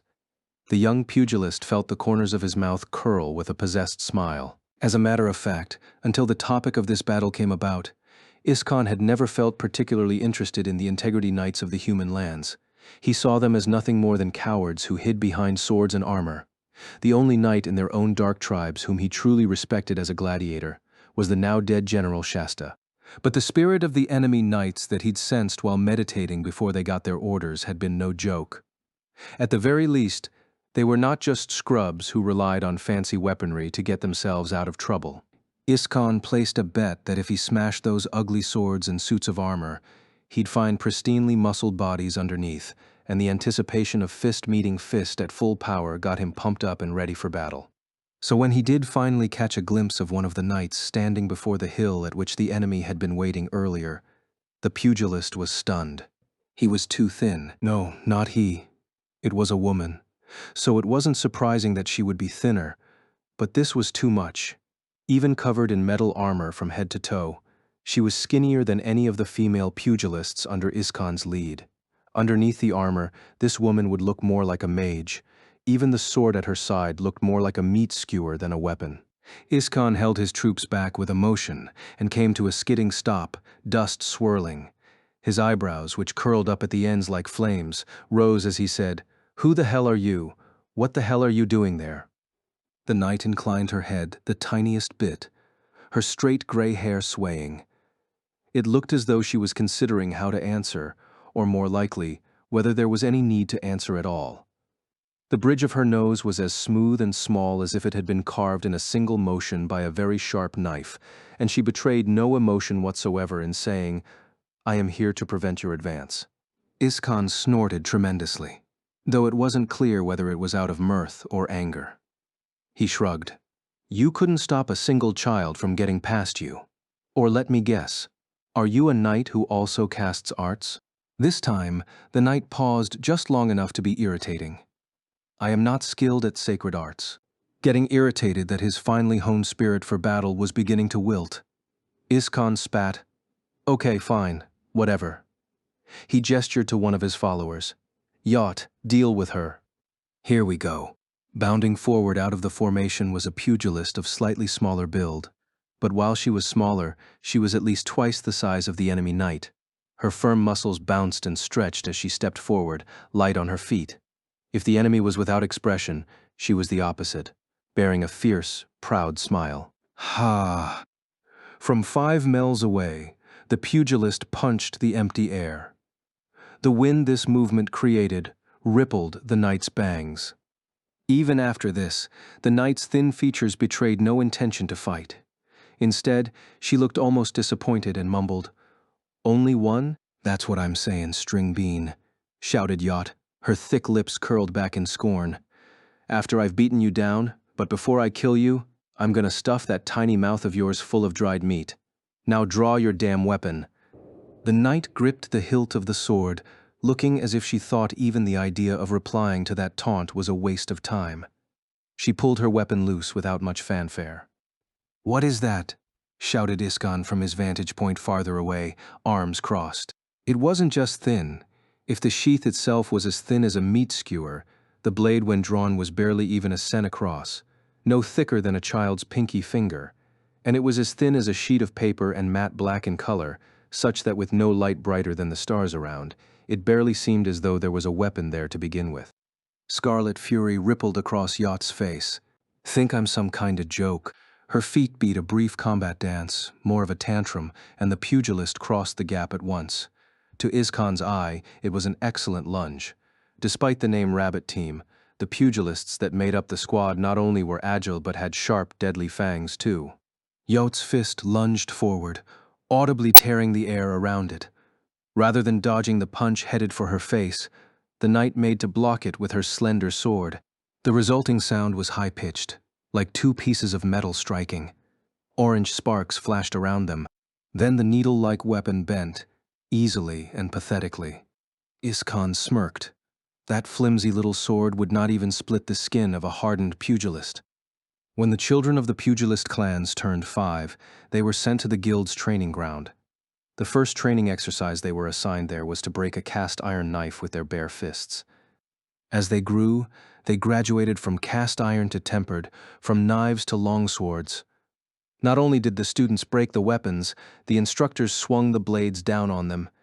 It impressed upon the youngsters that they need fear no blade. Their bodies were an inviolable temple to any sharp edge. And that certainty, that incarnation, turned their bodies to iron, in fact. Iskan, the guild leader, could stop a 2-sen metal needle with his eyeball. As a member of the guild, Yacht was not at that level, but she was one of the 10 group leaders of Rabbit Team, and no sword could possibly stop her fist. Certainly not a flimsy, paper-thin sword like that one. Every pugilist there could see it coming next, the black needle bending until it broke with a pathetic snap, then a steel fist driving itself into the knight's face. But what they heard was an odd whip, like a leather whip cracking on empty air. Yacht was still, the follow-through of her punch clean. Her fist had just barely grazed the knight's right cheek, and that knight's right hand was fully extended as well. From where he stood, Iskan could not see what the black blade was doing.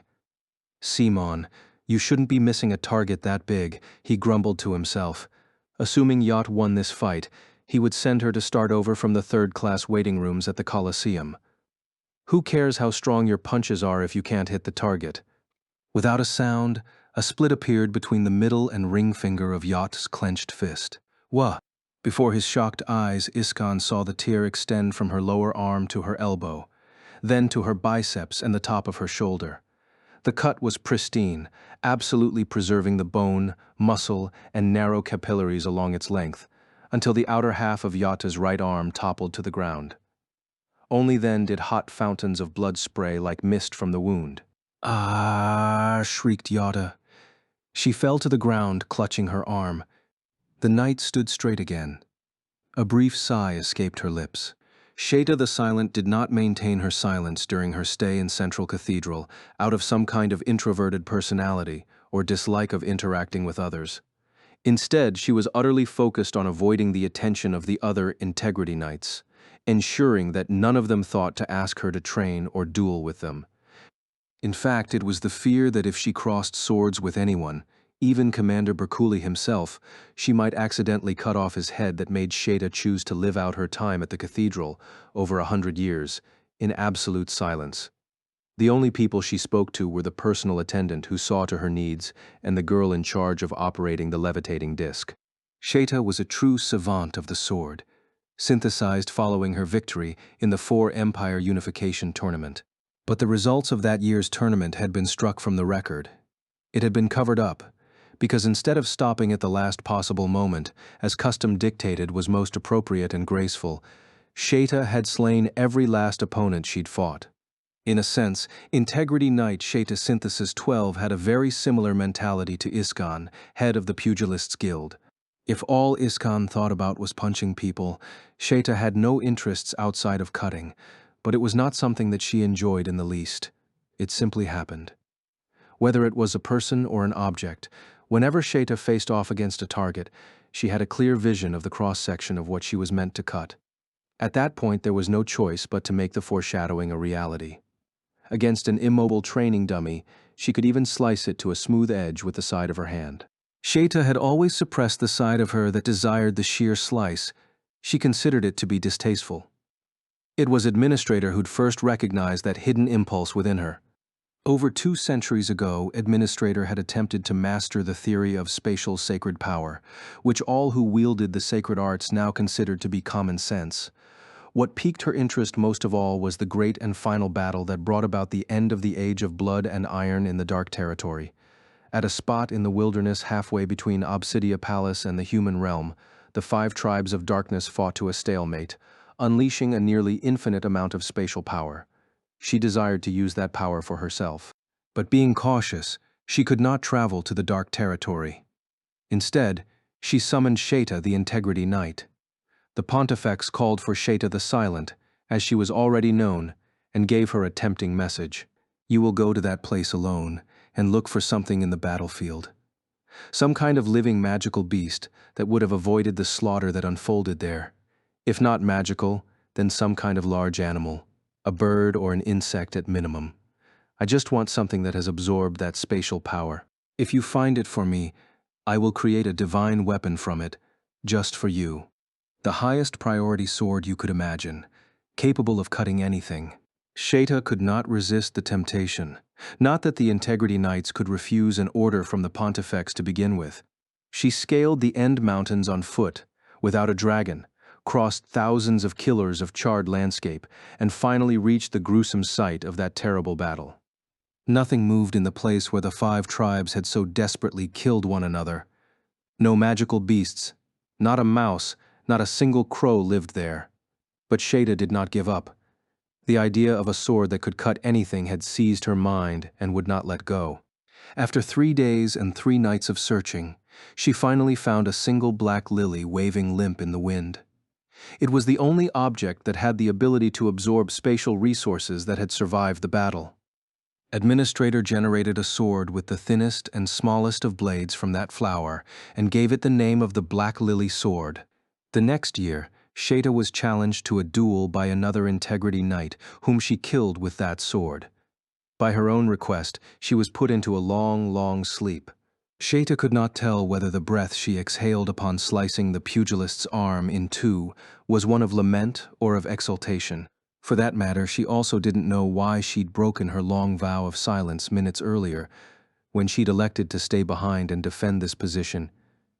She didn't even know what had driven her to raise her hand when the call went out to join the Guardian Army half a year ago at Central Cathedral. Did she want to protect the realm, as the other knights did? Or did she just want to cut enemies? Perhaps she really wanted them to cut her. It didn't matter now. At this point, there was no stopping her sword. All she could do was pray that the number of lives she snuffed out was small. Sheta raised her head and glanced at the frozen, shocked pugilists. The Grey Knight raised her slender black sword and plunged into the midst of 100 enemies without a moment's hesitation. She fights with great fury, Alice noted hoarsely. Yes, Commander Bercouli hummed. Just between you and me, when we pulled her out of deep freeze 6 months ago, I was actually a bit scared. I had no idea that Sheta was capable of such things. Below them, Integrity Knight Sheta was battling 100 pugilists. Technically, it was less battling than simply severing, her sword so thin its shape was almost difficult to make out. Whipped, left and right, each high-pitched zip easily cutting off another arm or leg of whatever enemy happened to be nearby. Despite her wonder at the sight, Alice couldn't help but feel concerned about something she sensed emanating from Sheta's slender form. There was no hostility coming from her. She didn't seem to be feeling anything at all. So what was it that drove her to fight so fiercely? Don't think about it. I've known that girl for more than 100 years, and I don't understand a single thing about her. The commander grunted. He turned his back. I think we can leave this to her. The enemy's main force should catch up soon, and we ought to prepare to fight them off. Yes, sir. Alice said. She tore her eyes away from the battle below and hurried after him. About a killer south of where Bercouli and Alice were descending the hill, the wasteland of blackened gravel finally began to give way to a region covered in oddly shaped shrubs, where the decoy group was hiding. The group consisted of 1,000 guards, 200 priests, and 50 supply team members.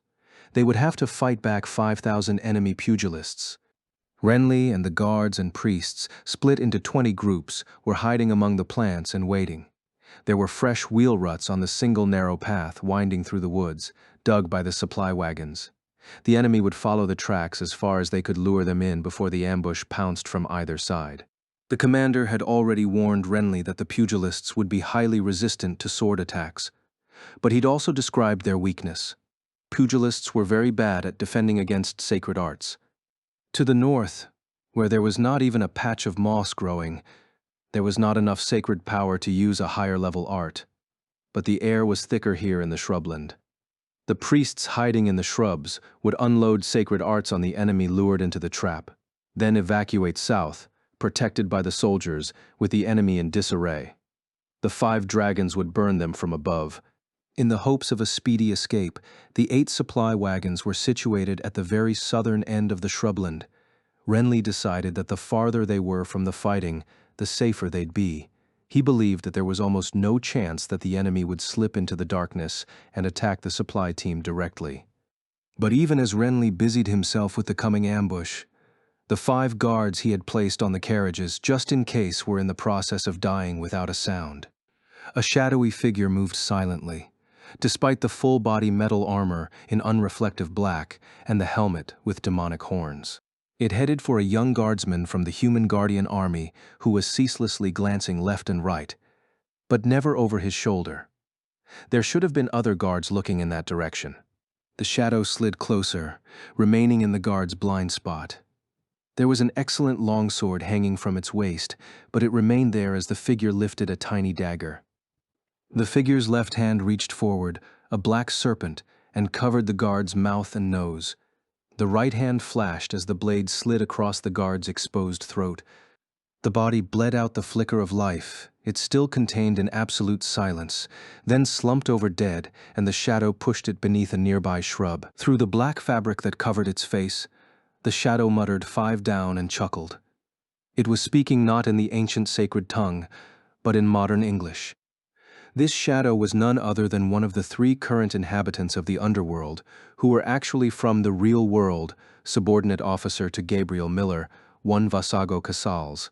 About an hour before this, Vasago had been chugging yet another glass of red wine in the huge carriage at the rear of the Dark Territories army, when the Dark Mage's attempt at a grand magic spell had failed. At last, he'd needled Gabriel. "Hey, bro. Don't you think we've delegated enough of the work? Why don't we get our own hands dirty already?" Gabriel glanced at Vasago, a golden eyebrow raised. "You can go first then." He ordered Vasago not to invade the ravine that the other army was defending, but to move to an empty place far to the south of the battlefield. From the moment that the non-human troops had been zapped by that sci-fi laser attack, Gabriel had predicted that a portion of the enemy forces would slip through into the Dark Territory.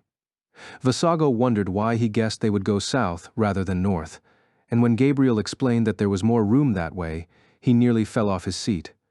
But now that the enemy had indeed come this way, he didn't have much choice but to give up and do his job. No matter how high-functioning the human units were, they would come to a stop if their supplies were lost. For the first time since diving into this world, Vasago had a chance to kill time with killing time. He stared into the dark woods, hoping to make the moment last. He soon found several wagons camouflaged with branches and leaves. Under his mask, the assassin licked his lips and continued moving. There was movement at one of the wagons. He froze, hiding behind a tree trunk. From out of the wagon canvas poked the face of a young woman with dark brown hair and the kind of pale skin that none of the Darklanders had. She was looking around the area nervously, clearly sensing something was amiss. As Vasago waited, immobile, the girl carefully stepped down from the wagon, whispered something to someone inside it, and began to walk slowly away. The girl wore gray clothes that looked like a high school uniform with just the flimsiest bits of armor added, and she was heading straight for the place where Vasago was hiding. He had to stifle the urge to whistle with excitement. His fingers gripped the handle of the dagger, which was still slick with blood. Don't think. Iskan boiled with rage at the sight of the fighters he had personally trained, being chopped to pieces before his eyes. You're going to get away with this. He barreled forward, his legs working so hard they put cracks in the ground. Flames covered his right fist, a manifestation of the burning fury that consumed him. Iskan thrust that fist at the base of the gray Integrity Knight's neck. Sparks spilled over the sides of his hand, leaving a brilliant trail in the air. The knight, who had just finished swinging her sword, made to catch Iskan's punch with her gauntleted free hand. Your armor is just paper against my fist. His punch, brimming with pure incarnation, collided with the knight's palm and sprayed a huge wave of sparks outward in all directions. There was an explosive ripping sound, and the gray gauntlet shattered, followed by the metal pieces up to her shoulder. The knight's exposed left arm showed off a lattice of tiny cuts across the smooth white skin that promptly burst forth with a misting of blood. But to his surprise, he did not register the feedback of breaking bones. He knew she had to be in intense pain regardless, but the only thing the knight did was lower her eyebrows a bit. With her left hand squeezing his wrist, she whipped the narrow sword with the other. There was a ringing metallic sound, and sparks shot out from the pugilist's elbow area. The source of the pugilist's strength was the belief and understanding that it was impossible for any blade edge to violate their bodies. They wore only scant leather straps, leaving the rest of their skin bare, to help feel the certainty of this belief. The moment a pugilist relied on any armor, he revealed the weakness of his heart. So Iskan attempted to rebuff the black blade with willpower alone before it could slice through his arm. But the chilling bite of this weapon as it dug into his skin was unlike any blade he'd taken before.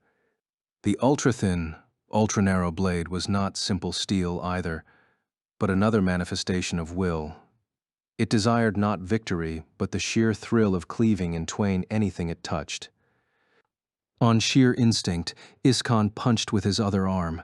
It rippled through the air, bursting into the place the knight had stood just an instant before. She was incredibly nimble, but did not evade it entirely. His hand made slight contact with her gray breastplate. It cracked and split as she jumped away, just like her gauntlet had. But Iskan was not unharmed either. The inside of his right elbow, which the sword had touched for less than a second, had a very thin cut on the skin. A tiny bead of blood bloomed in the center of the line. One drop of blood, just one. The young pugilist licked it off and grinned fiercely at her. Woman, your appearance and what lies underneath it are very different things. The Grey Knight did not respond in the way he'd expected. But I'm older than you. Huh? Of course you are. You Integrity Knights are monsters that live for decades without any sign of aging, right? Should I call you Grandma instead? The knight's eyelids twitched through her cool gaze. That was all the reaction she showed, however. I will allow it. You are very hard. I almost cannot find a place to cut. Tisk, what's that supposed to mean? Iskan was getting irritated. He could sense that her off-putting attitude was throwing off his will to fight just the tiniest bit. A quick glance at his fellow pugilists defeated around him was enough to rekindle that rage. Over 20 men and women moaned on the ground, arms and legs severed by that eerie sword. What was worst of all was not that she had hurt them, but that she was probably doing her best to hold back and keep from killing them. Not a single pugilist had lost their head. She should have been eminently capable of that, given her knight's training and the excellence of her weapon. How dare you treat us like training dummies? You'll pay for this. I will find a way to crush you. Stomp, stow stomp. The fighters around kicked out a brief combat dance to indicate their ability to fight. They crowed in rhythm with their feet. Oh, rah, ooh, rah, rah, ooh, rah, ooh, rah. With each pounding of the earth and battering of the air, the pugilist's incarnation strengthened. Sweat began to pour from their bronzed skin, the droplets flying loose and turning into sparks. The Integrity Knight did not budge. It was as though she was waiting for Iskan to reach the height of his fervor. Fine, then. The King of Brawls stopped his combat dance. His dark golden curls stood up with fire, and light began to blaze around his arms. In contrast, the knight was quiet. The narrow black blade in her right hand exuded a frosty cool. "Here I come, woman." Iskan closed the gap, the air burning around him. The woman lazily swung the sword up. Pew! Just before the whipping black sword could touch Iskan's left shoulder, the pugilist hit her left leg, when her sword should have won the battle of distance. He had kicked her, not punched. The toe of his right foot swung low off the ground and hit her gray shin guard directly. With extraordinary reflexes, the knight stopped her sword and lowered her waist, keeping her from tumbling, but the guard protecting her left leg immediately shattered. The impact ripped the skirt wrapped around her waist, exposing thin but chiseled legs. "Don't assume that because I'm a pugilist, all I do is punch," Iskan smirked. He whipped his left leg into a high kick. The knight turned her wrist so that her sword would meet the kick. The instant shin and blade connected, a shower of sparks appeared with a roar. The chief of the pugilists felt a piercing pain in his hardy shin and pulled his leg back, throwing a punch instead. The flaming blow caught the knight directly on the breastplate. Gang! The resulting explosion threw them in opposite directions. Iskan did a backflip in the air and landed on his feet. The pain ran through his left shin again, and he glanced at it. His shin, which was strong enough to break a steel stake in half, had a brilliant line cut right into the skin. Bright red blood gushed from the wound and dripped onto the black ground. He snorted. It was only a scratch, and examined the state of his foe. She had held strong this time, too, but she had her hand to her chest and was coughing quietly. The impact of his fist had completely shattered her breastplate, leaving only the gauntlet on her right arm and the gray cloth around her chest. On her lower half were just the torn skirt and the armor over her right leg. Iskan looked at the way her snow-white skin, a feature of the human empire, glowed bright even in the dark of night, and he snorted again. "You're looking much more like a gladiator now, but you don't have anywhere near enough muscle. You ought to eat more and train more, woman." The pugilists around them jeered and taunted, but the knight's expression did not change. She merely grabbed the scrap of cloth hanging from her left shoulder and ripped it loose, then whipped her flexible sword around. "And I've noticed that you've grown softer." "The hell did you just say?" growled Iskan, the bridge of his nose wrinkling as he exposed his canines. But despite his menacing look, he could tell that his own breathing had gotten just a bit shallower. It didn't make any sense that his will to fight would weaken just from seeing some bare skin. The women of his tribe exposed their flesh all the time in much greater degree, and only a little kid freshly entered into the training hall would let that unnerve him. The only thing the world held was opponents waiting to be crushed by a clenched fist. Even if they were exotic foreign women so thin they could snap in the wind, with blindingly white skin. "You're going to pay for this. I'm going to show you what I'm like at full power," howled Iskan, wolf-like, jabbing a finger at the knight. "So give me all you've got. Quit looking like you're going to fall asleep from boredom." She looked somewhat troubled by this, brushed her cheek and forehead with her free hand, and tilted her brows just a bit downward. "Then that's what you'll get." "Gee, good. That's good." It was these pauses in the action that kept filling his head with strange thoughts. Iskan sucked in a deep breath, tensing the power in his gut and lowering his center of gravity. He posed with his left fist at his waist, and his right fist pointed at the enemy, and he exhaled loudly. With each forceful breath, his firmly planted legs sucked up power from the earth, glowing red until the heat traveled through his body to gather in his fist. The glowing flames went from red to yellow, then reached white with blue ends. Iskan's right fist contained enough heat to char the very atmosphere. It emitted high-pitched pinging sounds. The knight met this challenge by taking a sideways stance. She extended her left hand straight forward, the fingers lined up, and stretched her ultra-thin sword straight backward. The way that her arms were extended straight made her look like a stone-throwing tool that was taut at maximum pressure. Iskan grinned. He felt as nervous as if his body had already been split from head to belly. "I've never fought someone like this before. I feel so fired up." They moved at the same moment. The knight's sword made a black semicircle. The pugilist's fist created a bluish-white comet. An ultra-dense shockwave erupted when they met, cracking the earth as it spread. Every last one of the pugilists standing around the duel was thrown backward. Sword and fist shook for control over an intersection point the size of a needle's eye. Power compressed beyond its limit, raged into a pillar of light that burst upward into the night sky. In terms of Sheta's skill, she could have defeated her foe without having to rely upon a straightforward contest of strength like this.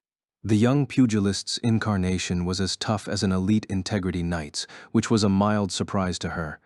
But she could also see that when he concentrated it all into his right fist to attack her, his other parts looked much softer. She could have dodged his straightforward punch and cut off his head, just like that. But Sheta did not do that. She chose to stand put and block the shining fist. It was not a conscious decision. It was what her body and sword wanted. Even Sheta found her decision surprising. For over 100 years, she had known that she had nothing in common with the knightly ideals of pride and duty and honor. The only thing she wanted was to cut, because she enjoyed it. One might as well say that she killed because she wanted to. Only when she was on a guard mission over the End Mountains did Sheta allow herself to be free. Countless dark knights and goblins had lost their heads and their lives to her sword. She felt her peculiar nature to be distasteful and chose to live in silence instead. So why did Sheta choose not to kill in this one battle, out of all the battles she'd been in? It was a mystery. It was also a waste of time to think about it. The only things that existed in this moment were her, the black lily sword, and the fist before her. It's so hard and tough. I wonder if I can cut through it. This is fun. The enemy knight's small, thin lips actually curled into a tiny smile. Iskan already understood that she was not mocking him or this fight. He knew because his own lips formed the exact same smile. You know, for looking like a scrawny little wimp from the prissy, soft human lands. You're just like me deep down. A small crack ran through the inside of his clenched fist. It was not the sound of the enemy's black blade chipping, but the sound of a bone in his own hand fracturing. He knew. Damn it. She's still gonna overpower me, even with this punch? Oh, well then. If she cut through his fist, that thin black sword would split his entire body in two, his instincts told him. But Iskan felt no fear. He would never get another chance to face an opponent of this quality, so he supposed it wasn't a bad way to die. He started to close his eyes, to accept his fate. But then the pressure on his fist gave a little. All at once, the incredible pent-up force between them was unleashed, and Iskan and the knight blew backward like leaves in a storm. He understood at once why her incarnation had weakened. There was a huge figure breaking between the two of them. Iskan fell onto his backside and yelled at the man who toppled nearby. What the hell was that for Dampa? Time's up, champion. His second-in-command sat up. His normally slit-narrow eyes actually opened wide for once. Dampa lifted a burly arm and pointed to the north. Iskan followed his gesture and saw the main force of the pugilists and the dark knights behind them, within visual range now.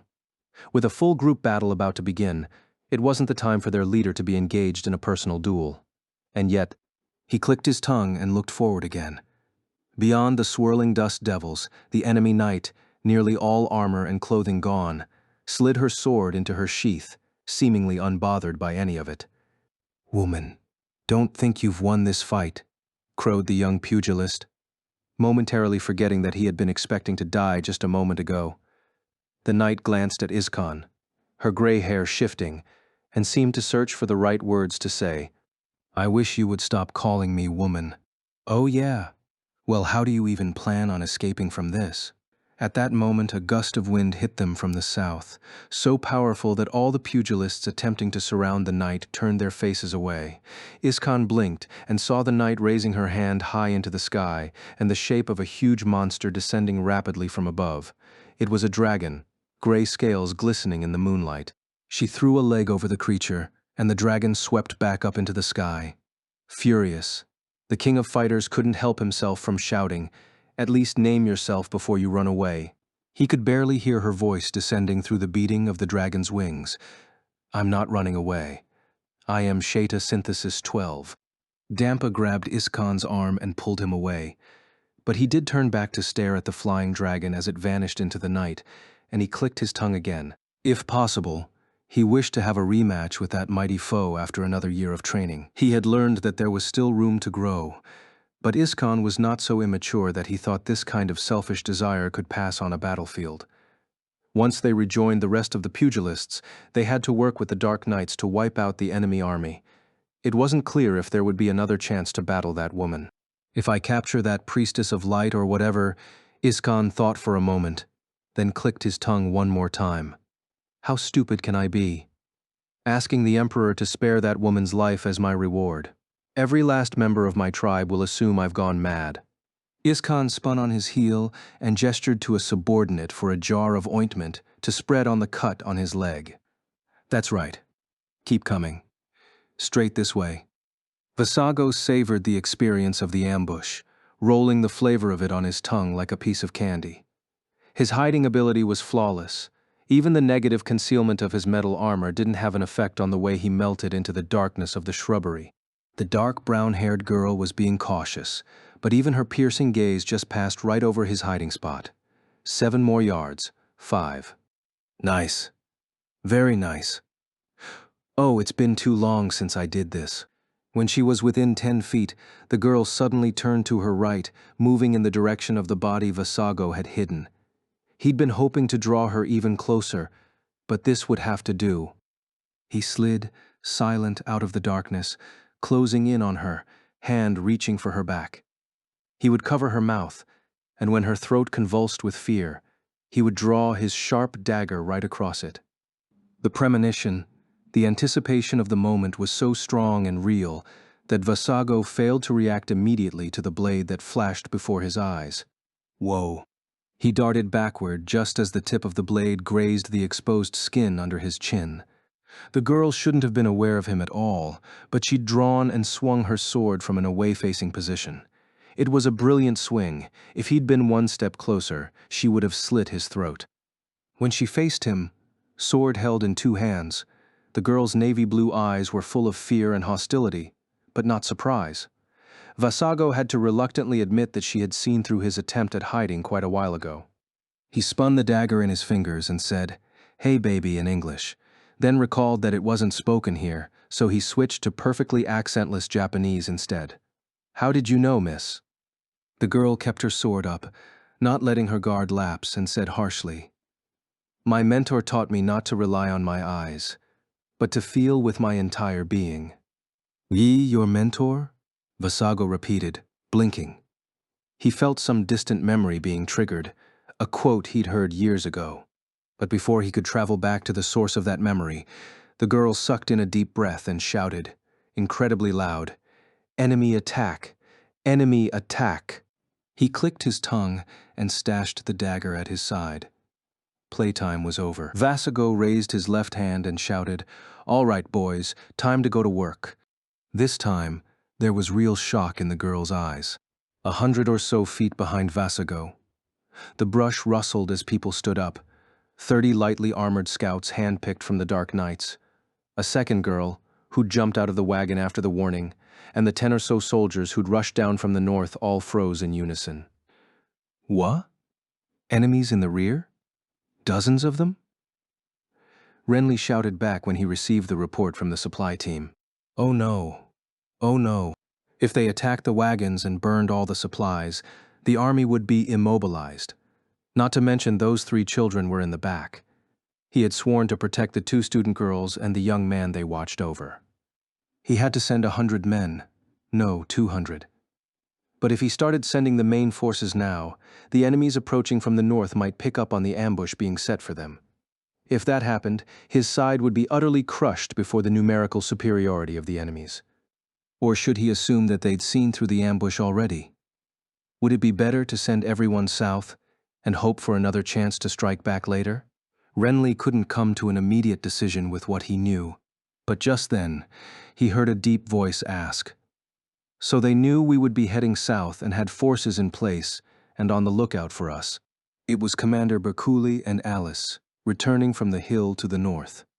From Renly's perspective, they might as well be legendary figures, far beyond his level, but they both looked near desperate. Alice in particular seemed ready to rush to the supply team's aid. Over Berkuli's shoulder, Renly could see the faint outline of a dust cloud to the north, kicked up by the pursuing army beyond the hilly region between them. The commander briefly closed his eyes, then opened them, the gray-blue portals piercing. Renly, have the troops retreat. Little Miss, go help the supply team at once. I'll hold off the enemies to the north. Hold them off? But uncle, there are over 5,000 pugilists among them. And you said that swords don't work on. Look, I'll manage. Just go. Remember that it was your idea to use up every last man to whittle down the enemy's numbers, little miss. I mean, Alice. And with that, Berkuli spun to the north. His gnarled right hand reached across his body to draw the time-splitting sword. The faded color of the aged blade made it clear at a glance that there was very little life left in it. 3 bursts of sparks lit the darkness in succession. The dark brown-haired girl had blocked each of Vasago's swings the first time she saw them, and he had used continuous sword techniques. So when the third blow knocked the sword loose from her hands and caused it to stick into the trunk of a nearby tree, the assassin couldn't help but whistle in appreciation. The girl bravely put up her fists, but he dropped her to the ground with a sweep kick. She landed hard on her back and grunted in pain. "Roni!" screamed the second girl, racing closer. Vasago put the tip of his sword against the throat of the girl on the ground, forcing the red-haired one to stop. Her skinny legs halted, trembling. He chuckled through his mask, unable to help himself. This is it. This is the feeling. The pleasure of having someone's life and everything they possessed balanced on the point of his sword. It was the ultimate pleasure of player killing and why he would never be able to give it up. "I'm not going to kill you as long as you stay there and behave," he whispered to the other girl, then leaned over the girl whose name was apparently Roni. Behind them, 30 blood-starved scouts drew ever closer. Roni's big eyes began to fill with tears of fear and humiliation. All the determination that had rippled through her was turning to despair. Suddenly, her eyes were focused not on Vasago's face, but on the sky above him. Something was reflecting in those wet irises. Light, motes of milky white light, falling from above. They drifted downward as soft as snowflakes. Vasago looked up slowly, feeling an eerie thrill of dread down his spine. Black sky, stars the color of blood, and floating against them, a small silhouette, but one that radiated an immense power. A person, a woman, a breastplate that shone as though made of pearl, gauntlets and boots of the same color. Her long skirt was stitched together from countless fine fabrics that hung loose and flapped like wings. Her long hair, trailing in the night breeze, was a shining chestnut brown. "Lady Stacia," Roni mumbled from the ground. Vasago never heard her say it. The instant that he caught a glimpse of the woman's face descending from the starry sky above, the assassin rose to his feet, drawn to the sight of her. Free from his threat, Roni scrambled back to her friend, but he did not even look back at her. The figure floating in the air reached out her right hand. 5 slender fingers lightly swiped sideways. La-la-ah. A tremendous, rich harmony shook the world, like a chorus of thousands of angels bursting into song. A curtain of light, like the aurora borealis, shot from the figure's fingers and rained down behind Vasago. Rumbling ensued and screams. Vasago spun around to see a yawning, bottomless ravine in the earth, and his 30 followers being swallowed up by it. Dumbfounded, he turned bulging eyes to the sky. The woman lifted her right hand again, and this time waved it toward the north. There was another angelic chorus. The aurora that shot down was dozens of times larger than the first, and the effect it had on the ground below was beyond the capacity of his mind to envision. Lastly, the floating woman looked directly down upon Vasago. Her index finger flicked empty air. La. Rainbow light enveloped him. The ground beneath his feet vanished. As he plunged into endless darkness below, Vasago thrust his hand upward, trying to grab the tiny figure. "No way, you gotta be kidding me," he said, his voice tremulous. "That face, that hair, that presence, isn't that the Flash from the KOB? Commander Bercouli stood in place, sword dangling from his hand. An enormous fissure, at least 100 miles across, yawned before him in the earth. It continued as far as he could see at a glance to his right and left, and it was impossible to gauge its depth. Pieces of rock continually spilled over the lip of the fissure, but he never heard any of them strike the bottom. And the fissure had not existed just seconds before this moment. Rainbow light had shone down from the heavens with a tremendous harmony, splitting the earth in two where it touched. Not 1,000 or 10,000 sacred arts masters working together, not even Administrator herself could achieve the altering of creation itself like this. It was divine. It was godly power. First Vecta, and now another god had come to earth. Such was Bercouli's first thought, with a deathly chill down his back, but he soon reconsidered. On the far bank of the massive gouge in the earth, 5,000 pugilists stood dumbfounded, their access blocked. If an all-powerful god with the ability to give and take life had decided to side with the human guardian army, she would have dragged all those pugilists down into the fissure in the earth too. But she had placed it so they had just enough room to safely come to a stop, despite their sprinting speed. The Knight's commander sensed an emotion in this, a hesitation to take many lives. He sensed that this was human will at work. Hurry. Hurry down to the surface, to Kirito. When Asuna Yuki had logged into the underworld using Super Account 01, Goddess of Creation Stasia, she'd floated downward in the slow fall function enabled only on your first login, as the name of her lover echoed repeatedly in her head. In the real world, nearly an hour had passed since the marine research megafloat known as the Ocean Turtle had been attacked by an unidentified armed group. Asuna had elected to go into the simulation and entered a full dive with Soul Translator Unit 5. According to Takeru Higa's reassurances, he would spawn her directly over Kirito's present location. She knew that where she fell, her beloved would be waiting.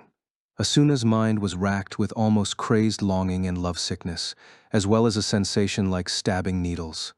She winced against the pain. The admin privileges given to the Stasia account included unlimited landscape manipulation, the side effects of which she had been warned about ahead of time, the massive amalgamation of mnemonic data that made up the landscape, traveling between Asuna's STL and the main visualizer, which contained all of the underworld's data, placed a great amount of strain on her Flucklight.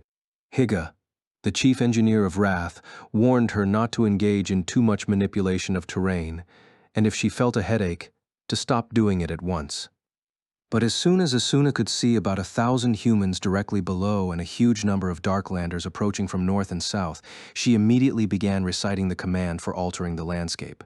She stopped the army coming from the north by carving a very long ravine into the ground. But to eliminate the 30 or so in the act of approaching Kirito's location, she had to remove the ground itself. They were people with real souls. True bottom-up AIs whom Kirito had spent 2.5 years in this world fighting to protect. Perhaps it was the fear and hatred from those dying souls that was surging back through her STL and inflicting this pain on her. She shut her eyes briefly, then yanked them open again, dispelling her moment of hesitation. Her order of priorities had been set in stone years ago. She would commit any sin to protect Kirito Kazuto Kirigaya. She would accept any punishment. At last, the few dozen seconds that lasted an eternity came to an end, and the tip of her pearl-white boot touched black earth. She was in the middle of woods featuring oddly twisted shrubs. There was no moon, just eerie red starlight twinkling faintly down. She shook her head several times to dispel the last bits of her lessening headache, then stretched her back. Directly nearby was the hole that she had created to swallow up the Darklanders and their knight-like armor. It was a danger left that way, but she couldn't bring herself to alter the land again any time soon. A horse whinnied nearby. She glanced in the direction of the sound and saw several large carriages parked among the woods in a way that was meant to conceal them. Where are you, Kirito? She was about to shout out the name of her beloved in sheer haste when she heard a quavering voice behind her ask, "Lady Stasia?" Asuna spun around and saw two girls huddled together, dressed in gray jackets and skirts that resembled high school uniforms. Their looks were curious, neither Japanese nor Western. Their skin was smooth and cream-colored, and the girl on the right had red hair like maple leaves, while the girl on the left's was a dark coffee brown. And on each one's belt, a well-used sword. The red-haired girl's lips parted, and again she breathed, "Are you the goddess?" It was perfect Japanese, and yet there was just the slightest bit of foreignness to the pronunciation. Asuna felt as if she were brushing up against 300 years of the underworld's own history and cultural evolution, right in that moment. "Mr. Kikuoka, Mr. Higa, what have you created? Maybe this was all just a simulation to you, but this world and the people who live in it are undoubtedly alive." "No, I'm sorry, I am not a god," Asuna said, shaking her head. The girl with the dark brown hair clutched her hands to her chest and protested. But you worked a miracle and saved my life. You saved everyone from the horrible soldiers of the land of darkness, the soldiers, the priests, and even Kirito." Asuna gasped at the pulse that tore through her heart at the mention of that name. She struggled to regain her balance before she fell, and while her lips worked to speak, the most she could eventually produce was a whisper. I only came here to see him. To see Kirito," she pleaded, desperately holding back tears. "Please, where is he? Let me see him take me to where Kirito is." The girls seemed stunned by this, but they soon glanced at each other, then nodded together. "Of course, right this way." They guided Asuna ahead through the distant circle created by swordsmen wearing matching armor. They soon reached the rear end of one of the carriages. A canopy made of heavy canvas hung over the bed, hiding its contents from view. "Kirito's inn." Before the red-haired girl could finish her sentence, Asuna opened the canopy with both hands and leaped into the bed of the wagon, stumbling farther inside. A small lantern hanging from the canvas ceiling provided dim light, revealing stacked boxes and barrels. She made her way through them. Farther and farther back, a familiar scent wafted out. It smelled like the sun, like the breeze traveling through forests and meadows. As her eyes got used to the gloom, they caught sight of light reflecting off silver. The source of the light was a wheelchair built of a metal frame and wooden parts. And hunched over the seat like a living shadow was a figure dressed in black. A storm of irresistible emotion rooted Asuna to the spot. All the words of reunion she had thought and thought about caught in her throat, refusing to come forth. Here was the soul of the man she loved more than any other, whose body in the real world lay prone in STL Unit 4 on the Ocean Turtle. Battered, incomplete, but living and breathing. Surely when Kirito had seen Asuna again at the hospital in Tokorozawa, freed from deadly SAO at last, but still unwaking, he must have felt the same pain, the anguish, and made the same vow that she did now. "It's my turn to save you, to do whatever it takes, pay whatever price to bring you back." Asuna let out the breath she was holding and whispered, "Kirito." His body was painfully thin, and his right arm was missing. His left arm clutched two swords, white and black, and it twitched when she spoke. His downcast face and empty eyes began to tremble and ripple. His faint voice croaked through a cracked throat and dry lips. The wheelchair began to rattle quietly. His arm was incredibly tense. The tendons in his neck stood out. 2 tears tracked down his cheeks and dripped onto the scabbards he clutched to his chest. "It's all right, Kirito. It's all right now," shouted Asuna. She knelt and tenderly, powerfully embraced her beloved. Hot droplets were spilling from her own eyes now, flowing without end. It would be a lie to deny that she'd been hoping the moment of their reunion would miraculously heal Kirito's soul and return him to consciousness. But Asuna was aware that the damage to Kirito's fluctlight was not so easily undone. His subjective sense within the fluctlight, his self-image, was shattered. Unless it was rebuilt somehow, no informational input from the outside was going to restore his proper output. She recalled what Higa had said. It turned out that he had a number of helpers, artificial fluctlights. Of course he had friends. Most of them died in the battle against the church, but when he finally succeeded in opening the circuit to the outside, he was strongly blaming himself. In other words, he was attacking his own fluctlight. A massive source of loss, regret, and despair had torn a deep and terrible hole in Kirito's heart. But I'm going to fill that hole, even if it's a bottomless void. If I can't do it alone, I'll borrow the help of all those people whose hearts he touched. I refuse to believe there's a sense of loss that no amount of love can fill. Asuna could feel fresh, powerful determination fill her being. She would not let him feel a single further ounce of sadness. I'm going to protect this world that Kirito loved and lived in. I'll protect it from these mysterious invaders and from wrath itself. She hugged her boyfriend tight once more, then got to her feet. When she turned around, the two girls were watching them, tears in their own eyes. She gave them a smile. Thank you. You must have been keeping him safe.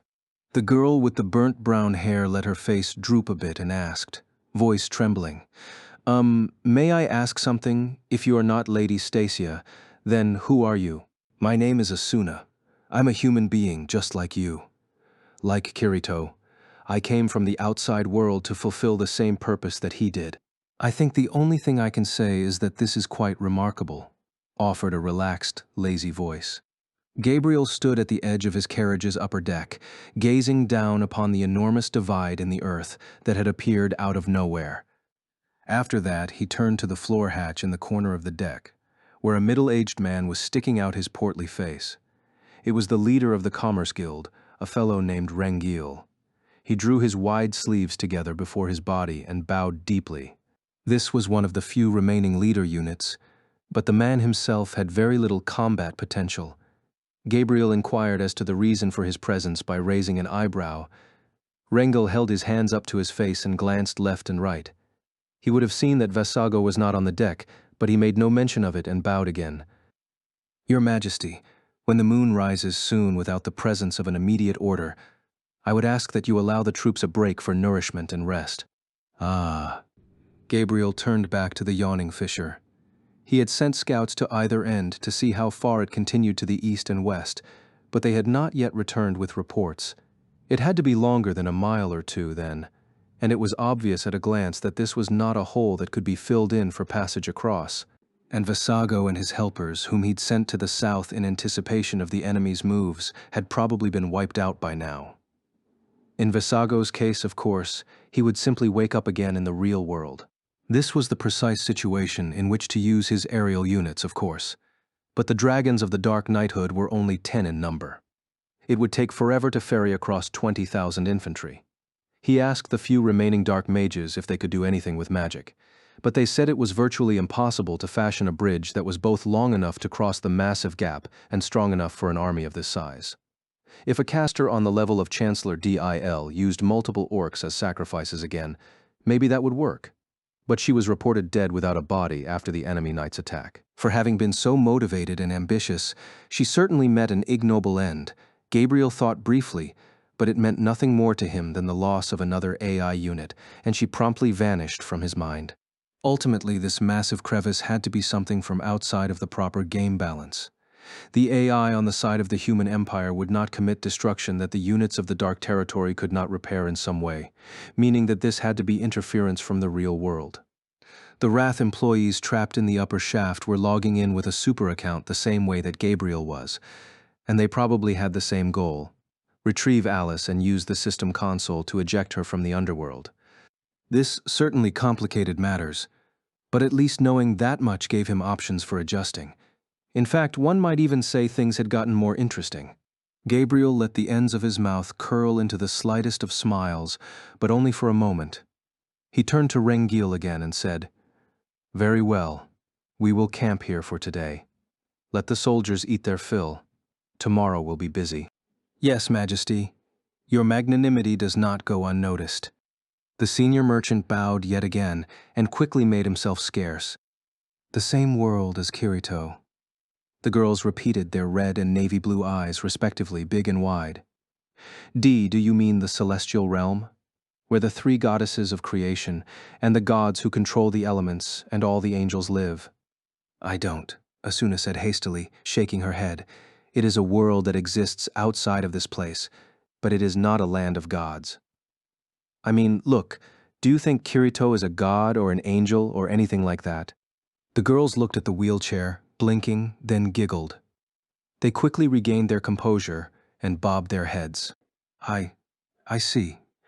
I don't think any god would sneak out of school regularly to go buy food, I suppose, said the red-haired girl, bringing a smile to Asuna's lips this time. He was up to his old tricks in this world, too. She felt her eyes growing hot again with the exasperation and joy of the discovery, but kept it under control and smiled for the girls. Next, the brown-haired one murmured, "Then what kind of place is this outside world, as you call it?" Asuna considered her answer carefully.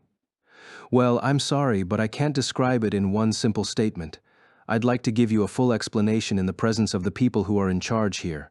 Can you guide me there?" "Well, yes, of course. Come right this way," the girl said, looking serious, and headed for the exit from the carriage bed. Before she chased after them, Asuna stopped and glanced at Kirito. There were drying tear marks on his downcast cheeks. "It's all right. It'll all be okay, Kirito. Just let me handle the rest of this," she told him silently, squeezed his limp hand, and turned away. She made her way through the rows of boxes, lifted the canvas canopy, and leaped down to the ground. The moment her white boots hit the soil, she saw a golden flash before her. A sword, but Asuna's reflexes worked before she recognized what it was. Her right hand was already moving, pulling free her rapier at maximum speed. A loud, high-pitched clang pierced the night forest. She succeeded in deflecting the slash of her attacker, but the shock of it numbed her right arm up to the elbow. How heavy was that other sword? Through the light created by the shower of sparks that resulted, she saw the next swing flashing toward her, giving her no time to breathe. But if she simply blocked it, she would be battered backward. She knew. So she thrust multiple times with the rapier against the oncoming blade. Only on the third strike did it stop. Asuna caught the sword on her hilt and pushed, buying her time to at least see who her attacker was. The breath caught in her throat. It was an incredibly beautiful woman who glared at Asuna with such fury that it brought a flush to her snow-white skin. Her sapphire blue eyes shone righteously. Her long hair, the color of molten gold, shook with the pressure of the attack. Her ostentatiously designed armor and the graceful longsword in her right hand were both a deep, bold yellow. The other girls who'd been watching this unfold in shocked silence finally recovered and shrieked, My lady, please stop. She is not our enemy, Miss Alice." Alice. Asuna found herself shocked for a different reason. So this stunningly beautiful woman with the sword as heavy as rock was none other than the world's first bottom-up AI, the high-functioning intelligence code named ALICE. The goal of Project Alicization itself and the core of this entire incident wanted by both Wrath and the invaders. But why would Alice be attacking her with such hostility? Asuna was desperately seeking the answer as she pushed back against the golden blade when Alice's cherry blossom lips opened and emitted a voice that, while fierce, was as beautiful as a violin in the hands of a master. "Who are you? Why are you trying to approach Kirito?" In that moment, everything on Asuna's mind, all the many swirling circumstances, were pushed aside in a reaction that could be described only by a single sound effect. Ka-ching. The words that erupted from Asuna's mouth were less of a bucket of water on the enemy's open flame than a bottle of oil. "Why? Because Kirito is mine. How dare you, ruffian?" Alice snarled, baring her pearly white fangs. Their swords separated, the last friction causing more sparks.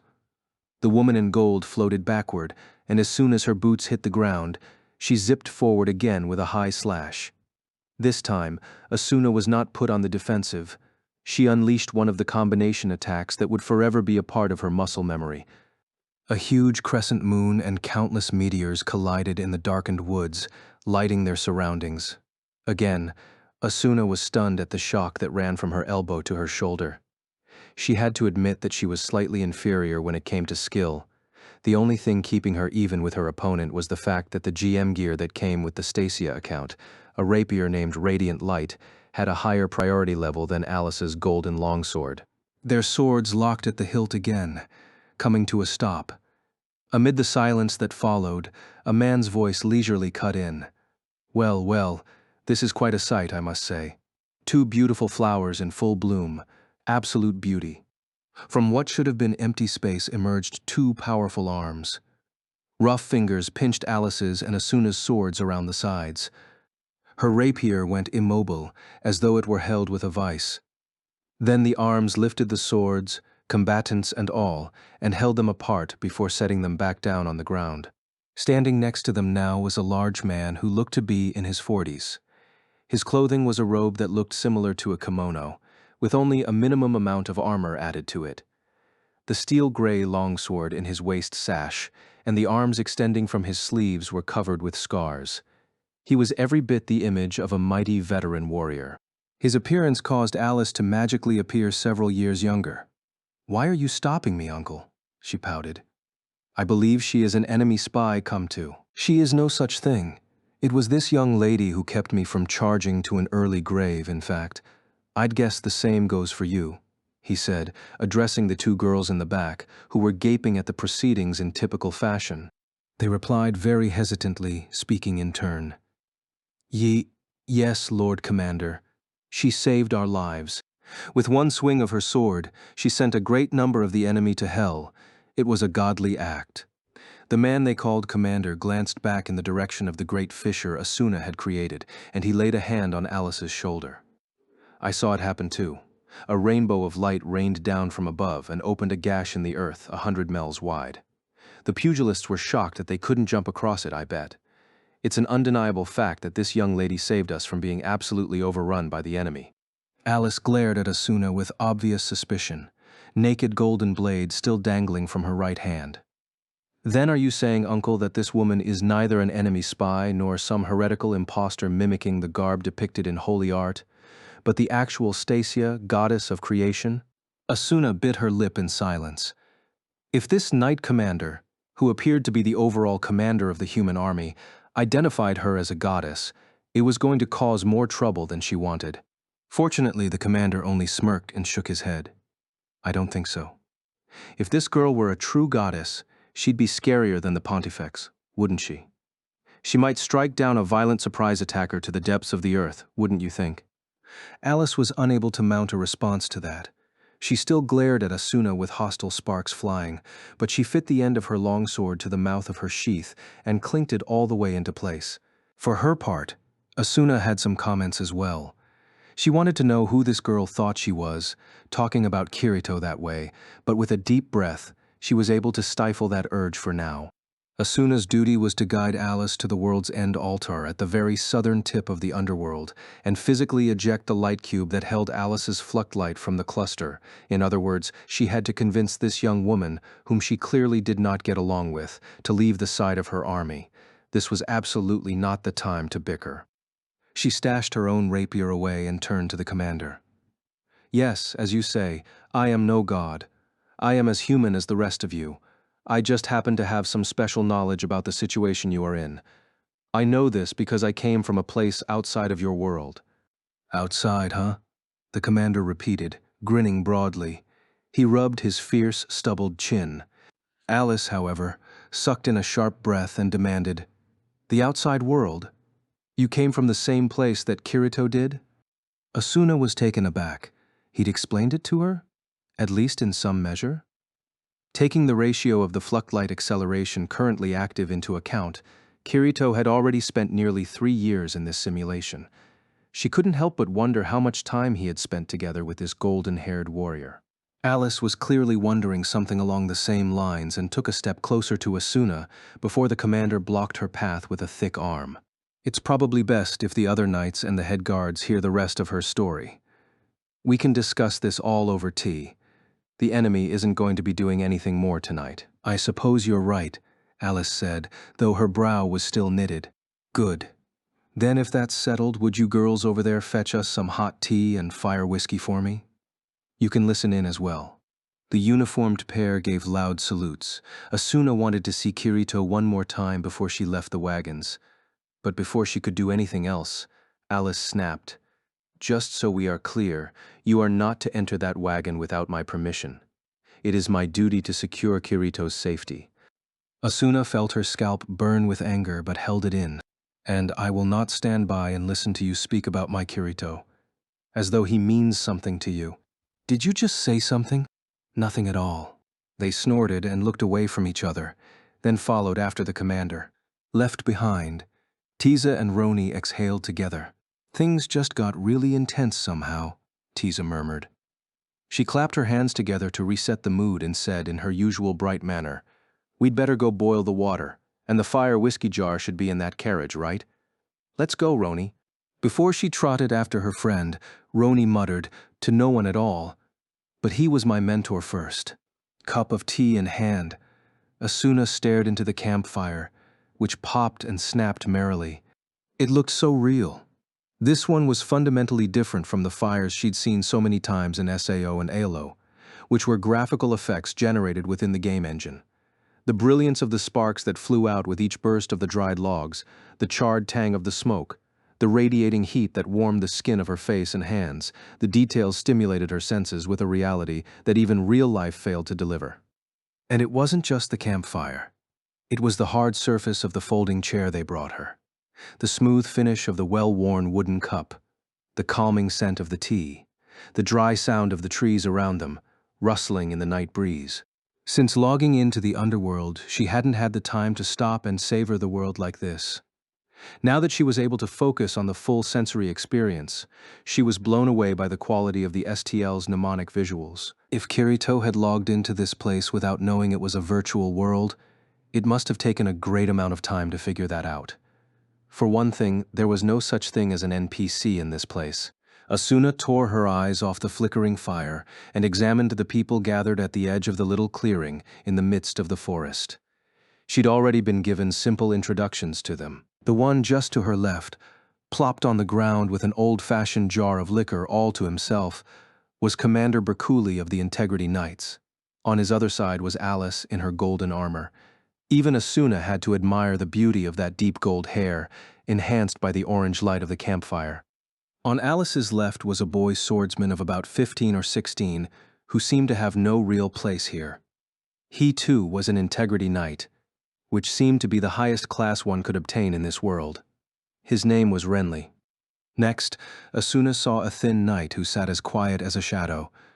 Her new armor didn't seem to fit her yet, as she was constantly pulling and loosening its leather straps. It was the kind of thing a VR MMO newbie did, but the moment Asuna was told the woman's name was Sheta, and she turned her narrow eyes to meet Asuna's gaze, there was an incredible force in them. On Sheta's left, now directly across the campfire from Asuna, there were about 10 people crammed shoulder to shoulder. They were from the chief man-at-arms class, she was told. They were firm, bold-looking men with chiseled features, with only one woman among the group. Finally, just on Asuna's right were the uniformed girls, who huddled to themselves and looked quite out of place. The red-haired one was Tiza, and the brown-haired one was Roni, and they were apparently underclassmen at the academy where Kirito had been until 6 months ago. After glancing at each of these dozen-plus warriors in turn, Asuna was left with one very heady conclusion. They were all real human beings. Nothing about their appearances, actions, and general atmosphere suggested in any way that they had been artificially crafted. It was so seamless that she almost doubted her own secret knowledge that of this group, only Alice had surpassed the bounds of the artificial floodlights that forced them to follow the rules they were given. Now she could understand why Kirito had damaged his very soul to protect all these people. She had to carry on that spirit for him. Asuna took a deep breath and said, "It's good to meet you all. My name is Asuna. I came from outside of this world." Although she had left it only 8 days ago, already her short life in the rural village of Rulid filled Alice with a pang of nostalgia. During that time, she'd often wheeled Kirito to a nearby pasture. Within the bounds of the firm wooden fence, many fluffy sheep sat peacefully grazing, their lambs running and frolicking between the adults. Alice thought their life to be so happy. They had no reason to worry about anything beyond the fence. They spent their days in peace and security, locked inside a protected little world. To think that she and the others were essentially the same way, inside this world they inhabited. The otherworld girl named Asuna delivered an earth-shattering shock to the Integrity Knights and chief guards crowded around the campfire. Only Bercouli maintained his usual air of aloofness, but surely he too had much to take away from her story. Asuna referred to their entire world, encompassing both the human lands and the dark lands, by a sacred tongue title of the Underworld. And on the outside, not a physical outside but a conceptual one, there was another place called the Real World. Naturally, the guardsmen questioned whether this was the place they knew as the Celestial World. The visitor answered that the real world was full of human beings, with emotions, desires, and a limited lifespan. and that at this moment, in a very limited space within the real world, two factions were battling for control over the underworld. Asuna said that she was an agent of one of those sides. Their goal was to protect the underworld. And the goal of the side opposing Asuna's was to pull one individual out of the underworld, then wipe the slate clean by erasing the entirety of their world. The leaders of the men-at-arms murmured uneasily when they heard this. It was Berkuli who calmed them down. "It's the same thing," the 300-year-old hero said. "The human realm is surrounded by the dark territory, and hardly anyone, including me, ever gave much thought to the fact that we were all sitting back and waiting for a huge invasion force to reach our doorstep. And now there's another world beyond them. Big difference." His logic was crude, but when delivered in the commander's firm, reassuring voice, it was convincing. With the audience composed again, Berkuli asked Asuna who it was that the opposing faction wanted to pull out. The visitor's bright brown eyes drifted away from Berkuli and locked straight onto Alice. Over the following seconds, Alice gradually understood the importance of what was happening, and she pointed at her own face. Mem, Renly, Tiza, Roni, and even Sheta looked shocked, but once again it was Berkuli who took this revelation in stride. Ah, yes, hence the Priestess of Light bit. Asuna did not seem to recognize the term, as she merely blinked at him. Then she looked back at Alice and said, "There isn't much time left. To prevent the destruction of the underworld, I'll need Alice to come with me to the real world. Once they know that Alice is no longer here, the enemy should give up on interfering with this world." You cannot be serious," shouted Alice. She stood up so forcefully that she kicked the chair back and smacked her breastplate with her palm. "Run away? Me? Give up on this world and all its people, including my comrades in the Guardian Army, just to go to this so-called real-world place? Absolutely not. I am an integrity knight. Protecting the realm is my one and only mission." This time, it was Asuna who shot to her feet. Her hair, brown like the color of platinum oak nuts, shook as she retorted in a voice like silver bells. "Then it is even more important that you do so. If the enemy, not your Darklanders but powerful foes from the real world, capture you, not only the people of this world but its earth, sky, and everything else will be obliterated. They could attack this place at any moment." "I think your intel's a bit out of date in that regard, Miss Asuna," interjected Commander Berkuli, his voice calm and controlled. "It would seem that your enemy is already here." "What?" she gasped. He took a slug from his fire whiskey just to tease her for a moment, before continuing. "It all adds up now. The Priestess of Light and the God of Darkness, Vecta, who seeks her. The Vecta who's leading the enemy army right now is most definitely a person from your real world." "God of Darkness," Asuna repeated, her face clearly pale even in the meager light of the campfire. She murmured to herself, voice thick with the accent of the sacred tongue, "Oh no, the super account for the Dark Territory wasn't password locked after all." May I ask something?" said Renly the boy knight, raising his hand to fill the resulting silence. When all eyes were on him, his voice became quiet and timid. "What exactly is the Priestess of Light, anyway? Why would these plunderers from the real world want Miss Alice so badly?" The answer to that came not from Asuna or Berkuli, but from the previously silent Grey Knight, Sheta, because she broke the right eye seal. Alice was shocked enough that she momentarily forgot her anger and unconsciously raised a hand to her eye. You knew about that, Sheta? But how? There's a thought that makes my right eye hurt. When I think about how much fun it would be to cut clean through the hardest material in the world, the indestructible central cathedral itself. Knights and guards alike shared an awkward silence, which Berkuli broke with a cough. "Well, I wonder if any of the rest of you have had similar experiences before.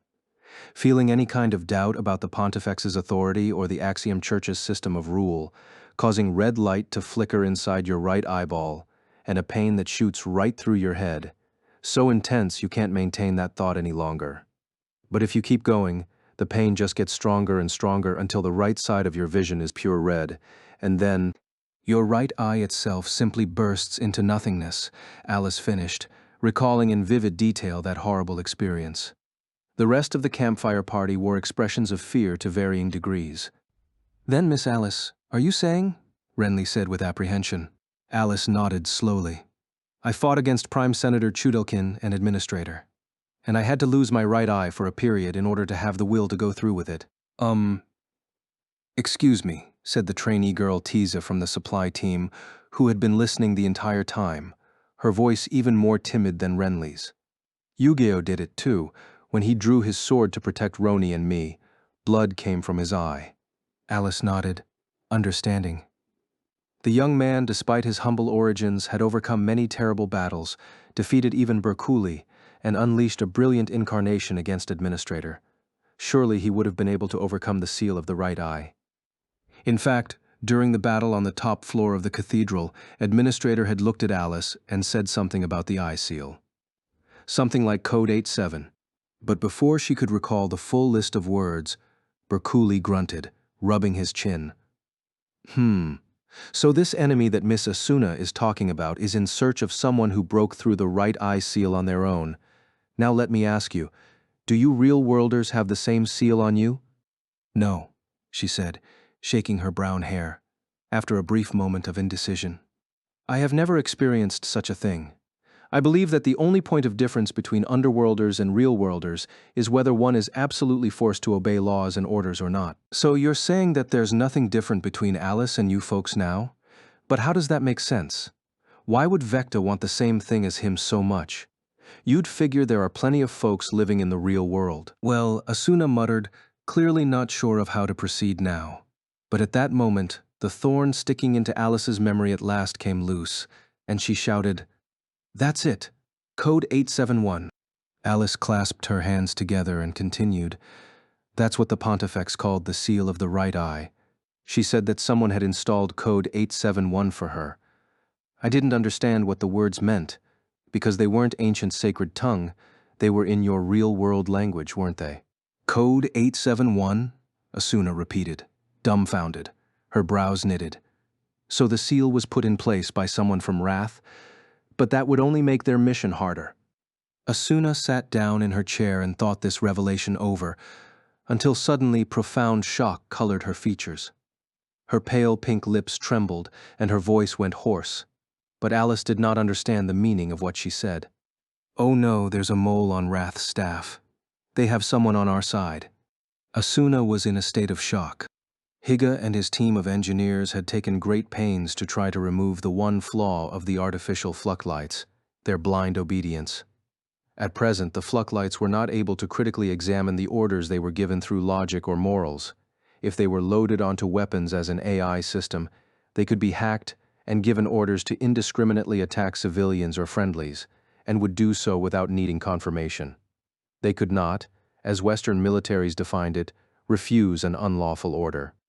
Wrath had maintained this centuries-long simulation in the underworld in order to create a true artificial intelligence that could break through this drawback. But what if the seal in the right eye, this Code 871, which seemed specifically designed to prevent the experiment's success, had been secretly installed by someone affiliated with Wrath? That sabotage would likely have been ordered by the invading force that was now taking over the ocean turtle. They'd wanted to delay the experiment and keep it from succeeding until they were ready to attack the ship. And the mole was still loose in the ocean turtle's upper shaft. If he wanted to, he could wait until no one else was looking and sneak into the second STL room, where Asuna and Kirito were lying helpless. She felt her skin crawl with the thought. Either Higa, Kikuoka, or Dr. Kojiro needed to be told as soon as possible. But since she had logged in to a coordinate far removed from the system console, Asuna had no way of calling them to talk. She did have one method of getting out, reducing her current avatar's HP to 0, but then she would not be able to log in with this super account again. With sysadmin privileges currently locked, there was no way for her to reset the account data. Given that the attackers were using the Vecta account, which had as much power as Stacia, there was no way for her to counteract them with an ordinary civilian-level avatar. She needed this character if she was going to protect Alice and safely log her out. What should I do? What's the priority? She asked herself. All of the above taking just a split second to run through. She inhaled, exhaled, and made a decision. For now, she would prioritize the underworld. This place was running at 1,000 times the speed of the regular world. She at least had some wiggle room in terms of time before the mole in the real world did anything.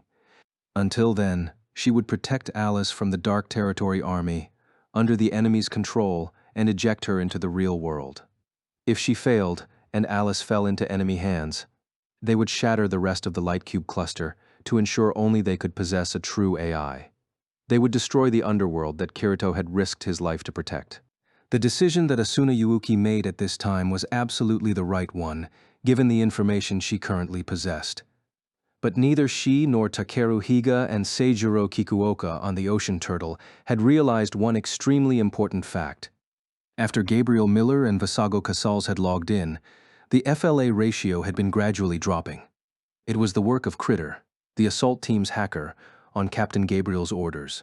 20 hours from now, the Aegis escort ship Nagato was going to send in an armed maritime SDF team, so Wrath would not have expected that the attackers would make things harder for themselves by lowering the acceleration ratio and leaving their mission with less time. For one thing, the purpose of lowering the acceleration ratio was completely outside of their expectations. But at the present moment, there was one person who understood Gabriel's intentions in doing this. She was collecting information independently through the cell phone that Asuna had brought on board the ship, one of the world's greatest top-down artificial intelligences, now flying through the network on her own secret mission. "Is something wrong with you?" When Asuna noticed that Alice's voice didn't have its usual polite formality, she realized that she was the one being addressed. She looked up and shook her head. "No, I'm fine. I'm sorry to have interrupted your conversation." "You haven't, actually. We're just waiting for your answer," Alice said in the brusque manner she reserved just for Asuna. "Well, do you have any ideas about what the words Code 871 mean?" "I do, and I'm about to explain it." Asuna had to wonder at the way that her voice naturally grew snippy when she was talking to Alice. She could barely recall ever fighting with anyone in her life. Things were always fun and lively with Lisbeth, Silica, Lifa, and Sinon, and she got along with everyone at school. She traced back through her memory, trying to figure out who she'd argued with last before Alice, and she nearly burst out laughing. It had to be Kirito. After they'd met in the first labyrinth tower of Aincrad, they'd formed a duo for some mysterious reason and started working on the game of death together. In those days, Asuna had glared, yelled, and even smacked Kirito on countless occasions. Only the mystery of human emotions could explain how that relationship had turned into a romantic one. So would the day come that she got along with Alice, too. It doesn't seem very likely, she had to admit. The one who enabled the right eye seal, known as Code 871 according to Alice, is a person from the real world, someone aligned with the enemy. And is there any way to undo this code without blowing up your eyeball? Berkuli asked. The Otherworld girl shook her head apologetically. I'm afraid I don't know, but I suspect that it's not something that can be undone from inside the underworld. As she listened to Asuna's pristine voice, Alice wondered what it was about her that made her so irritated. It was true that her first impression of Asuna had been terrible. Of course, she wasn't going to feel good when the young woman approached Kirito without notice of any kind. It was Alice who had protected and cared for him in his wounded state for the past 6 months. But Asuna came from the real world, like Kirito did. It was clear from her actions that she had some kind of personal relationship with him there. In other words, she had come all the way to this realm after him. Maybe she had the right to see him once. Was that the source of this irritation?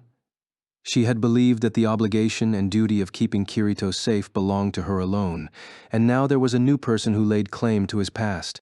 Or was it a sense of competition toward Asuna's tremendous skill with the sword? It was the first time Alice had seen consecutive attacks of such speed. Even in terms of speed alone, Vice Commander Finaccio wouldn't stand a chance. The attacks were less consecutive than practically multiple thrusts happening at the same time. If Alice's blade had been deflected in any way, the other girl would have been quicker to hit first. She had never been shocked by a swordswoman of her age like this before. Or perhaps it was because the very sight of Asuna's beauty caused the breath to leave Alice's lungs. Her features were foreign in a way that personified and exemplified graceful beauty like no one else. Her pale skin was spotless, and her long hair, the color of acorns, looked wavy and soft, like bundles of the finest silk. The admiration on the faces of the head guardsmen was surely not just her imagination. If Asuna had introduced herself as the goddess Stasia, they would have believed her without question. Alice wanted to know. She wanted to know about Asuna more than about even this strange new world, or their new enemy. She wanted to know about Asuna and Kirito. Suddenly, she realized that her thoughts had been drifting, and she focused her ears again. Asuna was still talking to the commander. Was afraid that the one who could break this underworld seal, the priestess of light, to use their words, might fall into enemy hands. They were afraid because the priestess of light has the possibility of becoming an extraordinarily valuable thing in the real world.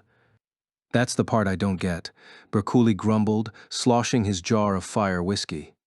This priestess of light, little Alice, is the same as a real-worlder, right? Like I asked earlier, why the fixation on the same thing?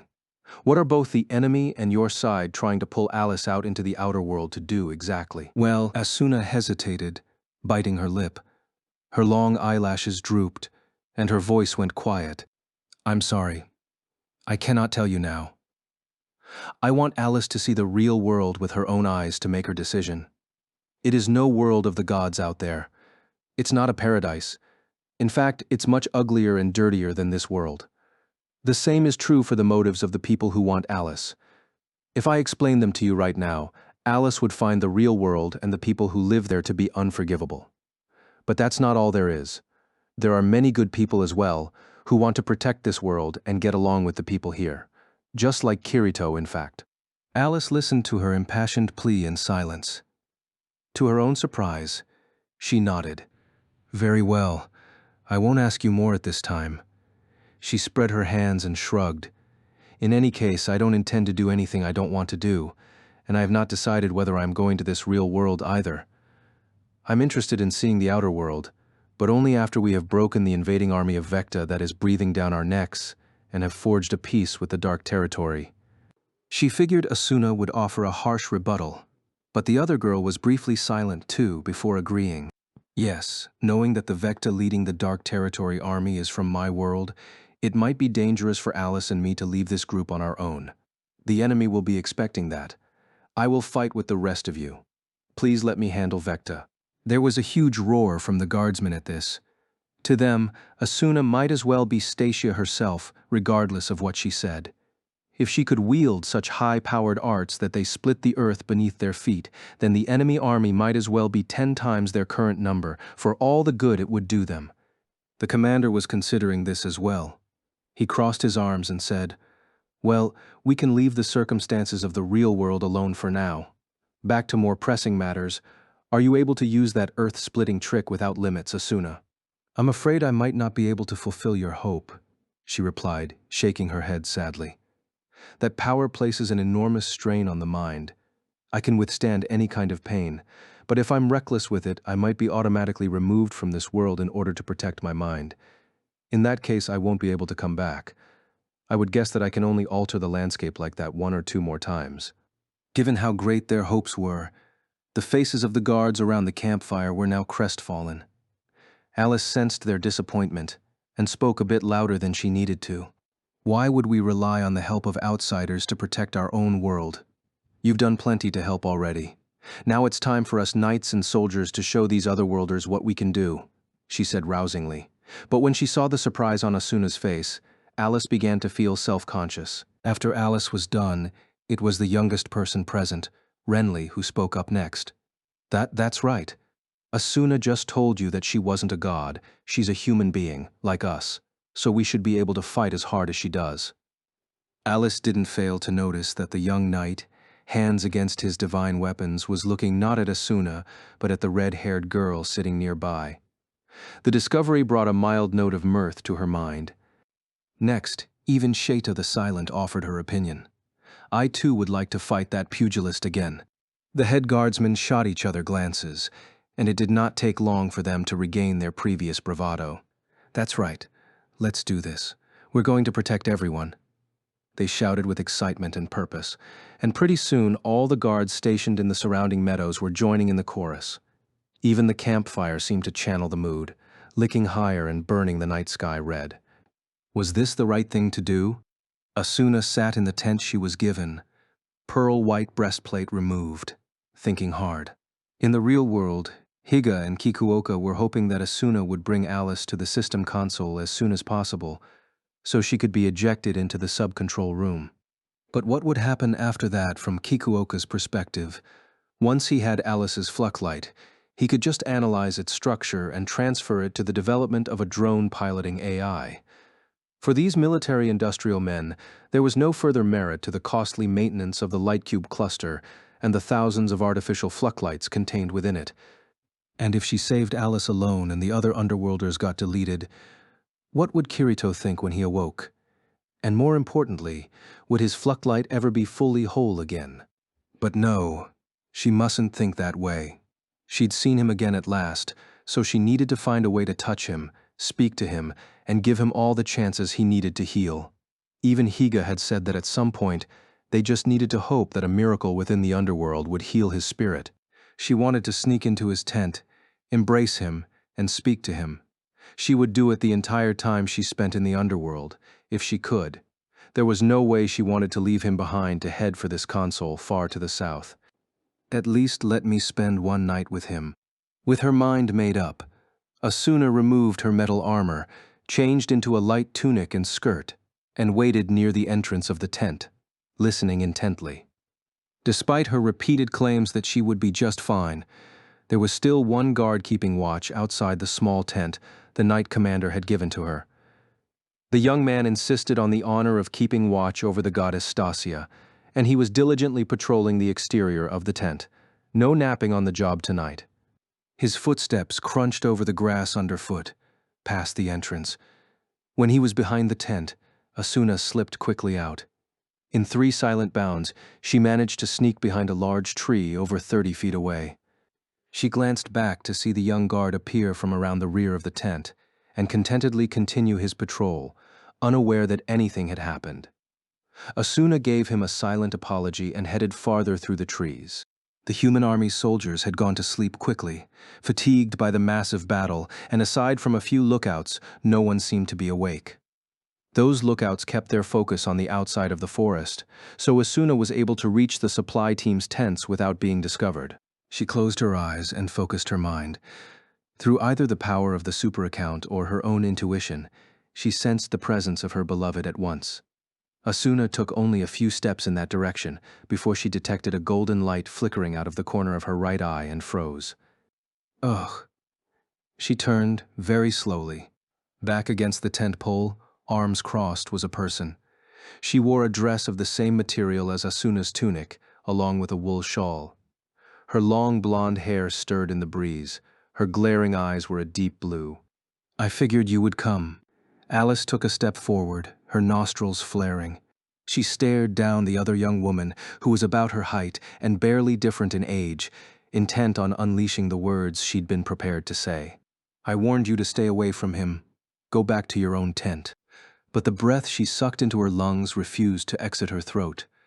She could read the emotions in this otherworlder's eyes far too easily to say those words now. There was deep affection in them, and the anguish and determination that arose from it. Alice exhaled slowly until her breath was gone. She told herself, I'm not compromising.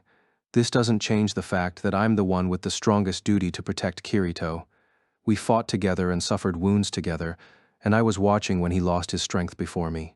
So whatever she chose to do, it was part of the effort to bring him back to health. Let's make a deal, she said. Asuna blinked, taken aback.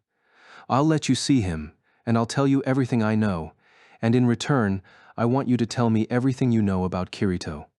The brief moment of surprise on Asuna's face melted away, replaced by a smile that almost looked cocky to Alice. You've got a deal, but it'll take a while. Might not even finish in one night. Once again, Alice was reminded that she did not like this person. How long have you spent with him? Asuna turned her light brown eyes to the night sky, and she began to count, making gestures with her fingers. Let's see. I fought alongside him as his partner for 2 years. After that, a year and a half going out with him, and for 2 weeks, we also lived together. Does going out with mean they were lovers? No, probably not. But then again, Living with him sounds very serious. Alice couldn't deny that she was shaken by these facts, but she shrugged it off, determined to stand her ground, and said proudly, "I fought at his side for an entire night. After that I spent half a year under the same roof, attending to his needs." This time, it was Asuna who reeled a bit. Then her back straightened again, and she hummed a sound of feigned interest. The two women rippled with hostility, like fighters engaging in a duel. The crisp night air crackled with electricity, such that an unlucky leaf that happened to fall between them at that moment found itself disintegrating into dust in midair. The battle of wills between Integrity Knight and Goddess of Creation was interrupted by none other than the frail voice of a third girl. "Excuse me." Startled, Alice looked in the direction of the voice, as did Asuna. Roni, the supply team student, dressed in gray pajamas with her brown hair covered by a loose nightcap, stood between the tents. She had her hands clasped in front of her. I cleaned Kirito's room for about 2 months, and he taught me some sword techniques, and he brought me honey pies from the jumping deer several times. I might not have the length of time that you two do, but I'd like to trade information too." Alice blinked several times, then looked back at Asuna. They both wore exasperated smiles. "Fine. I guess you're one of us then, Roni," Asuna said, and the smaller girl beamed with relief coming forth from the shadow of the tent. Alice had to admit that it had taken guts for her to do this. But to her surprise, the cast was not done growing. Another voice emerged from a different patch of shadows. "I don't suppose you'd let me join in your exchange as well." Her tone was boyish, but the voice itself was a cool mezzo-soprano. Appearing under the moonlight without a sound was a rather tall woman. The moment she saw the woman's crisp features, Asuna murmured, "I remember you from before." It was definitely her, the lone female senior guard at the campfire meeting earlier. The brown-haired woman with the long ponytail bobbed her head and said, "Norlangarth Imperial Knight Sortiliana Serlut at your service. I was going to wait until the battle was over, but as I too have some measure of connection to Kirito, I was unable to withstand my curiosity." Alice exhaled loudly. She shrugged and asked the tall soldier, "And what kind of connection did you have with him, Chief Guard Serlut?" "If it pleases you, Lady Knight, call me simply Liena," Sortiliana said. She coughed to clear her throat and made an appreciative gesture. "At the North Centauria Imperial Swordcraft Academy, Kirito spent a year as my page, assisting me in various ways. I believe that in return, I served as a mentor and taught him some things about the sword." The other three went silent, intimidated by this surprising entry. Asuna shared a look with Alice, and they shook their heads in unison. "In that case, I suppose you've got plenty you can tell us too, Liena. Come, join us." The four snuck along, all of them feeling awkward, and entered a small tent off to the side with Alice at the lead. On the leather rug were 2 travel beds, one of which was empty, the other containing a black-haired young man whose eyes were closed. The handles of 2 swords stuck out of the end of his blanket. Alice didn't miss the note of nostalgic longing on Asuna's lips when she saw him. "Is something wrong?" she asked. The otherworld warrior gave her a momentary innocent smile, all hostility briefly forgotten. Dual-bladed Kirito, that's what they called him over there. Oh, Alice did recall during the fight against Administrator how Kirito had fought skillfully with his own black sword in one hand and Eugeo's white sword in the other. So that wasn't some spontaneous idea. She sat down atop the blanket of the bed next to the sleeping youth and beckoned the other 3 girls to sit around her. "Let's start there, shall we?" Night in the wasteland grew deeper, and the only light upon the earth was from the purple moon. The soldiers of the Human Guardian Army and the Dark Knights and Pugilists of the Dark Territories Army, on the other side of the bottomless abyss, fell into a deep sleep. While the forces of both sides recharged for the coming battle, the light from one tiny tent simply refused to go dark. At times, muffled laughter could be heard from under the hemp canvas, but only by a single owl that perched on the branch of a nearby tree. Eventually, the lamp oil ran out, and 4 exhausted young women fell asleep, nestled around the object of their interest. A while later, in distant Centauria, the midnight bells rang peacefully. Naturally, their sound did not penetrate to the distant dark territory. At that very moment, every citizen of the underworld experienced what could be called a tiny chrono-vibration. It was the effect of the simulation's fluctlight acceleration dropping to real-time speed, but hardly anyone who was awake even noticed the shift. It was midnight on the 8th day of the 11th month of the year 380 in the underworld's human era. It was midnight on July 7th, 2026, according to Japan Standard Time. At this moment, the time of the two worlds was in perfect synchronization. Have you ever sensed your own death? The phantom voice in his ears caused Integrity Knight Berkuli Synthesis 1 to awaken. An eerily colored sunrise was trying to sneak into the dim tent. The air was as cold as ice, and breathing in deep prickled his lungs. He sensed that the time was 4:20 a.m. Given the way his mind was melded with the time-splitting sword, which had once been a hand on a great clock, Berkuli had the ability to accurately detect the time. In another 10 minutes, he would need to have a messenger blow the morning horn to wake the troops. The aged swordsman stretched his thick arms behind his head and turned his mind back to the statement that had broken his slumber. Have you ever sensed your own death? The owner of that sweet voice had been his only superior, the Pontifex Administrator. He no longer remembered exactly when the memory had occurred, somewhere around 100 years ago or 150. After undergoing treatment that eliminated unneeded memories to prevent the collapse of his soul, Berkuli was no longer able to sense the chronology of his memories the way he used to. But he could remember the scene quite vividly, seemingly bored by the endless march of time she lived through. By her own desire, it should be mentioned, Administrator chose to invite the next oldest person in the world, Berkuli, to her chamber for drinks. The silver-haired ruler of all draped her body, naked save for a sheer scrap of silk, on a long crimson chair, and asked him that question as she swirled a wine glass in her fingers. Berkuli was sitting cross-legged on the floor, eating a piece of cheese as he pondered this riddle. He was used to her whims by this point, and so answered honestly, rather than out of some desire to stay on her good side and save his own skin. He said, "Sensed my death? When I was still a lad, and I got smacked down by either the previous Dark General or the one before him, I thought that was going to be it for me." The Pontifex giggled and lifted the crystal glass. "But you brought his head to me quite a while ago, didn't you? I believe I converted it into one of those jewels on the floor. You haven't had any moments since then?" "Well, I can't recall them if I did." "Why do you ask?" "It seems a sensation that would be foreign to you, my lady," he replied. The girl who lived eternally adjusted her long legs and smiled again. "Hee. You don't understand, Berkuli. Every day I feel death. Every time I awaken in the morning, no, even in my dreams. I feel it because I don't control everything yet. There are still enemies who live, and there is always the possibility that at some point in the future, there will be a new enemy. My, it must be hard to be the Pontifex. 100 and some years later, in a dark territory forest far from the human realm." Berkuli grinned to himself. "I feel like I finally understand what you were talking about. Sensing the approach of your own death is merely the flip side of seeking the possibilities of death. In the end, you were searching for a destination you could accept, a death that was fitting, a foe so powerful that no amount of struggle would bring you to victory. Just like me now, the same way that I can keenly sense impending death approaching by the moment." Without Administrator, Berkuli was now the oldest human being in the world. He bounced up from the floor and covered his powerful frame with a simple white kimono.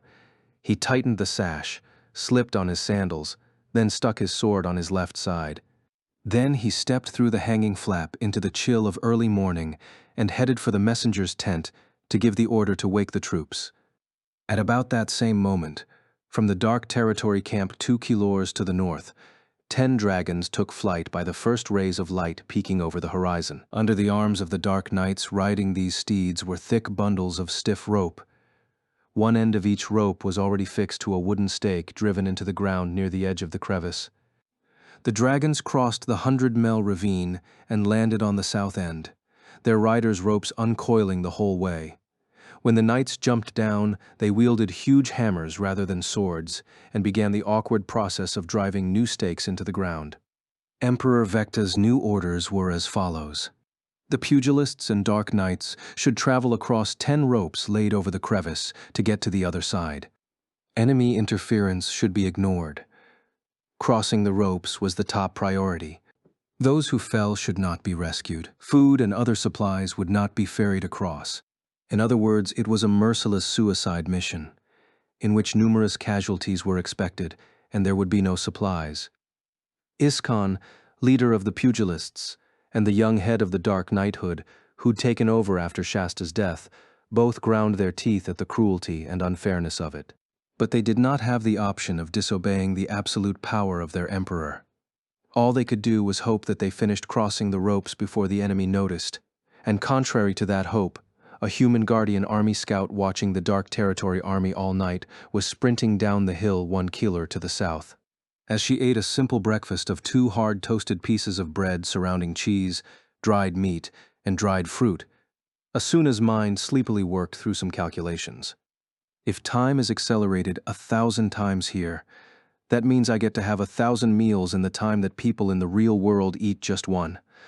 I'm assuming that means I won't get that much fatter. She glanced up ahead at Alice and Sortiliena, who were equally sluggish in the process of eating their sandwiches. Through the fabric of their dresses, it was clear that the other two had lithe physiques with absolutely no extra meat on them. Did lifestyle diseases even exist in this world? Or was your physique based on fixed parameters that were assigned at birth?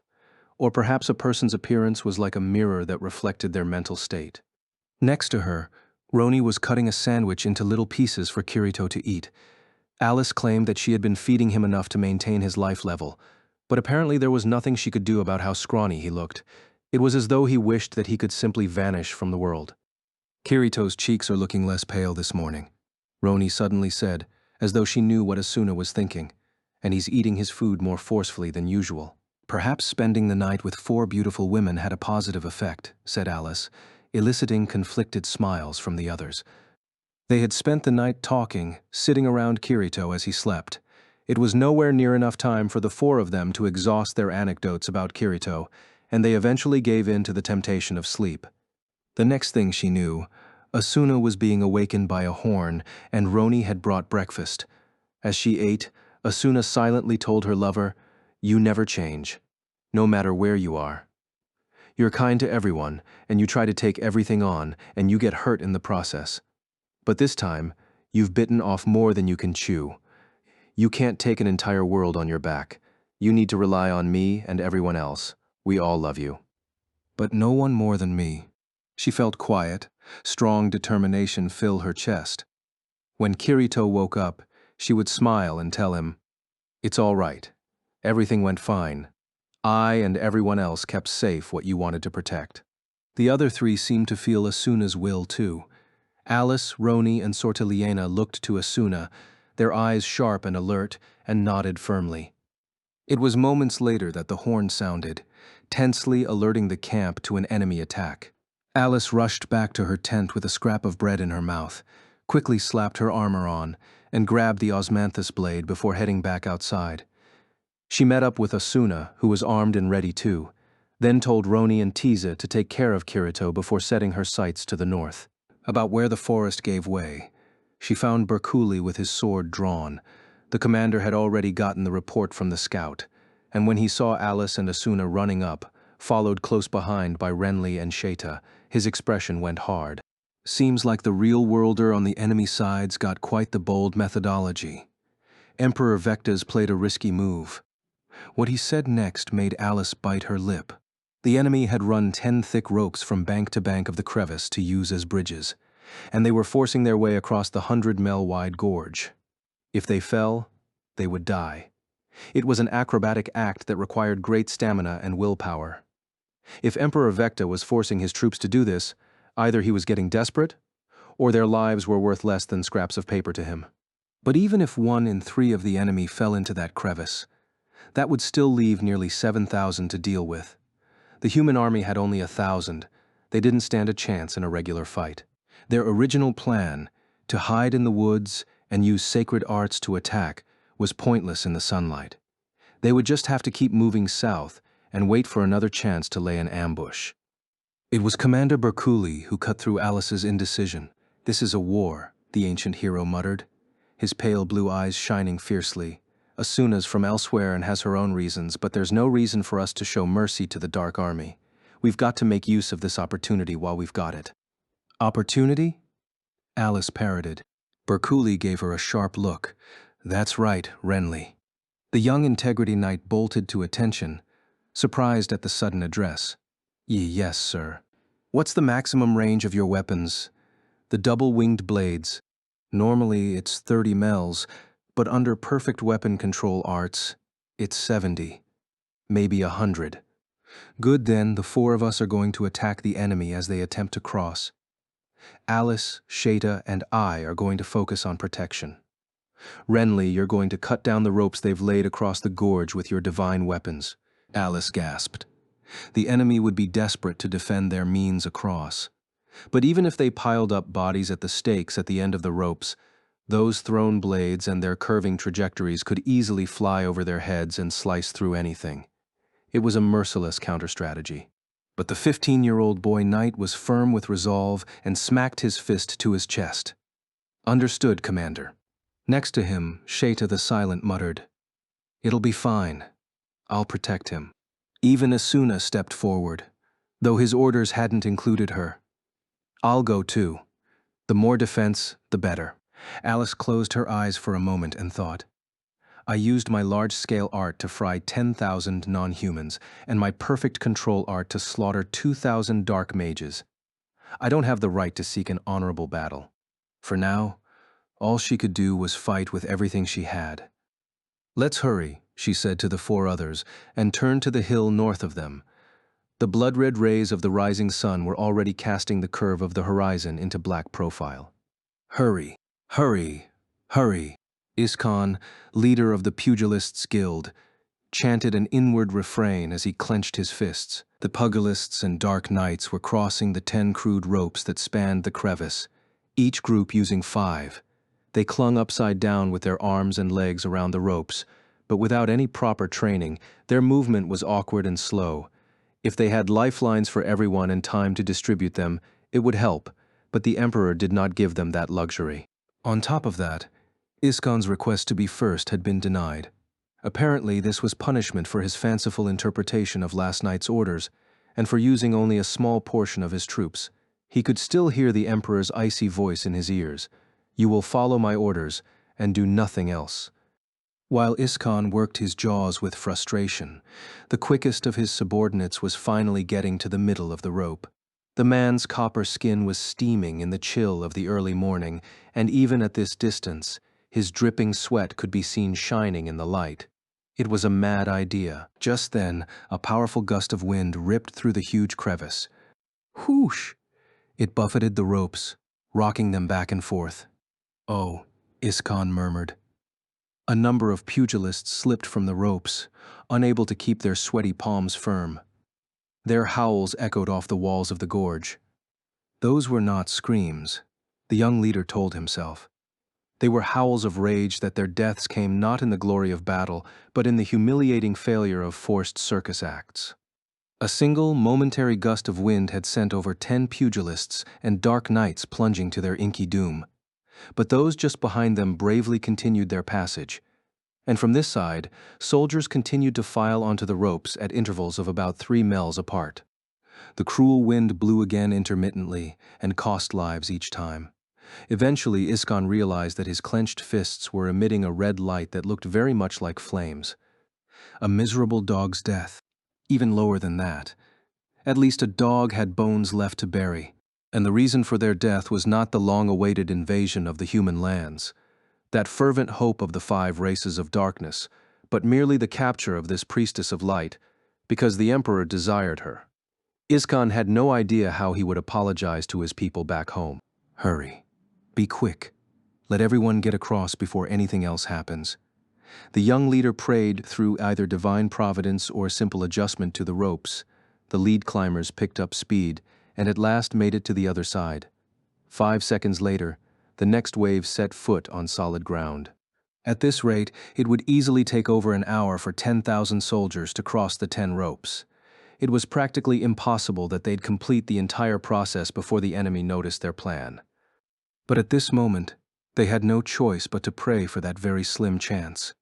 The sun rose into the eastern sky with terrifying speed, shining red upon the black earth. In comparison, the crowd of soldiers on the far side who had successfully shimmied across was growing agonizingly slowly. Despite the many who fell along the way, the group went from 50 to 100 to 200, then at last to over 300. Just then, atop the hillside, looming dark on the far side of the crevice, appeared 5 horseback riders. Even with his excellent eyesight, Iskan could not make out the riders atop the horses. Just 5 scouts, then. We should still have more time before they marshal their forces.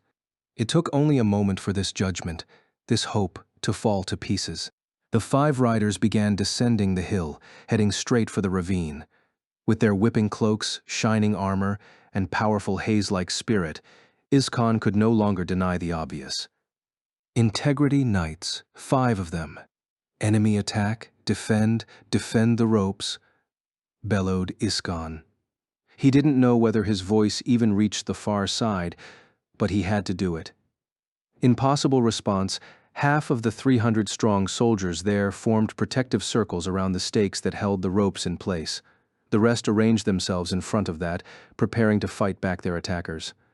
The enemy knights practically flew down the 1,000 mells from the hilltop to the edge of the cliff. They jumped off their mounts as one and raced for the rope on the right end. Running in the lead was a large, stout man in foreign-looking dress. To his right was a woman in blazing golden armor. On the left was the woman named Sheta, whom Iskan had fought the night before. They surrounded a smaller knight, and what looked like another one was farther behind, but he couldn't be sure of any details beyond that. Dozens of pugilists rushed forward to envelop the 5 knights, beads of sweat flying from their torsos. Rah! They roared, fists and feet raining down upon the knights. There were glints and flashes of metal in quick succession. An enormous geyser of blood erupted into the sky, like some gruesome waterfall rolling backward. At its base, arms, legs, and heads flew helplessly from the bodies they belonged to. And then, from behind the 3 lead knights, a silver light rose up high, leaving a bright trail behind it. Amid the red light of the dawn, it arced up and over the heads of the pugilists, and toward the rightmost rope, which was still surrounded by a host of fighters. No. Iskan's ears were so sharp that even beneath his own scream, he caught the faint snick of the cut. The rope split in the middle, and the release of the tension holding it up left the ends writhing loose in the air like serpents. Dozens of warriors helplessly plunged into the depths of the ravine. The image of them falling burned itself into Iskan's eyes. Without realizing it, he said aloud, This is war. You call this a battle?" For once, his second-in-command, Dampa, did not have a pithy retort. Not only were his tribespeople forced to mimic a clown's acrobatics, they were swallowed by the abyss without even having the opportunity to fight. They had not undergone the long and brutal training of the pugilists for this. What would he tell the elderly parents and young children who awaited their return back home? How could he tell them that their loved ones had not stood boldly before the enemy's blades and given their lives as the glorious warriors they were, but fallen to the depths of the earth without a chance to use their mighty fists? He was helpless to do anything but watch and listen to the spectacle of the overlapping screams of anger and mourning as warriors fell to their deaths. "I will claim your vengeance. Just forgive me. Forgive me." But such was the cruelty of the situation that Iskan could not say whom he should defeat to fulfill that vengeance. The Integrity Knights were raising a desperate stand against 10 times their number. He could not ask them to wait, pretty please, until all the pugilists had crossed the ropes safely and assumed their battle formations. It was a sign of the knights' courage that they struck with a tiny group of 5, knowing that their window of opportunity was limited. So who was it? Who bore the blame for the undignified deaths of those valiant warriors? Was it their chief, who could do nothing but stand stock still like a fool, his fists balled, or... Iskan suddenly felt a sharp pain deep in his right eye, the breath caught in his throat. Red light pulsed repeatedly through his vision as a second rope was cut, its ends flying through the air. At the rear of his army's emplacement, Gabriel Miller watched, face propped against his fist, as 3 of the 10 ropes they'd affixed over the gorge were snapped within moments of one another. It seemed that the human army's artificial intelligences were slightly superior. In fact, taking their adaptability into account, the difference seemed stark. With how quickly they'd identified and countered the Dark Territory Army's moves, both last night and today, it was unlike any strategy game's CPU opponent he had ever faced. The result of the game was that Gabriel had already lost 70% of his total units, but he was not yet panicking. He just watched hundreds of his units die and waited for the moment to arrive. Critter, who was still manning the desk in the main control room of the Ocean Turtle, was as of that point done with the task of matching the fluctlight acceleration rate to 1, the same as real time. The task had taken as long as it had in order to soften the shock of the shift and prevent the Wrath employees logged into the underworld from detecting that it was happening. In parallel, he used the satellite connection to drop a URL into a major online gaming community in America. The link led to a teaser site that Critter had whipped up in short order. It used edgy fonts and blood splatter effects to announce a limited-time beta test for a new Vermo in production. The birth of the world's first true PvP slaughter experience. Fully human avatars. No software board ratings. No ethics code. The gamers reacted to this bold pitch with equal parts skepticism and excitement. If nothing else, this indie studio had balls. As of July 2026, VRMO regulations were evolving in America within the general expansion of anti-terrorism measures, so even indie developers who made games with the free seed package had to submit to an industry ratings board and implement certain ethical measures, or they would suffer major problems with operating their game. In particular, depictions of brutal violence suffered a major crackdown. If you really wanted severed limbs to be a major part of the appeal, you had to employ the method of games like Insect Sight and make the avatars non-human in some way. In fact, America's restrictions were even more severe than what existed in Japan, where the first VR MMO was created, a state of affairs that left the American gaming community frustrated, until this mysterious beta test advertisement, that is. This was Gabriel's big strategy, which he enacted at the cost of significant valuable time. He was going to give American VR MMO players the keys to the Dark Territory's Dark Knight accounts, and allow them to dive into the underworld to serve as his soldiers. Neither Seijiro Kikuoka, the man in charge of Wrath, nor Takeru Higa, who designed the underworld, had ever considered that such a drastic move might be possible. But the underworld on a lower server level was no more than another VR MMO game that met seed specifications. If it was presented as a virtual world using 3D polygon models rather than its original mnemonic visuals, and the time acceleration aspect were not active, you could use the Amusphere to log in, touch and interact with the world's objects, and even kill other characters. And it didn't matter whether those characters were real-world people or underworld people. Gabriel and Critter's secret plan completely took Wrath by surprise.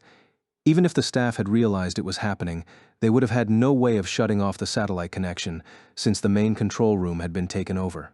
But when Critter uploaded the link in question to the internet, the packet containing the URL was caught and observed by just one person. It was Yui, the top-down artificial intelligence.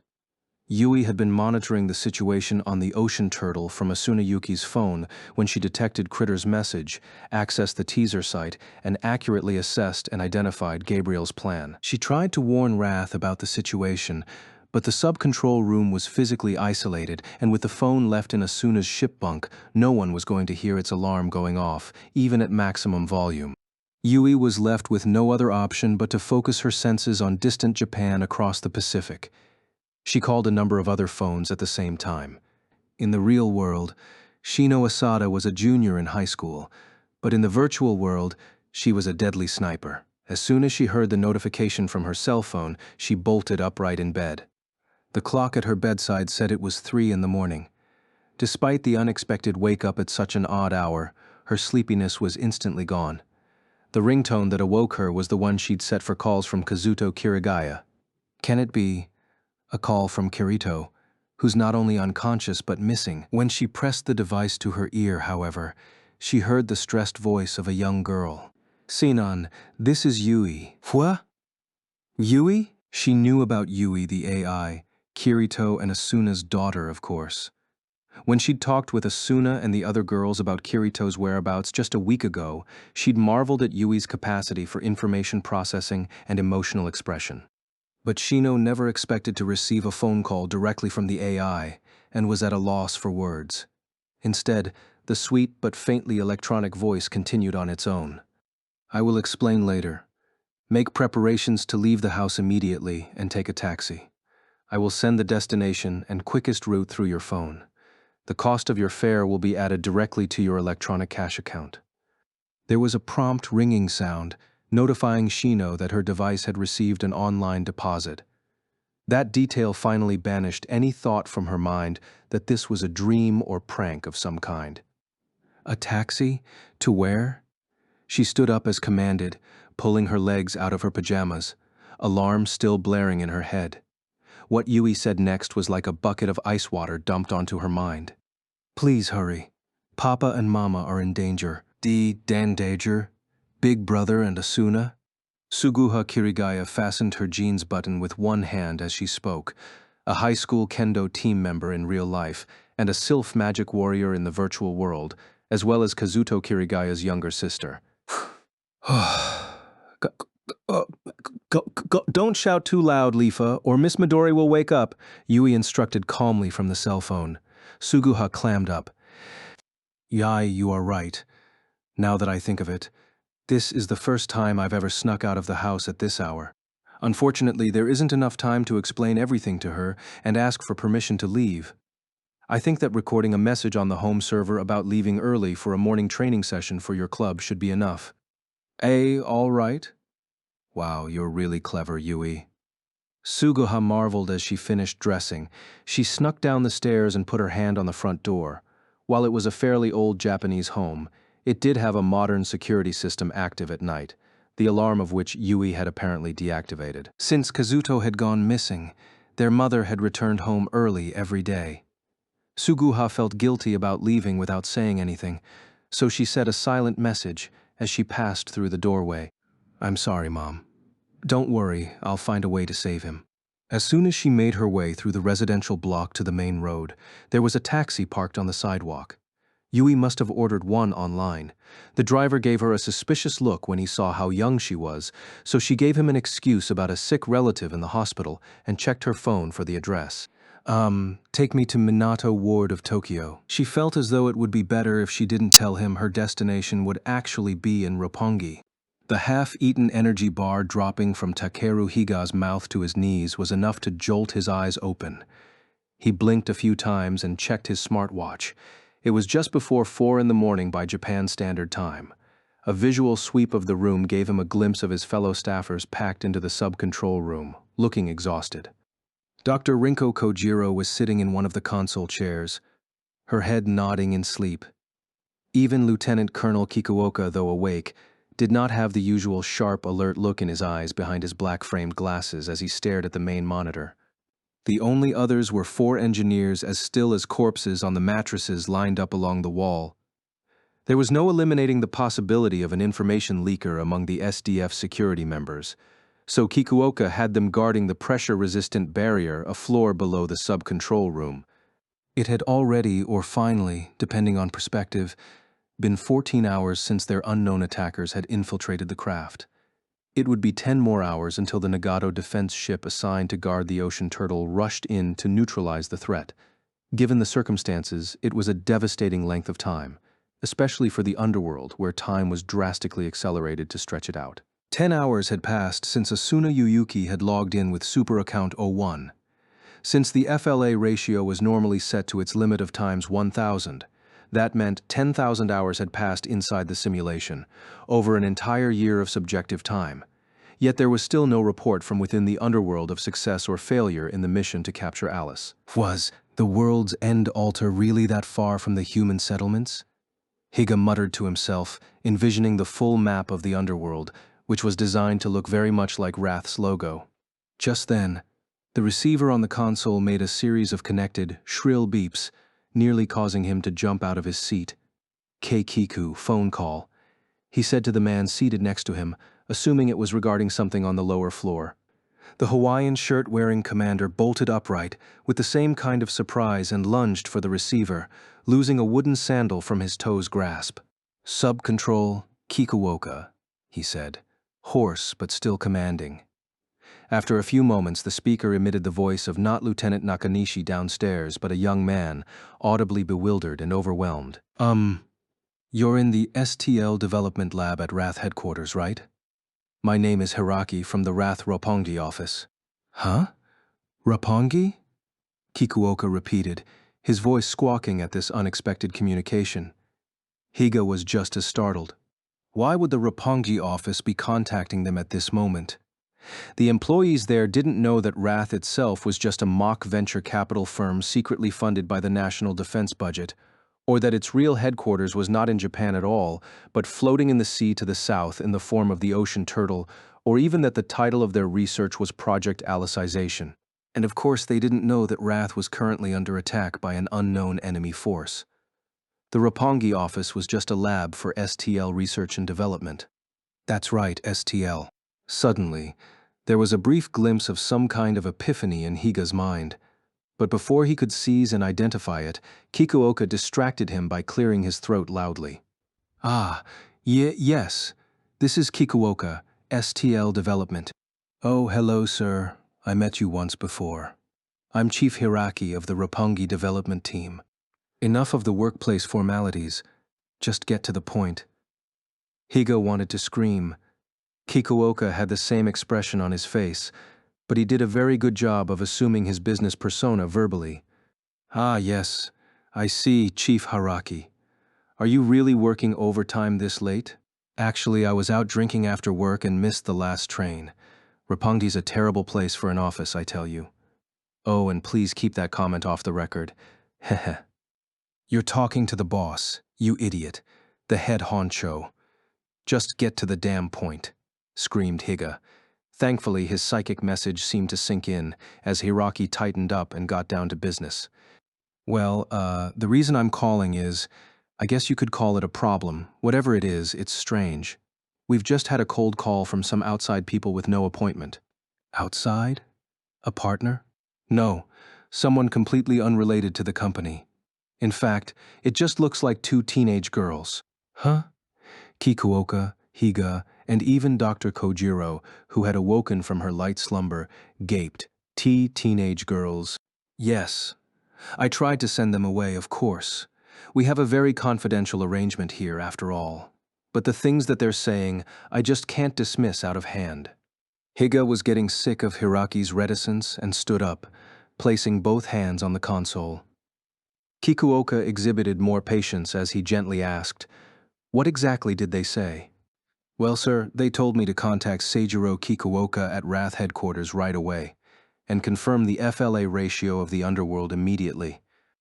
What? The entire room screamed in unison. How did some random teenage girls know those terms?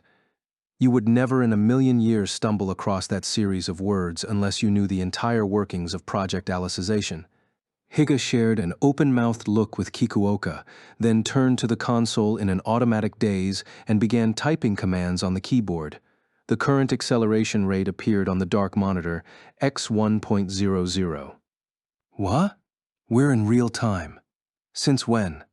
Higa gasped. Kikuoka tore his eyes away and shouted into the phone receiver. Nabes. Did the girls name themselves? They did. But it seemed like a joke. They clearly aren't their real names. They said that if I told you they were named Sinon and Lifa, you would understand. But they looked perfectly Japanese to me. Thonk. Kikuoka's other wooden sandal fell to the floor. When Yui confirmed through the phone that the lock on the building containing Wrath's Roppongi office had opened and allowed Shino Asada and Suguha Kirigaya to rush inside, the artificial intelligence exhibited signs of relief. Specifically, that meant that she exhaled and dedicated the majority of her processing ability to a parallel task she was dealing with. Yui expected that great trouble would interfere with the potential success of their mission. It was something that she on her own could never hope to achieve. But at the same time, she knew that failing would mean exposing her beloved Kirito and Asuna to great danger. She pulled her attention away from Shino's cell phone and focused her large eyes on four fairies sitting before her. They were in the living room of Kirito and Asuna's in-game home on the 22nd floor of New Aincrad in the VR MMORPG known as Alfheim Online. Yui flitted about in the form of a tiny navigation pixie. Sitting across from her on the sofa was Celica the Kate Sith, with her triangular ears, little fangs, and long tail. Next to her was Lisbeth the Leprechaun, her puffed-out hair a metallic pink color. Leaning against the table farther away was the salamander Klein, a flashy bandana spiking his red hair upward. Standing by him with arms folded was Agile, the imposing gnome. All of them were experienced VRMO players who had survived the incredible gauntlet that was Sword Art Online, the original game of death, and they were lifelong friends of Kirito and Asuna. They had logged into Alo in the middle of the night upon Yui's summons and had just gotten a briefing on the situation. Klein scratched his forehead through the bandana. With the gravest tone he could muster in his normally aloof voice, he said, "Man, he's really gotten himself wrapped up in a crazy one this time.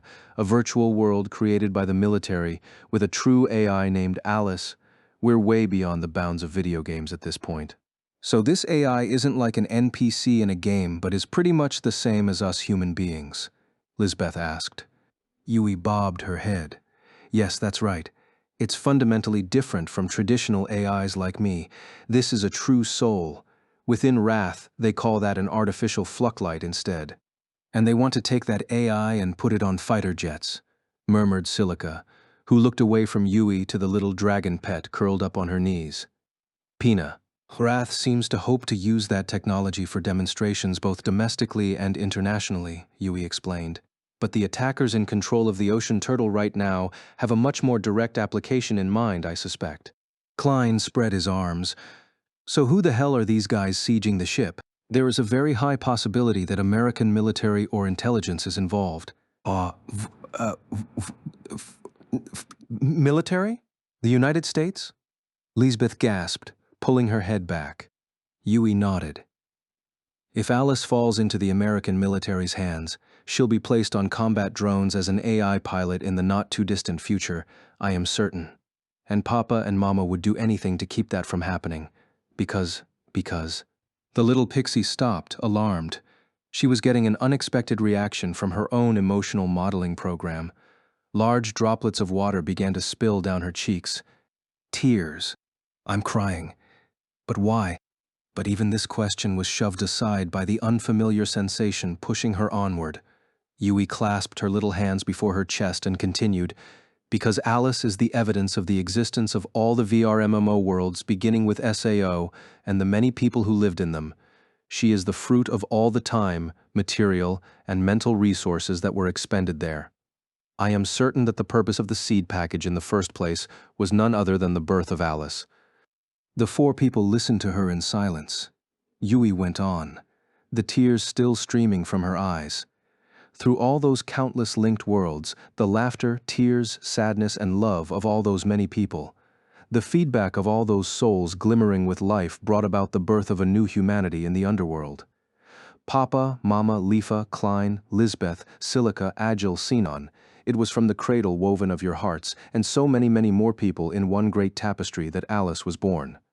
She stopped there, but not one of them rushed to fill the ensuing silence. Yui had no means of knowing the thoughts and emotions happening in the minds of the humans congregated around her.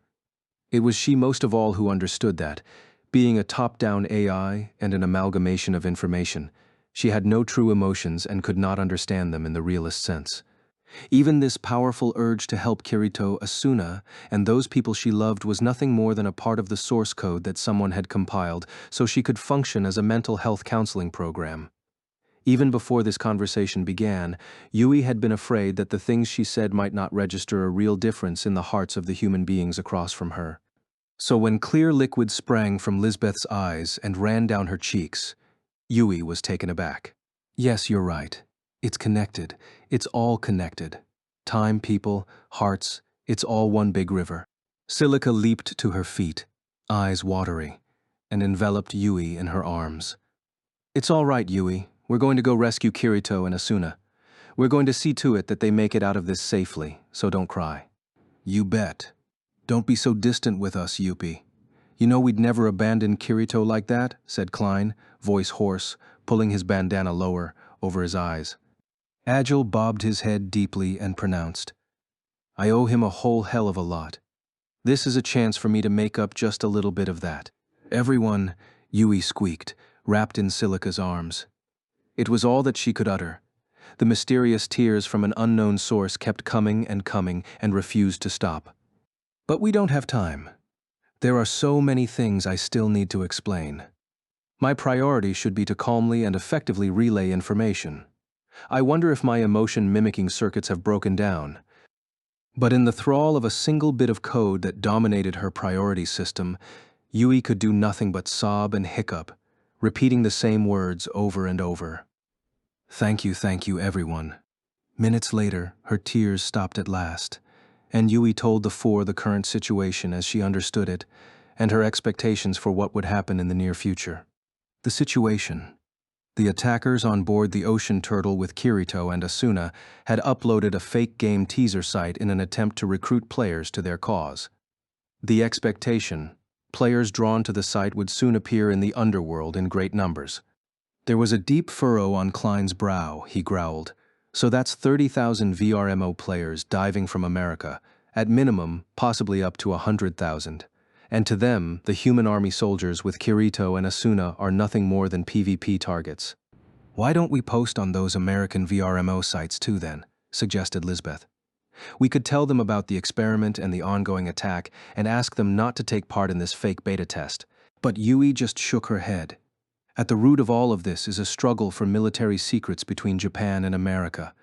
If we let them sense even a bit of that, it will only have the opposite effect of what we want. So saying that they're real people and you shouldn't kill them is only going to make matters worse."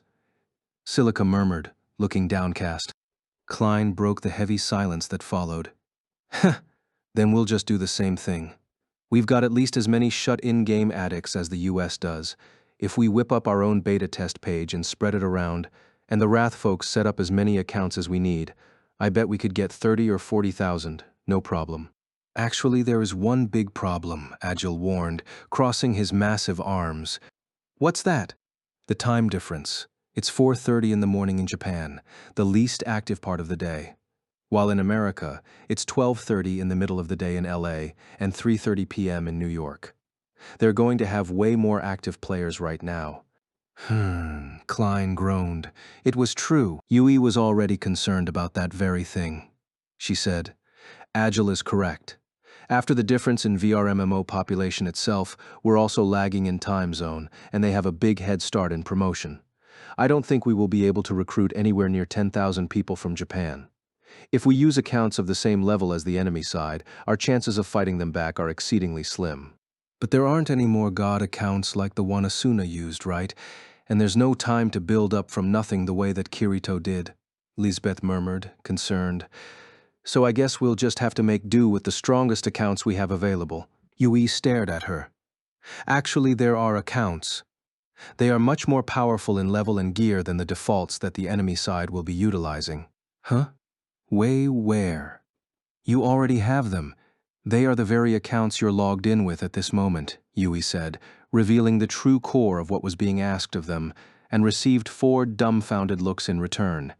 She knew that she was suggesting a tremendous price, the sacrifice of their alter egos, the personas they spent half their lives enriching, but she also knew with all of her being that these people, especially, would rise to the occasion. "You must convert.